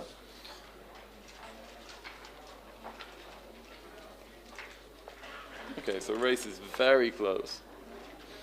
3-1 makes the point. 1-5, you're probably coming up to the 22 with the ace. I like this hit on the ace point as well. You unstack that heavy 6 point, you've already got a blitzing structure, you get a tempo on your opponent who has blots and builders out and around. This is nice. So 2-5, cleans up 2 blots, makes an outfield point. 4-3, I think you're... Ooh, I don't know what you do here. Just gotta go down to the 6 and put another one on there. It's a little bit too dangerous to leave direct shots. The other one would be potentially coming down with 2, leaving a lot of indirects, and especially when your opponent has quite a lot of ammunition aimed at you and at the 4 point as well. You're not loving spreading the blots around. Yeah, this is the only play. Nicely found. Okay, so it's an absolute borderline. No double. You can see the president paparazza taking photos of the players there. Okay. 6-3. You can either come out or you can make the bar point. The bar point is pretty strong. You make that 4 point prime. 4-5 makes the 4 and hits loose. Got to get that tempo hit. This is a little bit too volatile to cube while you're leading in the score. If these scores are reversed, I would be happy to cube here. Just because your front position is strong and you have a threat with that. The problem is, of course, 1 in 4 times you're not coming in. Any combination of 1, 3, 6 is going to dance, and that leaves that blood on your 10 point quite vulnerable. But at least having a think.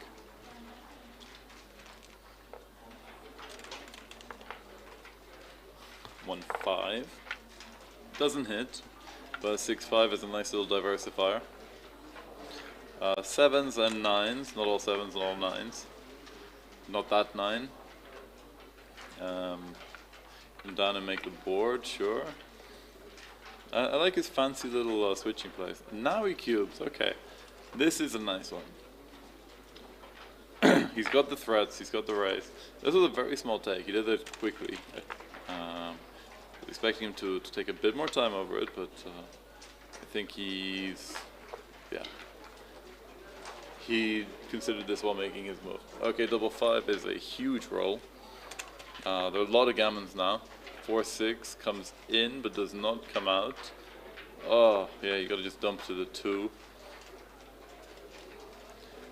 Now any combination of 6, 4, 3, 2, and 1 is gonna make the 4 point on his head. Only 5s will not.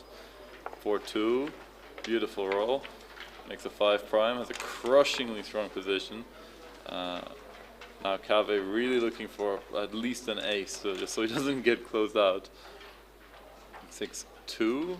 This isn't amazing, but it's fine. I prefer the computer's play. Breaking the 10 point just gives you more builders, and there is one joker, but the payoff is huge. Okay. 6-3. Is he gonna hit? Yeah. Why not? You could also have hit twice. Might not have really felt it, but there's a huge benefit to closing out your opponent here. 2-5 hits and comes down.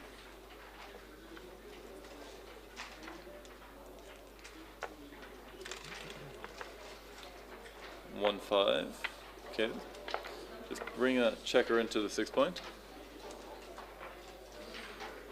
I think Cave is going to need to try and blitz. Comes out, you have to hit.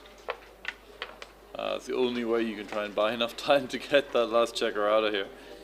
Threes and ones are what he needs. He's found a one. Oh, okay, sorry, that one was four for Alexei. Now things are very bad again for Kave. He's staring at Gammon right in the face. Twos, fours, fives will hit. This points on head. Beautiful shake. Any twos in here for Kave? Nope, not a single one. Any twos in here for Alexei? Yes. It is Christmas every day and puts a checker on the 5 point, I think. Oh, 7 is apparently better. Okay. No need to make the bar point. 1, 3. Just diversify your builders. This is fine, or do 6, 5. I think both are. And here he gives himself some good ones. 6, 3 still can't come in. I don't know what the gammon winning percentages are here, but they must be extremely high, especially now up in the high 80s. So it's looking like it may be 9-3 after this for Alexei. We'll see how he plays it. You like being a bit aggressive when you're 4 away, but you know there are risks involved. So we'll see if he tones it down a little bit, or he plays his usual attacking style. Okay, so what's he doing here? 5-1. And just to the 7, he's calculating his double sixes. He really doesn't want anything that's going to leave a shot, and he realizes that's going to happen with anything. Here, 6-5 is slightly more precise than 13-6. He finds it. 6-4. Yeah, you just have to dump to the ace point, which is one of the reasons you hate. One of the reasons you might hesitate before doing the 6-5 trick. Your sixes frequently play poorly. Okay, but now his position is pretty solid, I think. The gammons are mounting. 2, 3, take one off and move one along.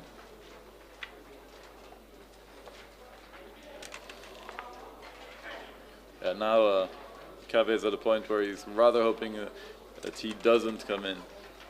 The only way he's going to win this is if he manages to get some kind of miraculous shot. And this double 3 cleans up quite a lot, opens a big door for his opponent to leave. Kave says nope. Now there's quite a lot of rolls that are going to leave a shot. Anything that doesn't contain a 3, 2, or 1. Except doubles. 5, 3, here we go. Can he roll a 3 here? He can smell it, he can taste it. Can he do it? No. He comes in with 2, which will prevent the backgammons, but this is I should have taken 2 off. There's still a little chance of being hit. So okay, 6-3. He's not giving up yet. He knows that if he can roll successive double sixes, or possibly some double 5s, there's a chance he can get off the gammon here. But he is far from serene in this. In fact, yeah, once in every maybe 18, 19 times he'll save it, but I'm not holding my breath. We've all seen less probable things. 3, 4, rips 2 off. 1, 2 is not gonna do it, and now it's still possible to save it. Okay. He's still got a 1 in 200 chance of saving the gammon here. 1, 3. Okay, I didn't think he could roll the double sixes. Okay, so 9, 3, 4 away, 10 away.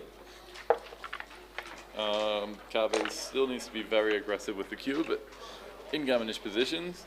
I think Alexei is certainly going to wait till he's got decent winning chances before he sends it. Does not want to see that cube coming back at him.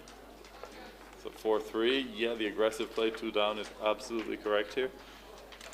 You have to try and create something. You're losing, and you're losing badly, and you're being punished for making the correct play, which is a theme we've been seeing quite a lot of this tournament so far.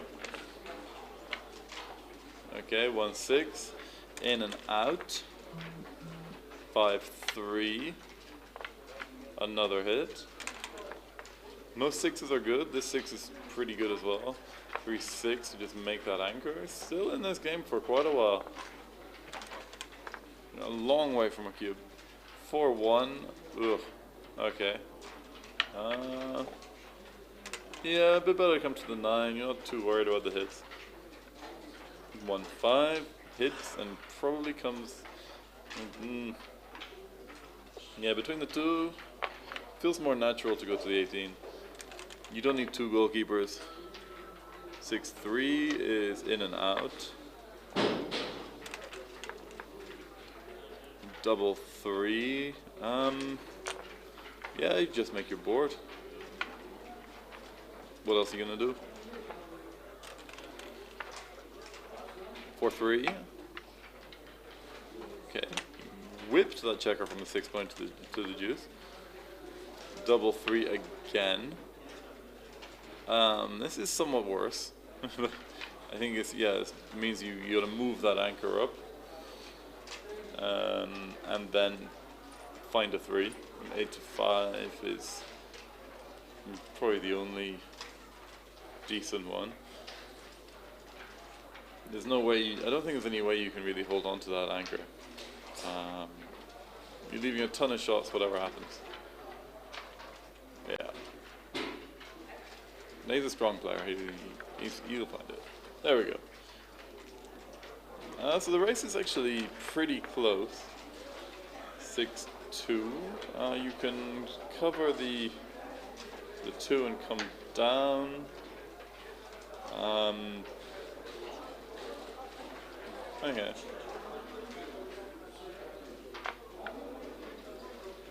This is the top play. Does it vaguely duplicates 2s? But not even. Double 2 is just good. Something's coming down. You could just make the 11 point. Peter likes putting 3 down there, making it purely is second best, but essentially the same. You go to the 9. I think whatever happens, if Alexeya doesn't come in with a hitting number, we're going to see a cube.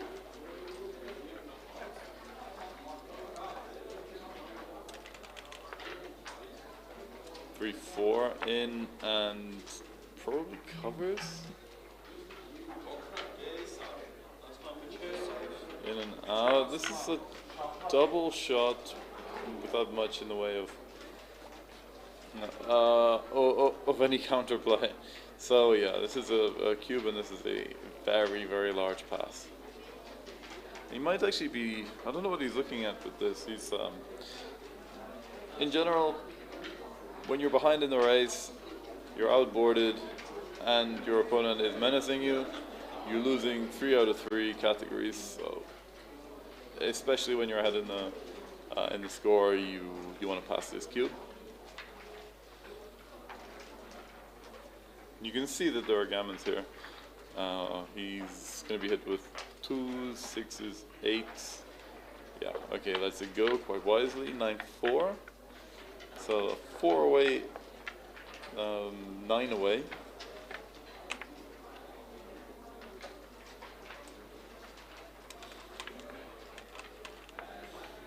Okay, 6-4, aggressive, make the juice point. Very thematic. Double 4 makes the bar point, comes down. Wonderful response. Kills any cubes for a while. 6-3 is probably just going to run. Okay, you can split them down, but with all of those checkers in front of you, it makes a lot of sense to just get away from there. 6-5 makes it 3 point, sure. 8s are going to hit. Double 5s are not. I think you're just making the 3 point directly from the 13.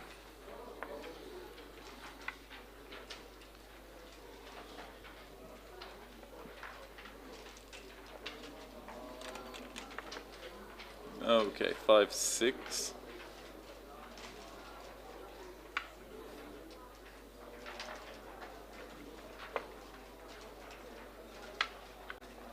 Yeah, you got to play quite safe. Your opponent has a stronger board and the race is pretty even, so Makes sense. We're a long way from cube. Double ace. Hide the blot. I think just the 7 point seems fine. No need to get hit. You don't really want to step up to the 23 point. Yeah, this is fine. If you manage to get out, it means your sixes are going to play pretty well. 2, 3. Is this a loose hit? No, a little bit too dangerous. 2 down will at least help you build the points you want.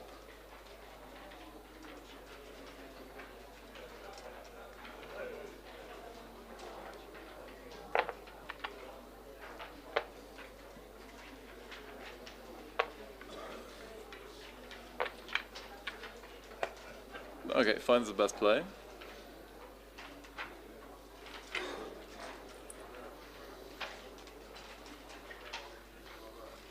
So, we're thinking about a cube here. I'm not sure that he really has anything.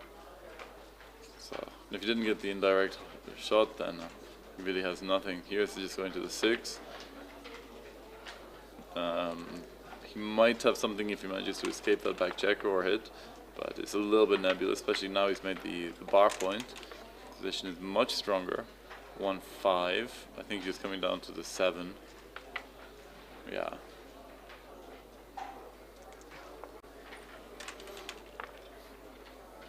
Five, 1. Does this do anything? Ugh. Oh no, this is appalling.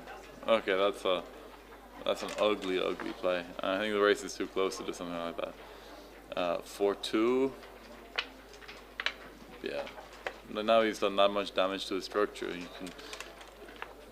You can start to relax a little bit. Well, saying that, he will point on head. Okay, 6, 4, in and out.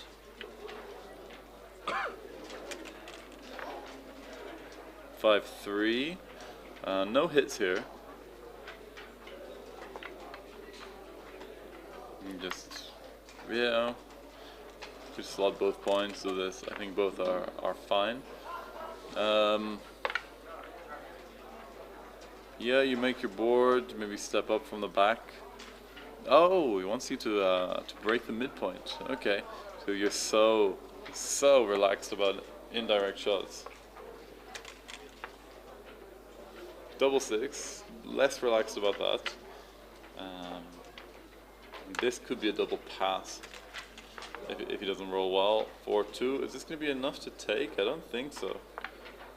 This is a monstrous racing lead. This is close to 20% probably, so yeah. This is a double and a pass. An enormous pass. But he's having a think. They're both counting. You can see he's rolled a double 6, so he must be ahead. So the right reflex is to stop and count. It's not immediately obvious. It's not immediately obvious that you have such a big racing lead, but the stack on the 3 and compared to the stack on the 6, it does do quite a lot. And there he sends it, and he's still counting. He might be recounting. He's 90 pips to 75, which is 20%, almost exactly 20%. So 20% up is way higher than the 12% he needs. So he's got the time. He's got almost 13 minutes on the clock. Make sure and let it go. Okay, 3 away, 9 away. Alexei Askurava is very much in the driver's seat in this match. On paper, he was maybe the very slight underdog, Master 3 against Master 1, but in Backgammon, this means very little. It just means that over many matches, one player will win more.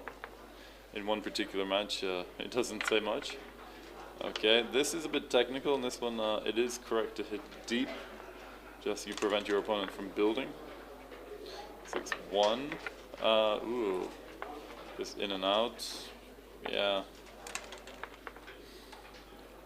Double 2 hits. You can either make the 2 or make the 4. Making the 2 seems fine.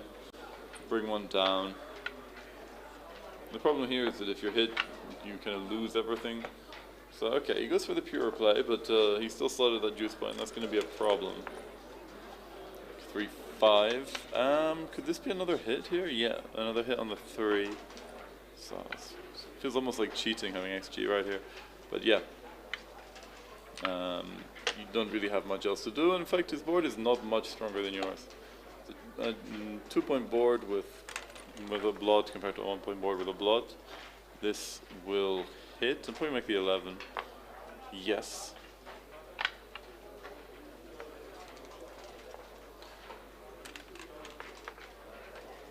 One, 2 hits. Where does the ace go? I think it just keeps going, or makes a juice point. It's a better anchor.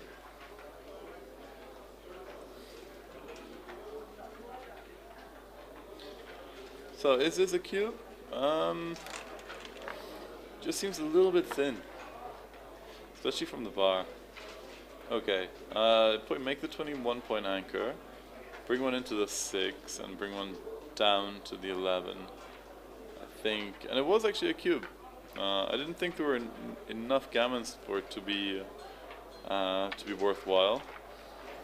Here you look to make it the 9-point, which I don't hate, but having the 11-point when he hasn't yet made his 5-point is pretty strong.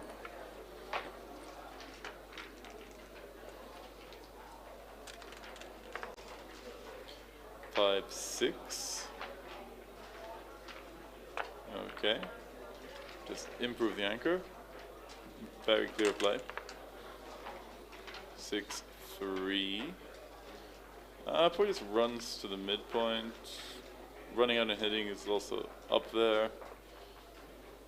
You can even break the anchor and hit. The XG is pretty blasé about it all. Even the double hit is not too much of an error. Fan here, certainly a cube. Double 3 is a great roll. It hits, and what do? Make a 5-point? No, you don't really want to break your 8-point to do this. So 5-point is not as useful when your opponent's made their 21-point anchor. Okay, so double 1. Switch, and the last one probably just comes up from the 16-point. This is a bit of a slow play. I don't mind the switch here. It seems very ugly and very unnatural to break your 6-point like this, but it gives you the time you need to attack the blot on the 8, stops your opponent from remaking it, stops them from recirculating much, could give them some awkward entering numbers.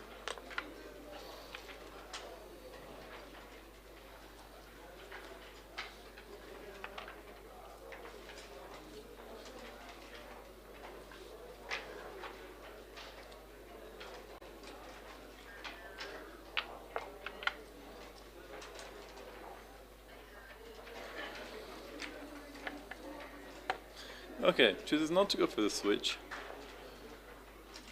It's an error, it's not massive, but it just gives the opponent a little bit too much time. That ace-5 would have been pretty bad. Okay, 3-1. Now I think you have to hit. Oh no, you don't. You just come down. You're playing it like a mutual holding game. A little bit too big to hit. Your board is not better, so it makes sense.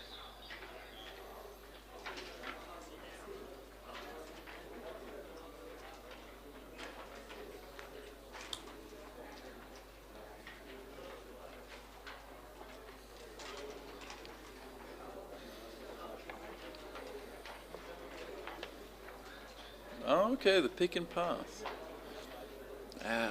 This is just a little bit too damaging to do this when you go three checkers back. You want to maintain that structure and keep pushing forward. You can't really go for that big attack when you just don't have the resources in the zone to handle it. And I think this just comes down.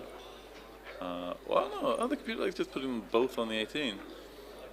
I didn't even see this. Like, frequently when you can make the 20 points, you just do it.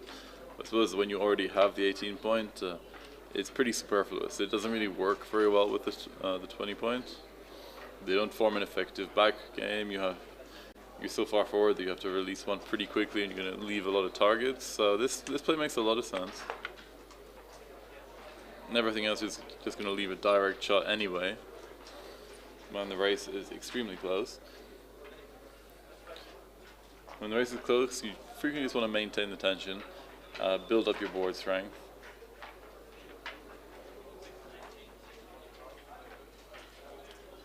This is my first play. It's a play that I'd probably find more natural. This I don't like at all. It goes completely against your game plan. You can't blitz, you don't have enough people, and the guy has an anchor, so and it's a blitz is doomed to fail anyway. So he goes for it. 3-4. Enter on the 4, come in with 3. No, I actually preferred coming up. Okay. Double 4. Not great. Come down with. Ooh. I'll probably just come down with all of them and go to the 2.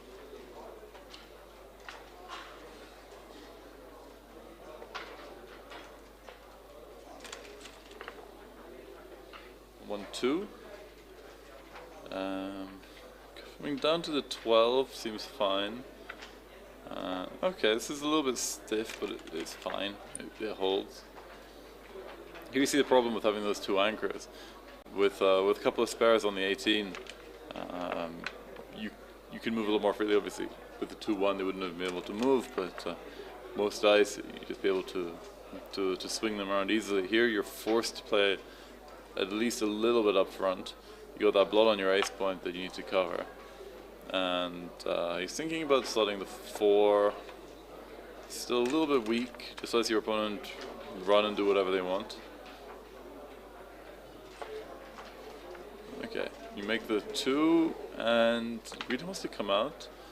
I can understand this, but when you see 5 checkers on your 9 point, you can't really just leave them there. 4-3.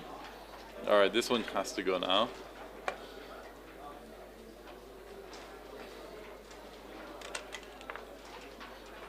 Double 2. What does this do? Okay, it makes the bar point, and then yeah, you put everyone else on the bar point because nobody else wants to move. Generally a bad idea to put checkers behind your opponent. This, yeah, not great. 6-5, making a nice blocking point. These double 5s are no longer a great roll. Okay, so he's thinking about this. So he's probably gonna have a look at the race.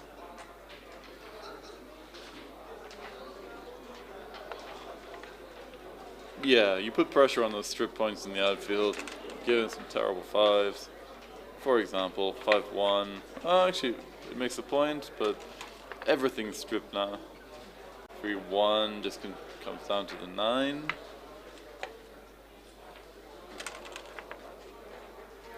2-4.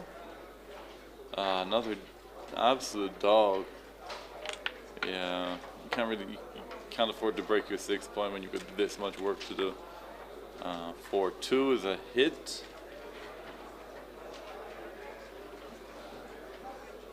And yeah, the only correct play is to bury that. You just can't afford to be hit in return.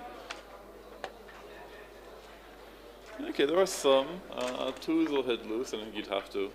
4-1 is just going to go 4-3. The banana split is actually not a huge blunder. It's a little bit big.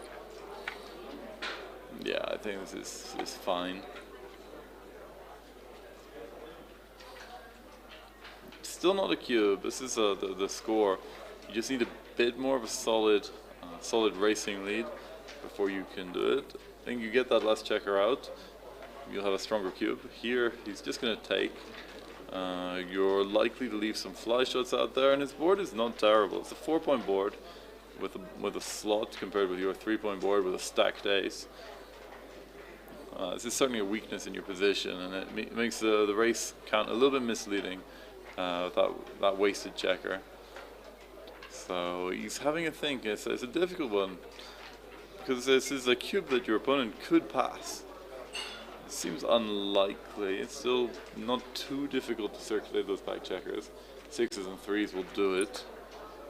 So okay, fantastic, well done. Didn't ship it. This probably just goes to the midpoint.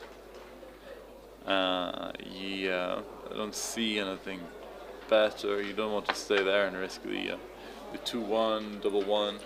They could let your opponent back in the game. Now we're getting close to a cube, especially now he's having to crunch further. He's down to 20-21% game winning percentage. So you do this, his board is collapsing. 6-3. Yeah, I think he missed a cube there. Makes a point there, and now it's certainly a pass unless you can roll something amazing like a double 3. Double 4 is so much less than amazing. It might even go too good. Yeah, it is too good. It is na max pass according to XG. So yeah, he lost his market by at least a couple of rolls. So let's say he sent a couple of small too goods. He's been a little bit hesitant, understandable in this kind of position, but you can see that your position is extremely good. Your opponent's position is very stretched, very brittle. You're going to be winning a lot. You're going to be counting the race, but you've got to adjust for the wastage in your opponent's board and the fact that most rolls are not going to be able to move. That's what makes this too good, because you are still winning some gammons. With 4 checkers back, there are some gammons, and a natural gammon is worth something here. You know there's no chance your opponent is taking this cube after that horrible double 4. So, can you play on? Do you have any bad rolls? Not really. 6-3 is one of them. But it doesn't leave a shot.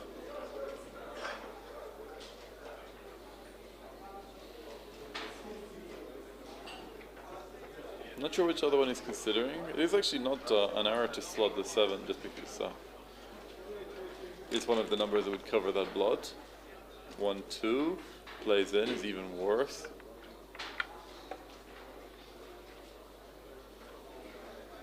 So, by the way, thinking here, I get the feeling that the previous turn he was thinking that his position was maybe not good enough to cube, rather than too good, if he's looking at it now. So his position is not worse, and his opponent's position is not better. So I think he may be considering that it wasn't quite strong enough. It's quite possible to over-adjust at the score. He had some really nice cubes. So at that time it was a fairly non-volatile position. His opponent was able to recirculate, so you're not really chasing gammons. But he had good winning percentages, so at 3 away, non-volatile, good game winning percentage. You want to send that cube, you want to get to Crawford, and they're very happy to pass it. Once again, a little bit slow on the cube action now. I'm wondering if this is how he normally plays, or if he's adjusting a little bit to his opponent. Looks like they're having another little break. So I will take a break as well. I'll be back with you guys very shortly.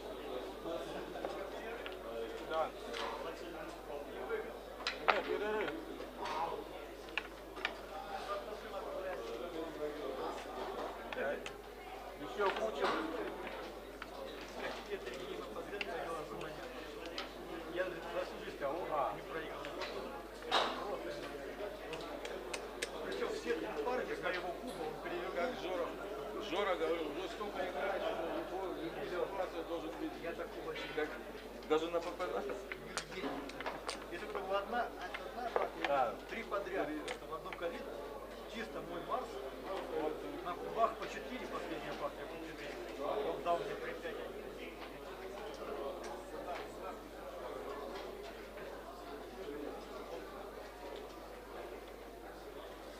А кто это? Иранец, да?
The draw for the first round of doubles and ready is ready. You can see the pairing on the wall, and you can see your table numbers. Doubles will start at 7 o'clock.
Yerevan for 1 point.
Okay, no.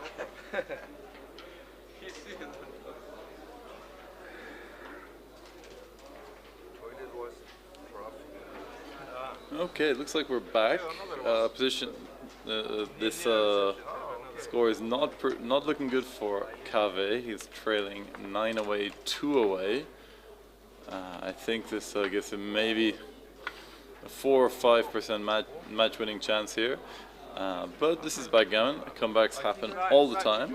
That's what we love to see. So I'm going to be with you for until the end of this match at least. So let's keep going. So 4-2. We're waiting for the arbiter. So this essentially, Alexei is never going to cube until quite close to the end of the game. Whereas if Kave finds himself in a position where he's favored, especially when it's got a bit of volatility, when there may be some gammons in the air, then he's going to be extremely active with the cube. The problem with sending it too early when you don't have that volatility is that you give your opponent a decent chance to just win the match in one game. So I'm not sure what they're discussing here. Fave is getting up. He's talking to the transcriber, so you can't see what their PRs are, which is normal. You give an unfair advantage. But I'm not entirely sure what the issue is here. But he's certainly looking at something on the screen. You can see him in the top left corner in his own camera. A little bit of a debate with the I don't know if that's a transcriber or technician. I know there's a team of about 5 or 6 people around the board with computers everywhere, so I get the feeling that is the transcriber, but I could be wrong. Alexei is just sitting there. They seem to have taken the timer off. But okay.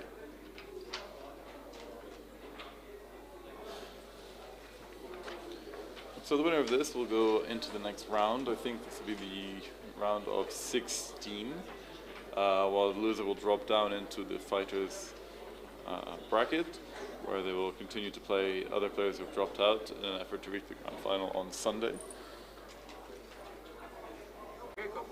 Okay, Fave is back. Oh, I think he was looking at it to see whether it actually rolled the 4 or not. Okay. Having some kind of discussion. Seems that they do share a language. Fave is Iranian and Alexei is Russian, so they may well be speaking in English together, or if, maybe if Fave speaks Russian. I know that Persian is not a language commonly taught in Russia, but they may be speaking that. Okay, another 4-2, the splits and comes down. 6-3, you're probably running all the way out. It's not really the game plan you want. You want something with a bit more volatility, but it's the game plan that will win you most games. So he's going for the hit and coming down. He's going big. I can appreciate this, but there's a lot of return shots, and his opponent has a stronger board, and now he's hit and anchored, and he's lost his racing lead. 5-2. Comes in on the 23, comes down. Oh, there's a little bit too much pressure on the 20 point. 5-2. Doesn't make the 7 point. Doesn't cleanly clean up that one. This is not clear. Hits and covers. Level 4 fans. Obviously no cube. 6-5. You could hit another 2, but no, it's better to just bring it down, win the game. You don't necessarily need to go for the game. You don't need to take risks for this. So his opponent makes the anchor. There will actually be, if he gets into a strong enough holding game position, there's no real reason why he couldn't ship the cube. If he's got in the high 70% winning chances, because the recube is not going to be the match. Okay, so he's building his board. 4-5, just reinforce that kind of central column of his structure. Double 6. He does not have enough race to really come out cleanly, but this is ugly. What is it? XG like slotting the 7, slotting the 3, making the 2. Yeah, you gotta stay back. You gotta try and maintain some contact. 4-5, point on head. He'll take the gammon if he can get it. By no means favorite with that 22-point anchor, especially now he's come in. He's not winning many. This is getting to the kind of point where you could send the cube. There's a little bit more contact than you'd like, given the 22-point anchor and the hole in the 20-point, the hole in your 5-point. So correct not to send it, but you do have to do it. When there's volatility, you don't want to send it because you might as well just play on. Double 6. This is a market loser. Like, I don't think there's enough race for. Is there actually with the open 5-point? Is that going to be enough of a problem? I might have thought about cubing there.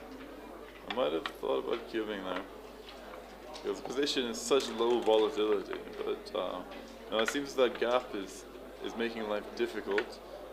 It's just really keeping that cube away. It's certainly not a cube that his opponent wants to see.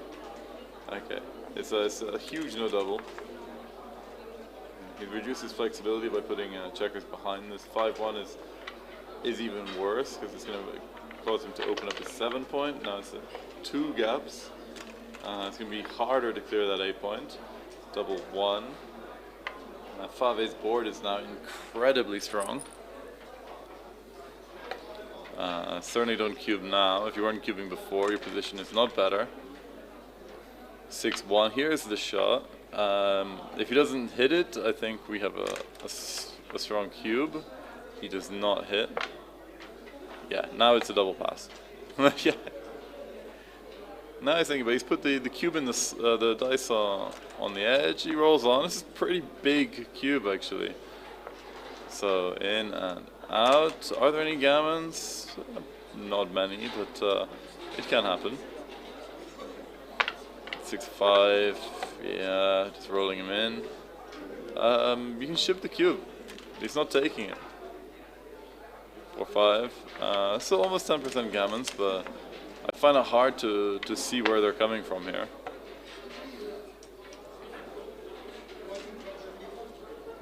Okay, I think you do it just in case you roll a double 6-5 4-3.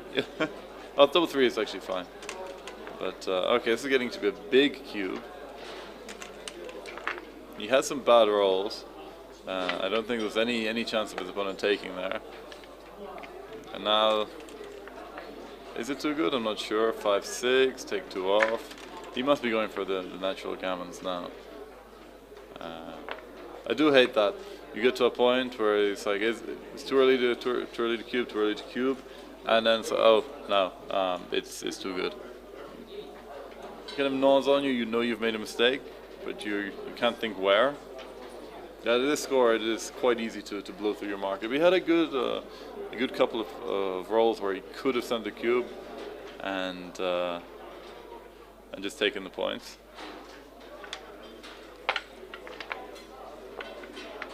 Yeah, now there's so few gammons. Ship it. It was too good, actually. Okay, this has been a bit of a theme for Alexei. He's waited a little bit too long with the cube, but it's not going to happen again. Now it's Crawford, 12-4. 1 away, 9 away. I don't think there's more than about 3 or 4% winning chances, but we'll see. He can come back. 5-2. 2 down. 6-3. Nice, make a 5-point. He's been rolling very well today, Alexei. He's been playing pretty cleanly as well, apart from a little bit of hesitation with the cube. That's cost him a little bit in the PR. Obviously not a PR competition. His checker play has been pretty decent. So 5-6 runs. Takes a commanding racing lead. If he can bring his other checker out, he'd be very happy. Alright, this hits with the 3. There's plenty to make points. This hits for sure. There's nothing. Oh, there is else. Oh, actually, wow. Yeah, but I think you just want to hit. Double 3. What does this do? This makes a 5 point. Or it comes out and hits, yeah. This score, Cave, is not really gammon go. He's going to be playing this a bit like a DMP. This hits on the 10. And then you have a think. Although you could just make the 5 on his head. The question is, yeah, why not double hit? 3-2. Nice return. Keeps him in the game. 2-5. This is ugly. I think you're going to come in on 23 and clean up one of those bloods. Yeah. And there's a direct shot on the 6. He gets it, and he can actually hit it from the 23 point, which I think he should. Keep those two back checkers connected. Okay. Double 6 from the bar. Finally, Alexei has started to not have all his own way. Okay, just bring it around. This is a really nice builder for the 5 point. Double 3 comes in, comes up, points on head. Play that very quickly. 1-2. Yeah, it's got to be better than hitting. With Alexei's stronger board, the hit is just a little bit too dangerous. You're not going for gammons. And the race is pretty close. One checker back compared with okay, so he's looking at the hit, and he goes for the hit. So this is just so many return shots, all the 5s and so many 4s and 2s. Not this 2, so he gets away with it. I think you're just hitting loose, yeah. Everything else is it just leaves shots everywhere. 3-6 fans. This could be expensive. Lots of numbers cover, lots of numbers hit. Here, yeah. Okay, nice play. Not too worried about him coming in. 6-2. Okay, he's alive. Double 4. He's more alive. Double 5. Less alive. So he's going to be attacking if you can get the chance. 3-1. You can come in on the ace and hit with the 3. Nicely played. Let's keep the pressure on. 5-3 is a fan. 5s and 4s cover. 6 is hit. 4s cover. Yes. 1s and 4s are the numbers. Okay, so 6s, 8s, and 10s hit. Not every 10. 2-1. I'd probably just go to the 20 point and split the 24. You've still got work to do. Okay. This one's a little bit big. He doesn't want to risk getting stuck. 3-6. Cave helps him out. 6-2. You got to get moving. So you hit and just come up to the 20 or the 22. Come down, fine. You get a few more covering numbers. 3-2 does not come in. This is looking pretty bad for Cave. 6-3. Beautiful makes the 4 point. Beautiful 5 point board. Still some bad rolls. Double 5 is not a nice one. 6-4 can come to the 7 for an attacking number and come out. Double 1s are the dream here. Or any 1 is fine. 6s hit, 7s make the 6 prime. Most other things just come around. This is switching, I think, rather than hitting loose. And then you have to play with those 2 checkers in the outfield. So he's not looking at the switching play. You really don't want your opponent to make an anchor here. They have an anchor, they're in the game until the end, especially with that much timing. There's so much leeway to make their board afterwards. You do this, you'd force them to come out early. You don't need to hit loose because you don't want to be hit back. You're so far ahead in the race. You put 3 on the bar, even if they come in high, you're not that worried. This, if he rolls a 1, things can get a little bit complicated. Okay, 2-1. 2-6-2 misses. every 7 covers. 6-4. That brings a builder in, brings one out. Double 1 is still the dream. He gets a 1. 3's not duplicated. 4-3.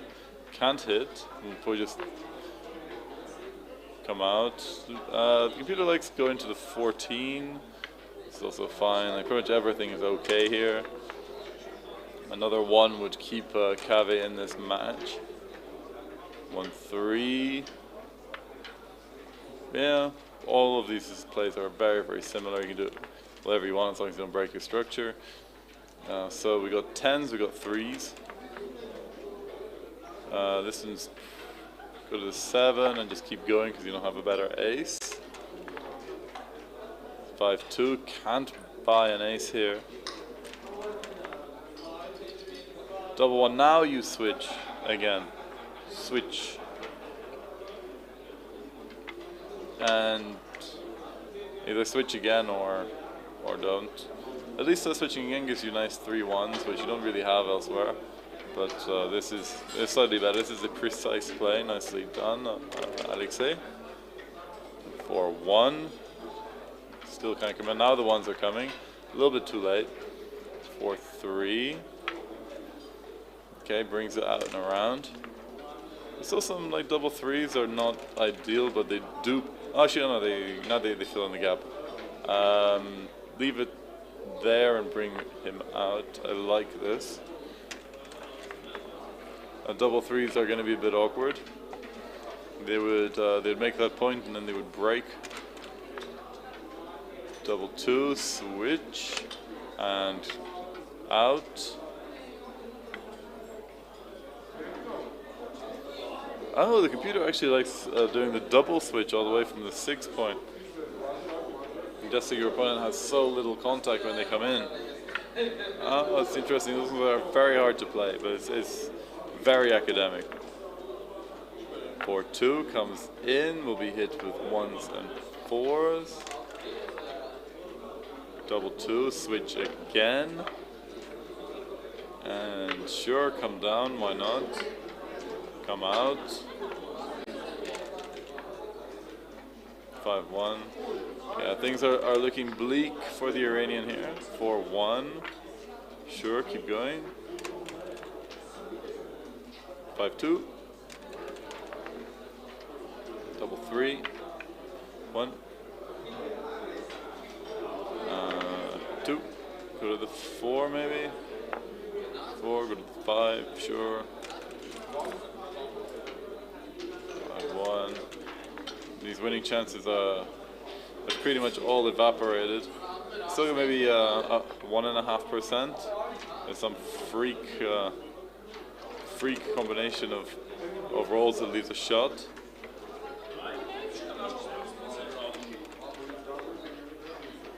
Double 6. Okay, now there are some shot levers. I just have to make sure he doesn't come in immediately, which he does, and this is over. Bravo, Alexei. For the 3rd time today, we have the underdog who, underdog on paper, very similar levels, but he pulled through.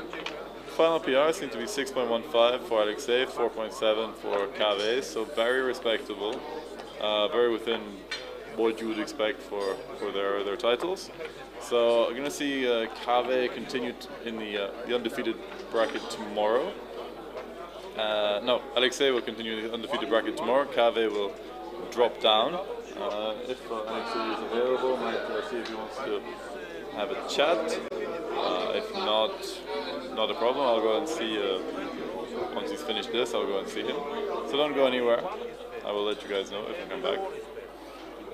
But it has been a fascinating match, and I'll be right there. You can see that the luck factor has been enormous, +9 to -9, so Cave did everything he could.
Okay, for the rolling, okay. Нет, ты. Вот так, да? Да. I thought you were so bad. And you want to sit here? No, that's okay. I will come a little bit closer. You bring one? No. Это мы играли, кто сядет с вами кидать. Internal, now he's the boss. We want to know who you Я тебе тоже мастера броска. Да, мы мастера броска. Надеюсь, что так же будете весь матч играть. Не запутайте транскрайбера, он уже 2-1. Можно начинать? Стрима больше всего шума. Ведите Но себя нас не прилично. слышно. Ведите себя прилично. Не слышно, Так вы решили? Ты кидаешь? Можно воду попросить, как вы считаете? Это твоя? Who won? Water. Ну давай. Can we ask water? Давай я принесу. Водка. Юля wants I bring. How many want to? I have. Okay, you want. And one sparkling or still? Still. Still. It doesn't matter. And wine, please.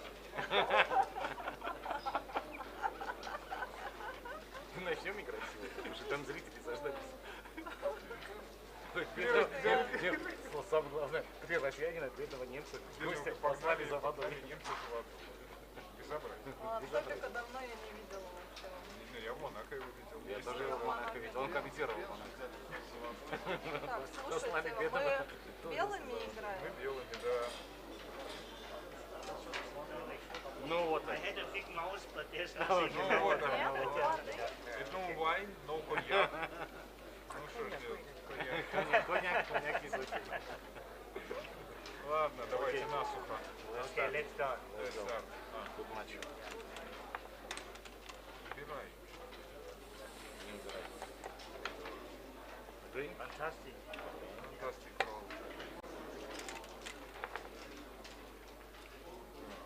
Кстати, интересно. Ну, наверное, выйти пробивать придется. Да, пить надо.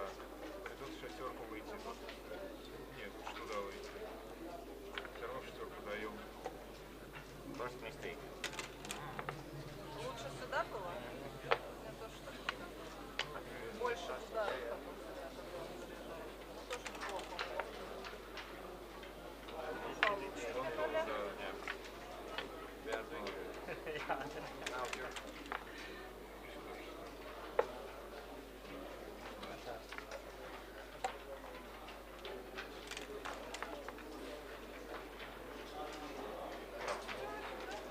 Нет, надо распределять. Один убрать и распределить.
can't fix it.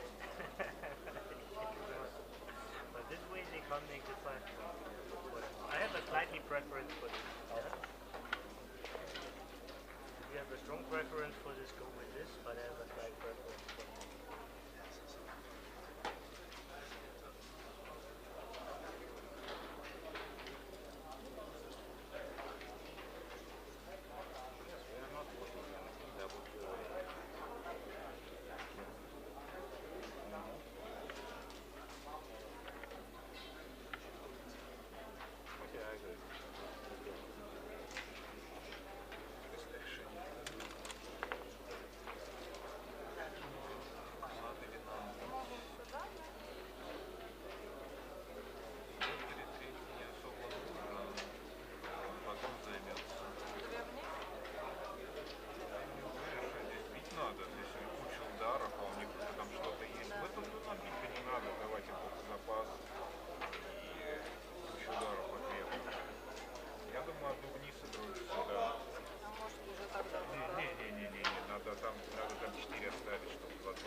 Round in doubles are expected to be back at 7 p.m. tomorrow for round 2. The next round of doubles will be tomorrow at 7 p.m. in the evening. And teams which lose, if you would like to retry your chance, we have a rebuy round tonight, this evening at 9 p.m. Rebuys at 9 p.m. this evening.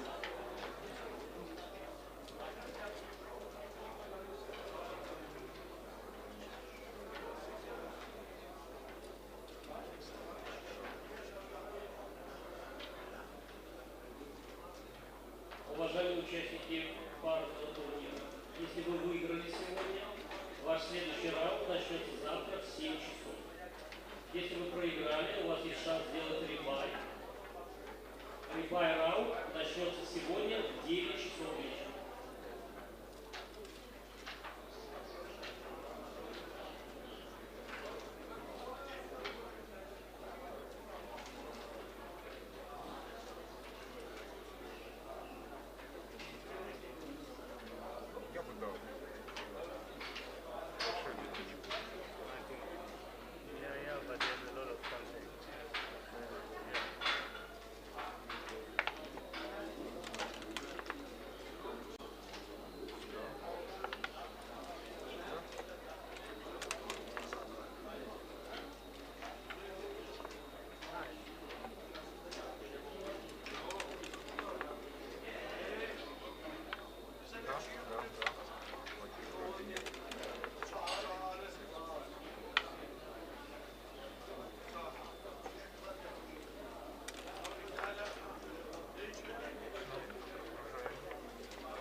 Не гони.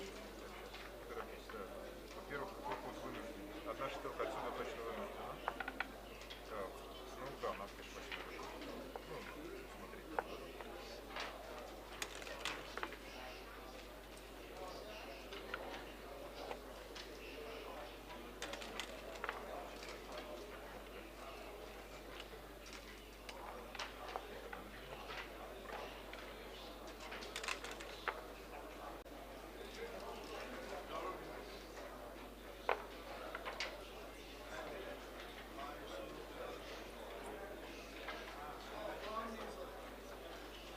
What about running with the other one?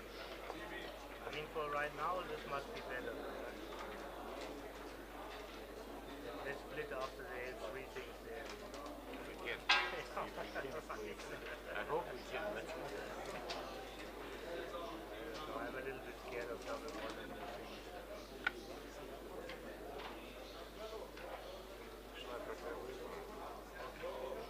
I can. I don't want to spend too much time in this. Okay.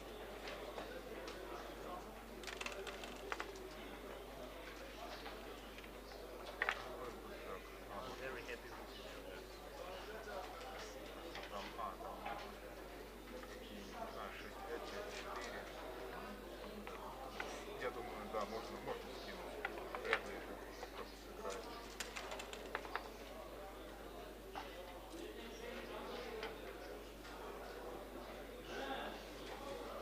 Let's not waste too many tips. Two is nice. This makes sense, huh? And now the last one as you wish. Just not this guy. Why not this guy? We like this guy. That's why. This one.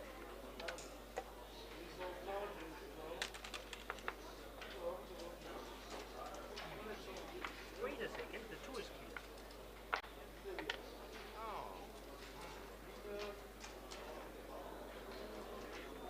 We double pass anyway.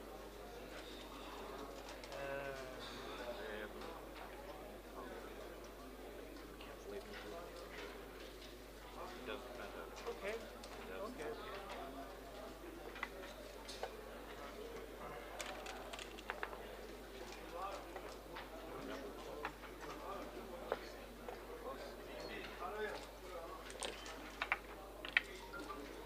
You want to see? It's all good. Like it is.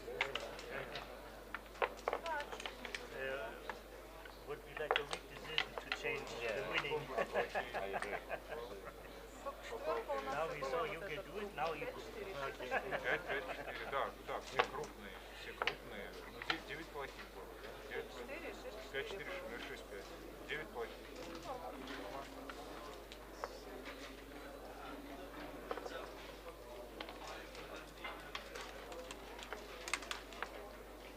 Что бывает? Стандартно, конечно.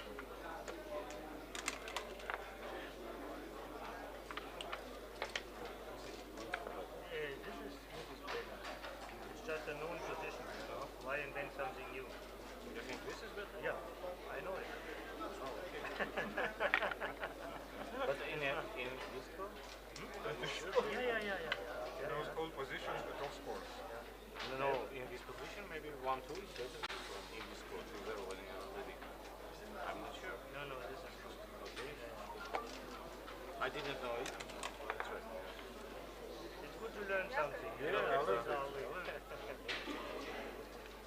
It's probably nothing is big, but why do it, you know? I agree.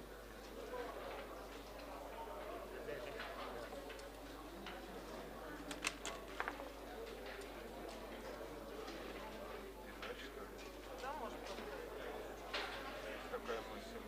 Альтернатива. Можно слот поставить. Мне побег нравится, этот якорь. И закрываем этот. Давай попробуем.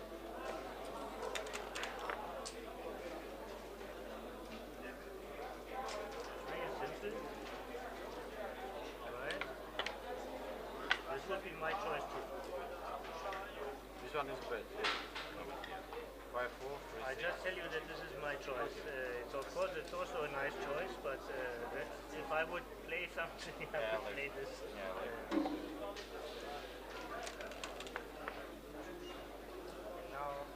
Now I know why. Надо на 7 дуплицировать шестерку, да. No, it's a provocation for a double, but roll it. Roll it. Provocation. This is your choice. Absolutely. You read me like a book, like a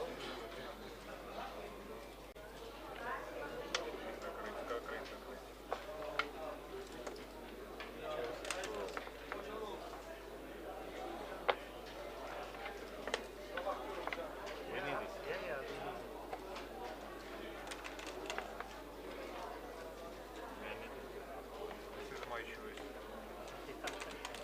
And Yuda's choice.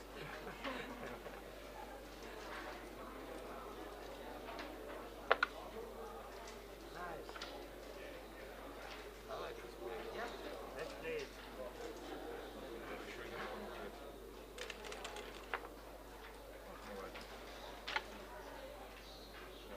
Трогаем. Ну, не-не-не. На одну, кстати, можно. Кстати, да. Все. Так, добавляется... пятерки. Так, верни назад. Ну, кстати, да. Да, вот это хорошая идея. Просто так что-то не дуплицироваться. Нормально, да. Ну, либо вот эту, либо вот эту. Тройка Не, тогда. вот так вот уродливо смотрится, и 4-1 дуплицируется у нас. Вот так хорошо.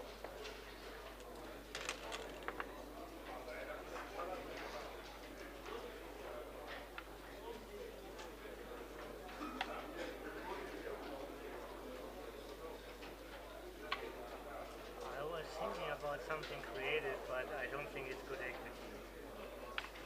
I like it. You can play anything you like.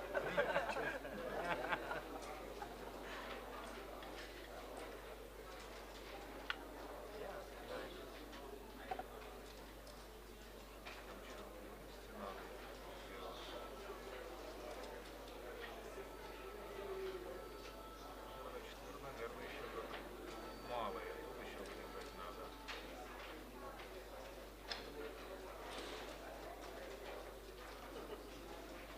Я думаю, надо бросить.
it. Okay.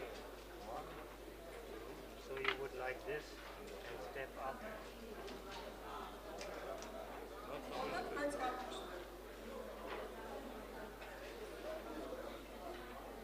If you play this is correct. So if you play two down, this is I have a strong preference actually to play this because these two people want to go here. Huh? okay, so the last one is okay.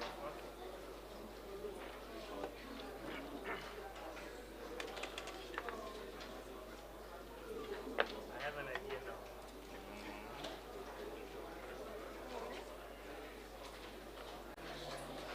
Выйти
There's Arda. Okay.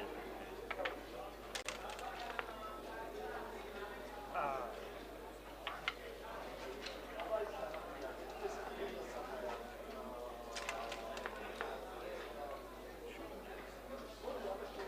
Там стоим. Не-не-не-не-не-не. Нет, нет, надо там стоять за якорем. Надо там стоять и терпеть, иначе это плохо там стоять. Там под атаку. Надо по-прежнему только с 3 полей. Можно, в принципе, положить сюда. Многие четверки у нас будут. Вот что-то. Надо сюда положить.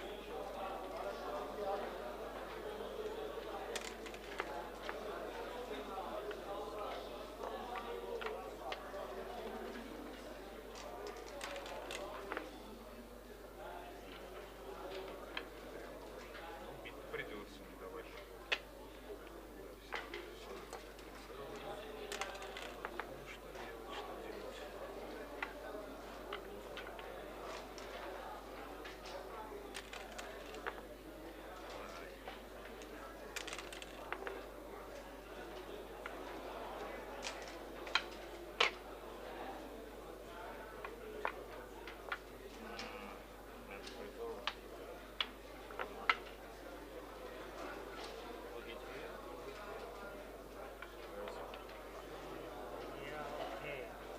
Just with less distribution to make new points. We need one more checklist moving for distribution. We need timing to get our checklist. Yeah. I think this is good. I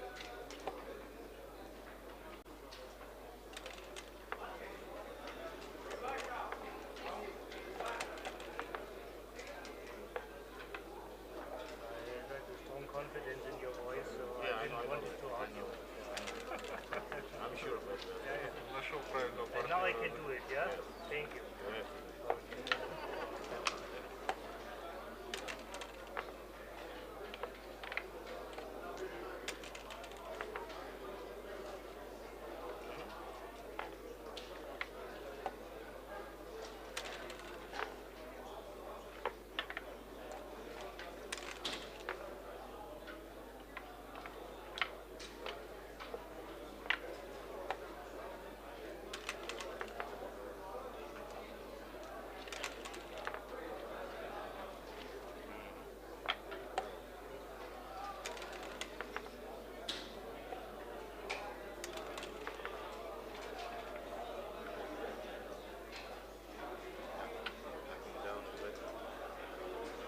Gives us a closing number. Double six. Okay.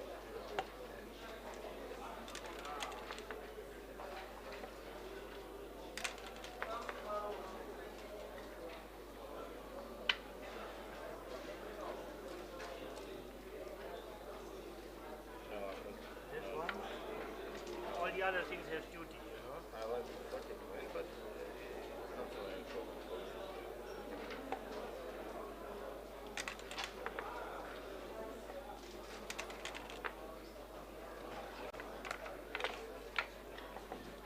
Апофеоз моего сегодняшнего. Thank you. Thank you. We are big You are fans best here. partner. Yeah. You are best partner. I like you. I like your way of playing. We don't have. Okay. Number one. Я сейчас как мельник приебусь, что за меня переключили. Ты все это сказал на камеру. Надеюсь, он смотрит этот стрим.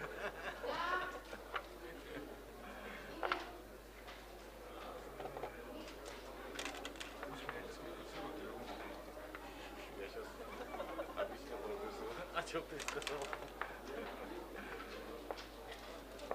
Я требую переиграть эту партию. Ritual? Simple ritual. Possibly. But I like the other choice. It's not that. Okay, 6-1 is good. It's for checkers, so we need some.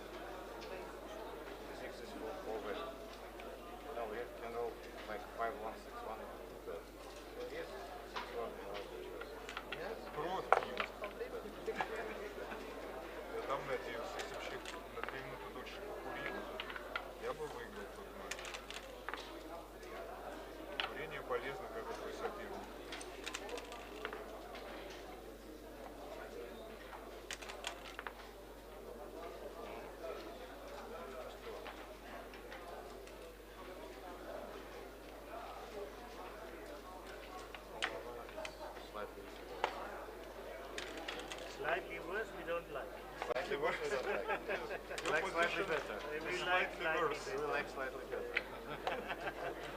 Slightly better is better than slightly worse. You understand this game perfectly. Slightly better. Slightly worse is worse than slightly better. You are philosopher. Что остается? Ну, тут don't waste time on this move. Don't waste time on this one. I don't. Два кроссовера. Actually, I rolled it to not waste time. Давай побольше кроссоверов сделаем. Если платите кроссоверы, тут, по-моему, 6-6 надо 5 раз подряд кинуть. И не дать им бросать при этом. Their PR is getting better. Ладно, все. Thank you. Tobias, we have a guy in Russia. When you do like this, he's called tournament director and said, I don't agree. He's doing like this. He can't do for my club. Yeah. He's a penalty. He asked for a penalty. Someone win. Ну, давай еще, если But with us it was okay. We can know our PR if you insist. We can know our PR if Я you надеюсь, их insist. там не осталось.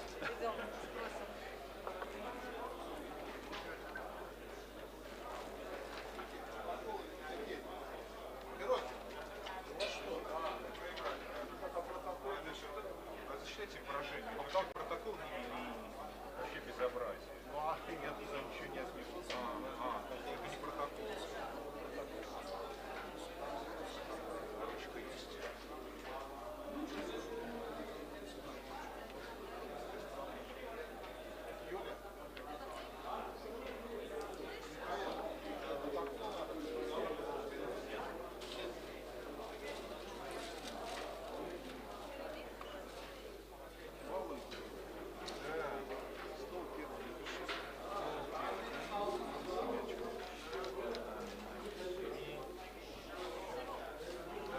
Вот тот куб предыдущая партия, это был тейк-пас, большая штука.